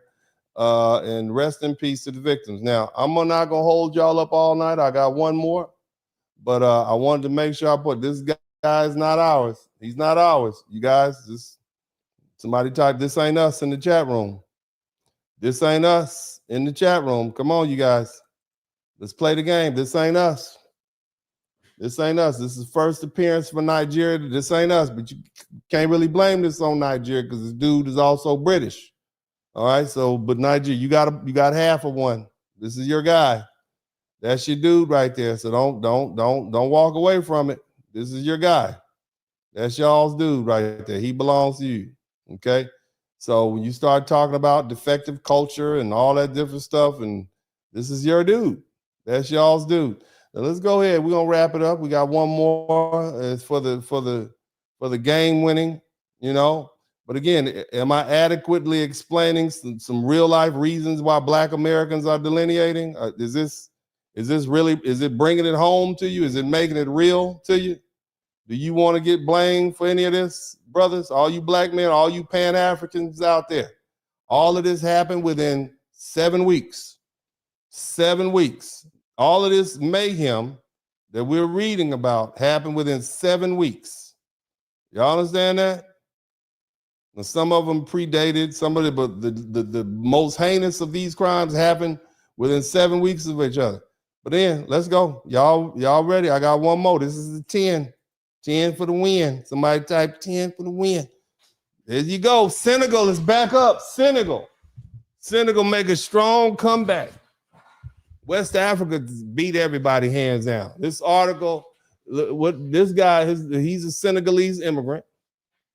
Now, you know how they identified him? They simply referred to him as Black American. That's what's called. They described him as a Columbus bus truck driver, a Black American Columbus truck driver. This is how he was described. That's how he was described. Okay? We as Black Americans have our own issues. We do not need to take the blame for every crime committed by every melanated person of African descent who comes to this country. We are not the same. They will tell you we're not the same. All you Africans, are we the same?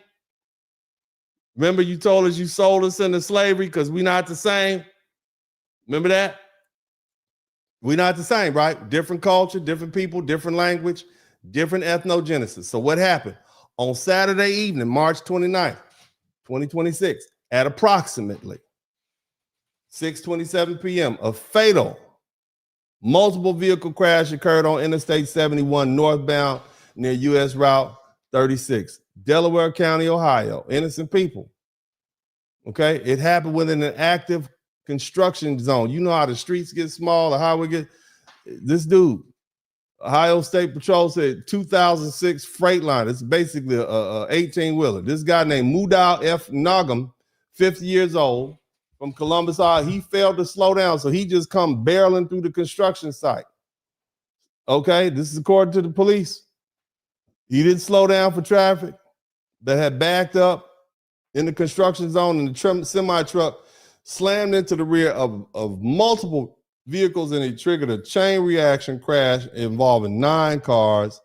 And the most severely impacted was a 2016 Chevy Silverado carrying a family from Ashley, Ohio. 3 other people were killed. Can you imagine 3 of your family members were killed? 37-year-old man, 36-year-old woman, 1-year-old child. You just riding down the street, riding to the highway, on your way, enjoying your family. Is in the evening, and an 18-wheeler with this dude from Senegal comes and runs into the back and kills 3 of your family members. You understand what I'm saying? You see that? Think about that. Think about that. Think about that. And this is not the only immigrant that's causing mayhem on the highways with these semi-trucks. And then you had other people who had serious injuries, so their life is going to be shattered. Now, they took him to jail. He's in Delaware County. He's on faces vehicular manslaughter. And the investigators indicated the primary cause of the crash was semi-truck failure to stop. He just didn't stop. He didn't slow. It was clearly marked as a construction zone.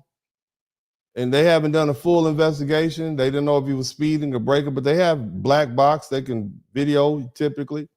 Shut the highway down for several hours. But this guy's from Senegal. You see? He's from Senegal. He killed a 1-year-old baby. You came to our country and killed a family and a 1-year-old baby. These are the doctors and lawyers and engineers and folk that they are bringing over here. And they keep in mind, they identified him as Black American. You understand me? And once again, somebody said he looked like Kirk Franklin brother. Y'all evil. Don't be saying that. This is not funny. We serious. We're being serious. Okay. This ain't us. That's the most important thing. But you see a pattern, a serious high impact incident. You got this broad labeling. They call this man Black American. A Black American truck driver. What picture does that paint? And it's not until you dig deeper that you get the general impression. It's not a complete picture. This is exactly the conversation. This is why we having this. You understand? This is why we having this. So here's the thing, family. This ain't us. Somebody type "this ain't us" in the chat room. Not our guy, Senegal. This is your guy. This is your guy. This is you. That's your guy. So now that we've had laid out the facts on these very serious incidents, and it all has happened within a very compressed period of time, okay? And this is where people need to slow down and really think. What we have just walked through is not even a full statistical universe. It's not every case. It's not even every arrest that happened. It's not even every incident that happened in every city. This is only a screenshot, you all, of criminal matters that were so egregious and so violent and so public or so politically sensitive that they broke through and hit the headlines. Now, look at the time period. I want y'all to pay very close attention to this. From January 2026 to April 2026, we're talking about a doctor, murder-suicide in Florida, a fatal stabbing at a Virginia bus stop, a mass shooting in Austin, an armed church incident in Houston, a fatal truck crash in Ohio, the killing of a Haitian-American vice mayor in Florida, a hammer killing at a gas station, and a Georgia killing spree involving a DHS employee. That's not stretched across 10 years. That's not stretched across 5 years. That's not even stretched across a year. All of this happened within 100 days. And again, the point is not that every African or Caribbean or Black immigrant commits crime. That would be ignorant. I'm not saying that. That's not what we're saying. The point is that when these cases hit the public, the first thing people usually see is a face. They see a headline and a broad racial category, and they don't see lineage. They don't see national origin. They don't see immigration background. They don't see whether the person is FBA, a Haitian, a Jamaican, a Senegalese, a Sierra Leonean, a Kenyan, a British born, or something else. They just see black. They just see black men in this case, and that's a problem because there are no clean public criminal statistics that separate black people from the diaspora from black people with foundational black American lineage. The FBI doesn't give the public an FBA crime category. The Bureau of Justice Statistics doesn't break black offenders down by American slavery lineage versus African immigrant versus Caribbean immigrant versus first generation. Everything gets flattened. And so when the media uses broad labels and the government data uses broad labels and the public consumes headlines at lightning speed, who carries the stigma? It's black Americans. And that's why delineation matters as far as I'm concerned. Because, you know, if the flags come out when people succeed, if the country comes out when they win, if the heritage comes out when they graduate, get drafted, get promoted, or become success stories, then the same specificity needs to apply when the story gets ugly. If identity matters for pride, then identity matters for accountability also. And if the system refuses to track those distinctions, then black Americans have every right to make those distinctions ourselves. It's how it's being presented to the public. Because here's where things start to matter even more. When these stories break, the first thing people see isn't a full investigation. It's a headline, it's a caption, it's a photograph of a suspect that shapes their understanding in real time. And what we've just seen is those descriptions and how they're not consistent. And in some cases, you get detailed background specifics about origin, history, and context. In other cases, you just get Black American, African American. You get this simplified language just enough to identify a suspect, but not enough to fully define who that person is. Now, think about what that does, family. When the details are incomplete or inconsistent, the public doesn't pause and investigate. They generalize. They connect dots.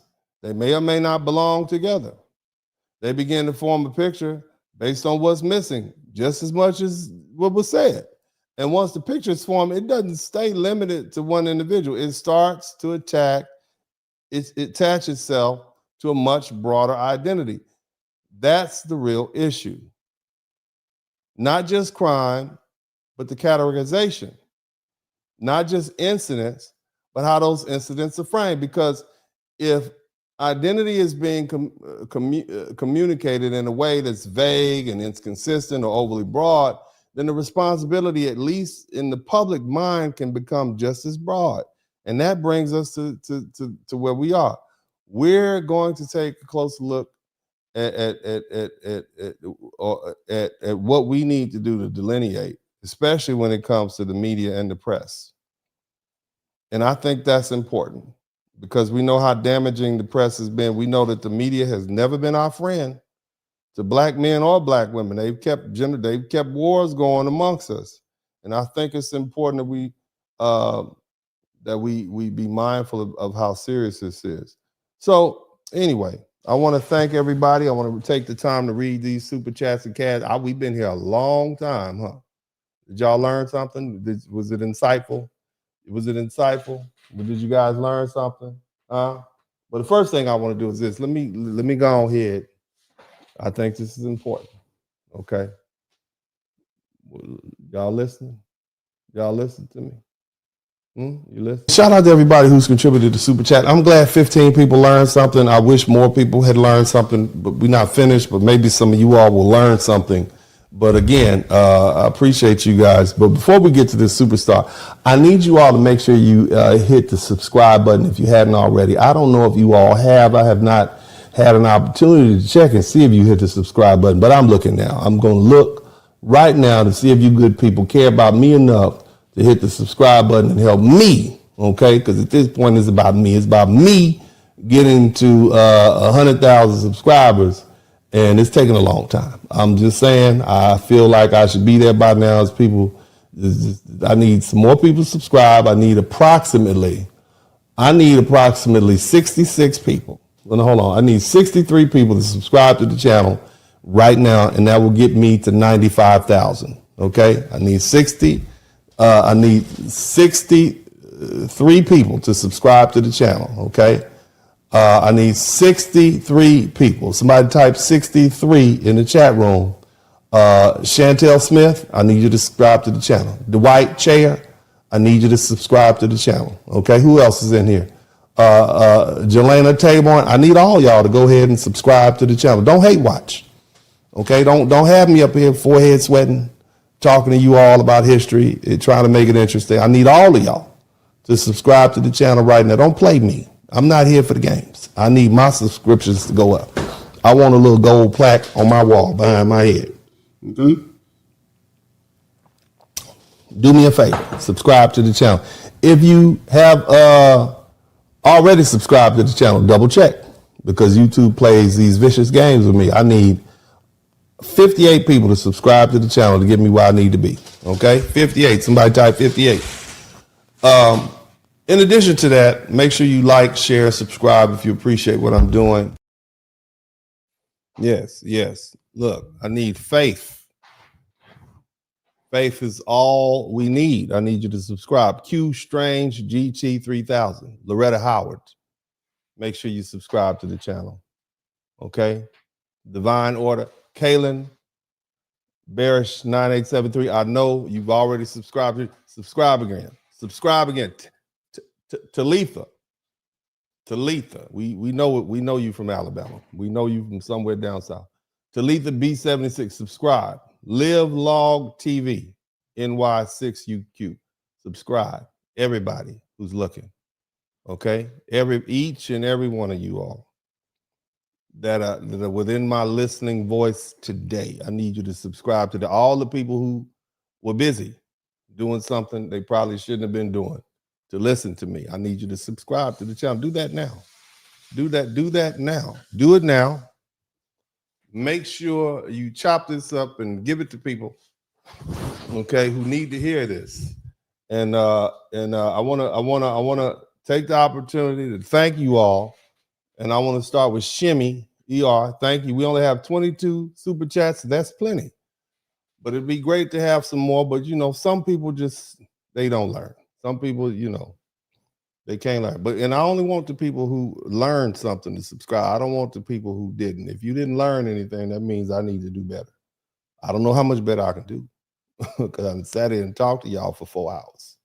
Had 1,000 people up in here, and only 22 people learned something. I'm disappointed in me. I'll do better in the future. But anyway, baby, thank you so much, Shimmy ER. Appreciate you. Gave me $9.99 with a little heart and the praying hands. Look at you with your cute little green glasses on. Thank you. Thank you so much. I appreciate you, Shimmy. Thank you so much for the $9.99. Black Samurai, my man. Salute, Uncle D. People need to put more respect on FBA now. Yes, they do. Yes, they do. Some real life consequences to that. Plenty of light-skinned number FBA like Jim Kelly, Malcolm X, Smokey Robinson, Tony Brown, Lena Horne, Harry Belafonte, and many more. FBA is Delineate. Yes, it is, brother. We don't delineate. We don't play those codes. We have some light-skinned, dark-skinned jokes, but when push comes to shove, we know we all black. We that's what we do. Okay, so shout out to you. Appreciate you. I gotta make sure I read my Cash Apps. Cash App crew came through. Let's get up to the Cash App crew. I'm gonna get back to the super chats, but I gotta always give a shout out to my Cash App crew. Mr. William Best, thank you so much. Rosalind, I learned something. That's what I'm talking about. She said learned with a T. That's what I'm talking about. Kenyatta Floyd, I owe you a couple more. Baby, you don't owe me anything. Kenyatta Floyd, you don't owe me nothing. You don't owe me nothing, baby. I'm glad you're here. I'm blessed to be here with you. I appreciate the fact that you learned, and none of y'all owe me anything. I want you to understand, nobody owe me nothing, baby. This is part of my legacy. This is what I'm doing. I feel like I'm teaching my people. And, you know, I think it's necessary because a lot of people are not in a position to do what I do. Number one, I'm crazy as hell. Number two, I work for myself and the Lord has blessed me. You understand? So I'm able to speak this truth to you all, not like many of these media celebrities. And, you know, you don't see me pandering and whatnot, trying to get a bunch of folk to, I don't say crazy things about our people just so I can get a bunch of likes and subscribes. I talk directly to our people because the only people I'm really concerned about is our people, because, you know, I know eventually, you know, that's the only people that's going to hold your legacy. You can pander to white folk all you want, but eventually they're going to turn on you. You see what I'm saying? So the people that's going to hold, as long as my people love me, that's really, all my people respect me, that's really all I could be concerned about. But nevertheless, I want to get back to that. So Zay, Story, thank you so much. Michelle Edwards, thank you. Who else we got here? As I said, William Best, I appreciate you. I got Kenyatta Floyd. Thank you all so much for your contributions on the Cash App. You all are the real MVPs. Now let's get back to that. I think we got Sir Chi 8731. Thank you. Who else we got? Understanding 15K. Thank you for the $2. Lee Edwards 6297. Thank you for the $10 super sticker. Valerie Pennington. All right. Everybody has stolen Black American culture. Historically, we have always set the standard. Africans were much more modest in their dress. What's the, yeah, I know. You see them out there with the, I'm not going to put it back up again, but you saw it. That's not, they didn't dress like that. They used to be, you know, they used to have them little drapes on with the colors on them, man. Now they dressing like Megan Thee Stallion, Timu Megan Thee Stallions. Anyway, FBA freed men, big bro. The Tether mayor needs to hire Benjamin Crump. Thank you so much, brother. I appreciate you. Eddie Washington, I got 5 on it, man. You got the dub. You stay coming through, Eddie. What's happening, Eddie? Eddie Washington, you know where he from. Eddie Washington Jr. I bet he got a junior and a third in his lineage somewhere. Mark Freelance, thanks for the gift, brother. Also, FBA Freedmen, big bro. Salute to all my FBA Freedmen. Stay on code. Nina, what's up, Nina C? 5723-1999 super sticker. Just checking in, fam. I was late, so I gotta watch the replay. Man, it's all good. Shout out to everybody watching this on the replay. Fuquan DTM, thank you for the $5 super sticker. Miss Mix T Lens, thank you for the $4.99. NTZ Claw, Natchez, Mississippi, breeding farm. Sure was. That's exactly right. T-Pat 513. Thank you for the $10 super sticker. And Fuquan DTM, thank you for the super sticker, fam. Always appreciate you. Thank you so much. Earth Angel Remix, I learned something. Thank goodness. Thank goodness for you. Thank you so much. I appreciate you, sweetheart. Where is Somalia in all this, sir? They should be in the Somalia is busy, but that's what happened, man. 7 weeks. Brandon Nisbet, look at the Minecraft hairline. You guys are horrible. Thank you so much, Brandon Nisbet. Look at the Minecraft hairline. Melvinia McDonald, thank you for the $10 super sticker. JBT WB62 6FS, thank you for the super sticker. And also Jason Stunt Guy for the $9.99. Those criminals. And Jason, let me see, Sonia Sonjak or Sonia C 9694. Those criminals are Democrats, new voters. Thank you so much. We got 25 super chats. That is awesome. Thank you guys so much. I appreciate that. All this hard work, man. Yeah, buddy. I'm gonna give a lecture this week on money because, you know, I'm gonna talk to you guys about this money. Okay. I went to visit how many of you all are familiar with the Links Incorporated? Are you all familiar with Links Incorporated? Ladies, are you familiar with Links Incorporated? Are you all familiar with Links Incorporated? I donated to a scholarship fund for some young Black students at Links Incorporated. And so are you guys familiar with that? I want to talk to you guys about some progress that we made in Black wealth. Look up the Links Incorporated. I want y'all to look that up. It's a great organization. run by Black women and Black American women, Foundation of Black America, was started by them. Look it up, man. Look it up, you guys. If you're an educated woman, we need to get back involved in our organizations. We need to get back involved in Jack and Jill. We need to get back involved in the Links. We need to get some good people in these fraternities and sororities, some what they would call race men and race women, people who are focused on the betterment of Black. We can't abandon our institutions. Same thing with the church. I'm gonna be pushing that. That's gonna be my thing. We need to make sure our institutions are strong. We need more Black American people to teach at HBCUs. We need more Black people to join Black churches, the little ones. Stop making these mega churches rich. You see, they're not doing anything with your money. Go back to those little neighborhood churches that you grew up in the 70s and 80s and 90s. That's where I want you to go. Do that for me. Go find your little Black church. Go do a little visiting. They're going to call your name out. Do we have any visitors today in the church? Stand up. Be proud. Bring your family. All right, you can get a big church hat, okay? But anyway, family, look, let's close this out. I want to acknowledge everybody. Thank you, everybody. I'm humbly appreciative of all the contributions. Again, you guys don't owe me anything. I'm here to teach. And what do you guys like about my broadcast? Give me a few minutes before I wrap this up. What is it that you like about my delivery style? If you will, just give me a couple of little words. What is it that you like about the delivery style? Do you like the information? I know I deliver some aggressive history. I always try to keep it humorous because, who wants to be bored? But are you learning? Real talk, even if you didn't give any money, are you learning anything? Did you learn something that you didn't know? Somebody saying knowledge. What else do you guys like? I cannot hear him all of a sudden. Oh, is the mic bad? Can y'all hear me? Information and entertainment, eloquence and directness. Need information, facts. Yes. What is it that makes my broadcast unique? Because you got literally hundreds of thousands of people, edutainment, humor, and keeping it on point, information, no BS. So you guys like the no nonsense. You like my direct, because people call me mean. They say I'm mean. They like the hard truth. Thank you for the knowledge, information. They call me crass or mean. I'm just an advocate, and I think it's next extensive research, info, humor, consistency, authentic. Okay, cool. I appreciate that. Y'all like the fact that I don't interrupt the videos, and I tell you I'm not interrupt. I know you're mad. Some of y'all want me to. You hold everybody accountable. I sure do. I like the pace, not fast, not slow. FBA living in China, true and factual information, great knowledge, plus you break it down in a way we can relate. Please make a short about 1808 slave ballot for 100,000 votes. The bad guy with the truth stick. Yeah, man. Hey, I do what I do. I've been doing the same thing for a minute. All right, appreciate it. I thank you for the feedback. But anyway, family, let's go ahead and do this. Let's wrap this thing up.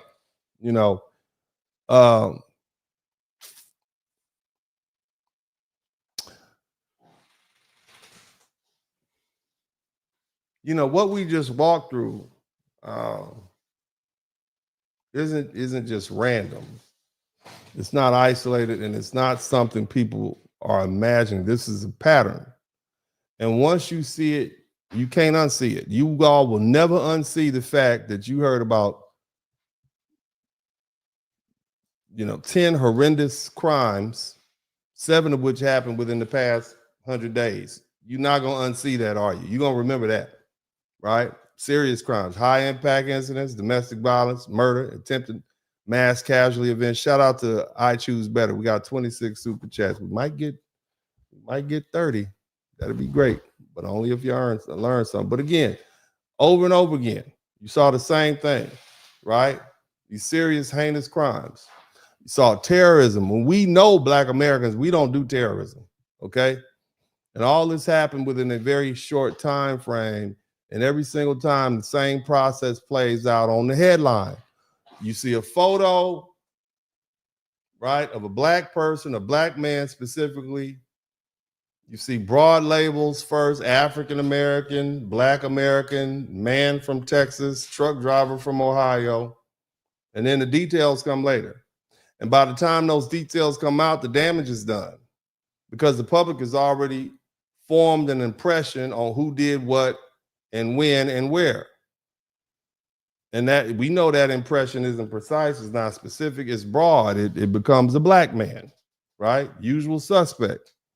A black man, a suspect, a black doctor, a black nurse, a black truck driver.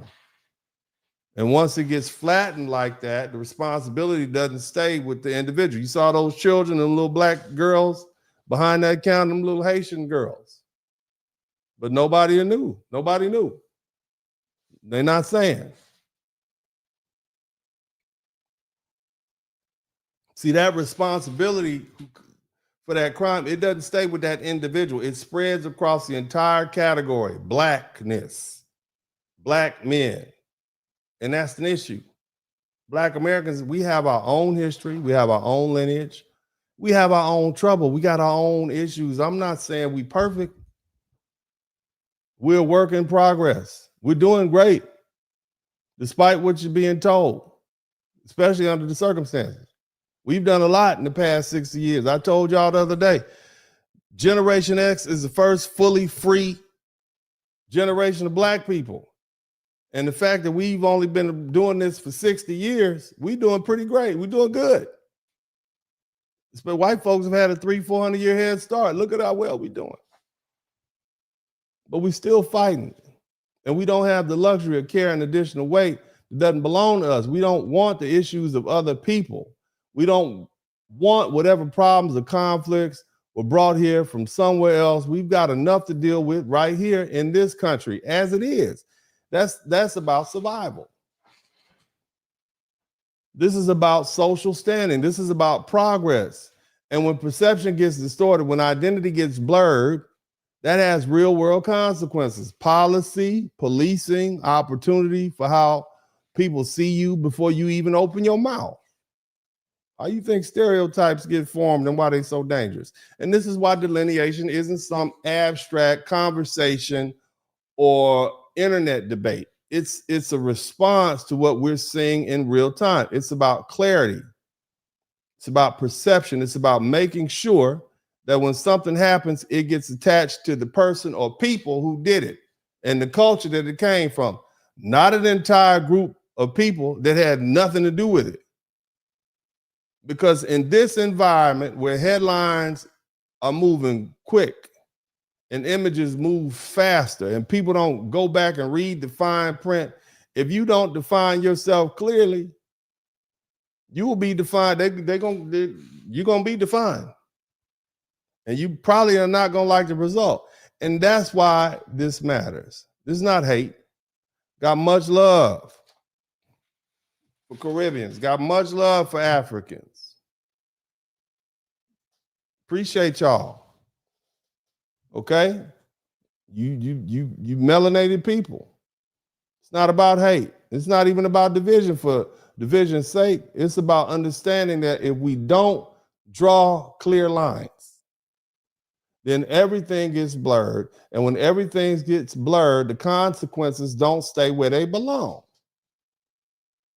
And for the people who are still fighting for full recognition and full equality and full progress in this country, that's not just an inconvenience. That's a matter of life and death. Shout out to everybody who came through. I appreciate you guys. As I always say at this time, I love you. And I'm out.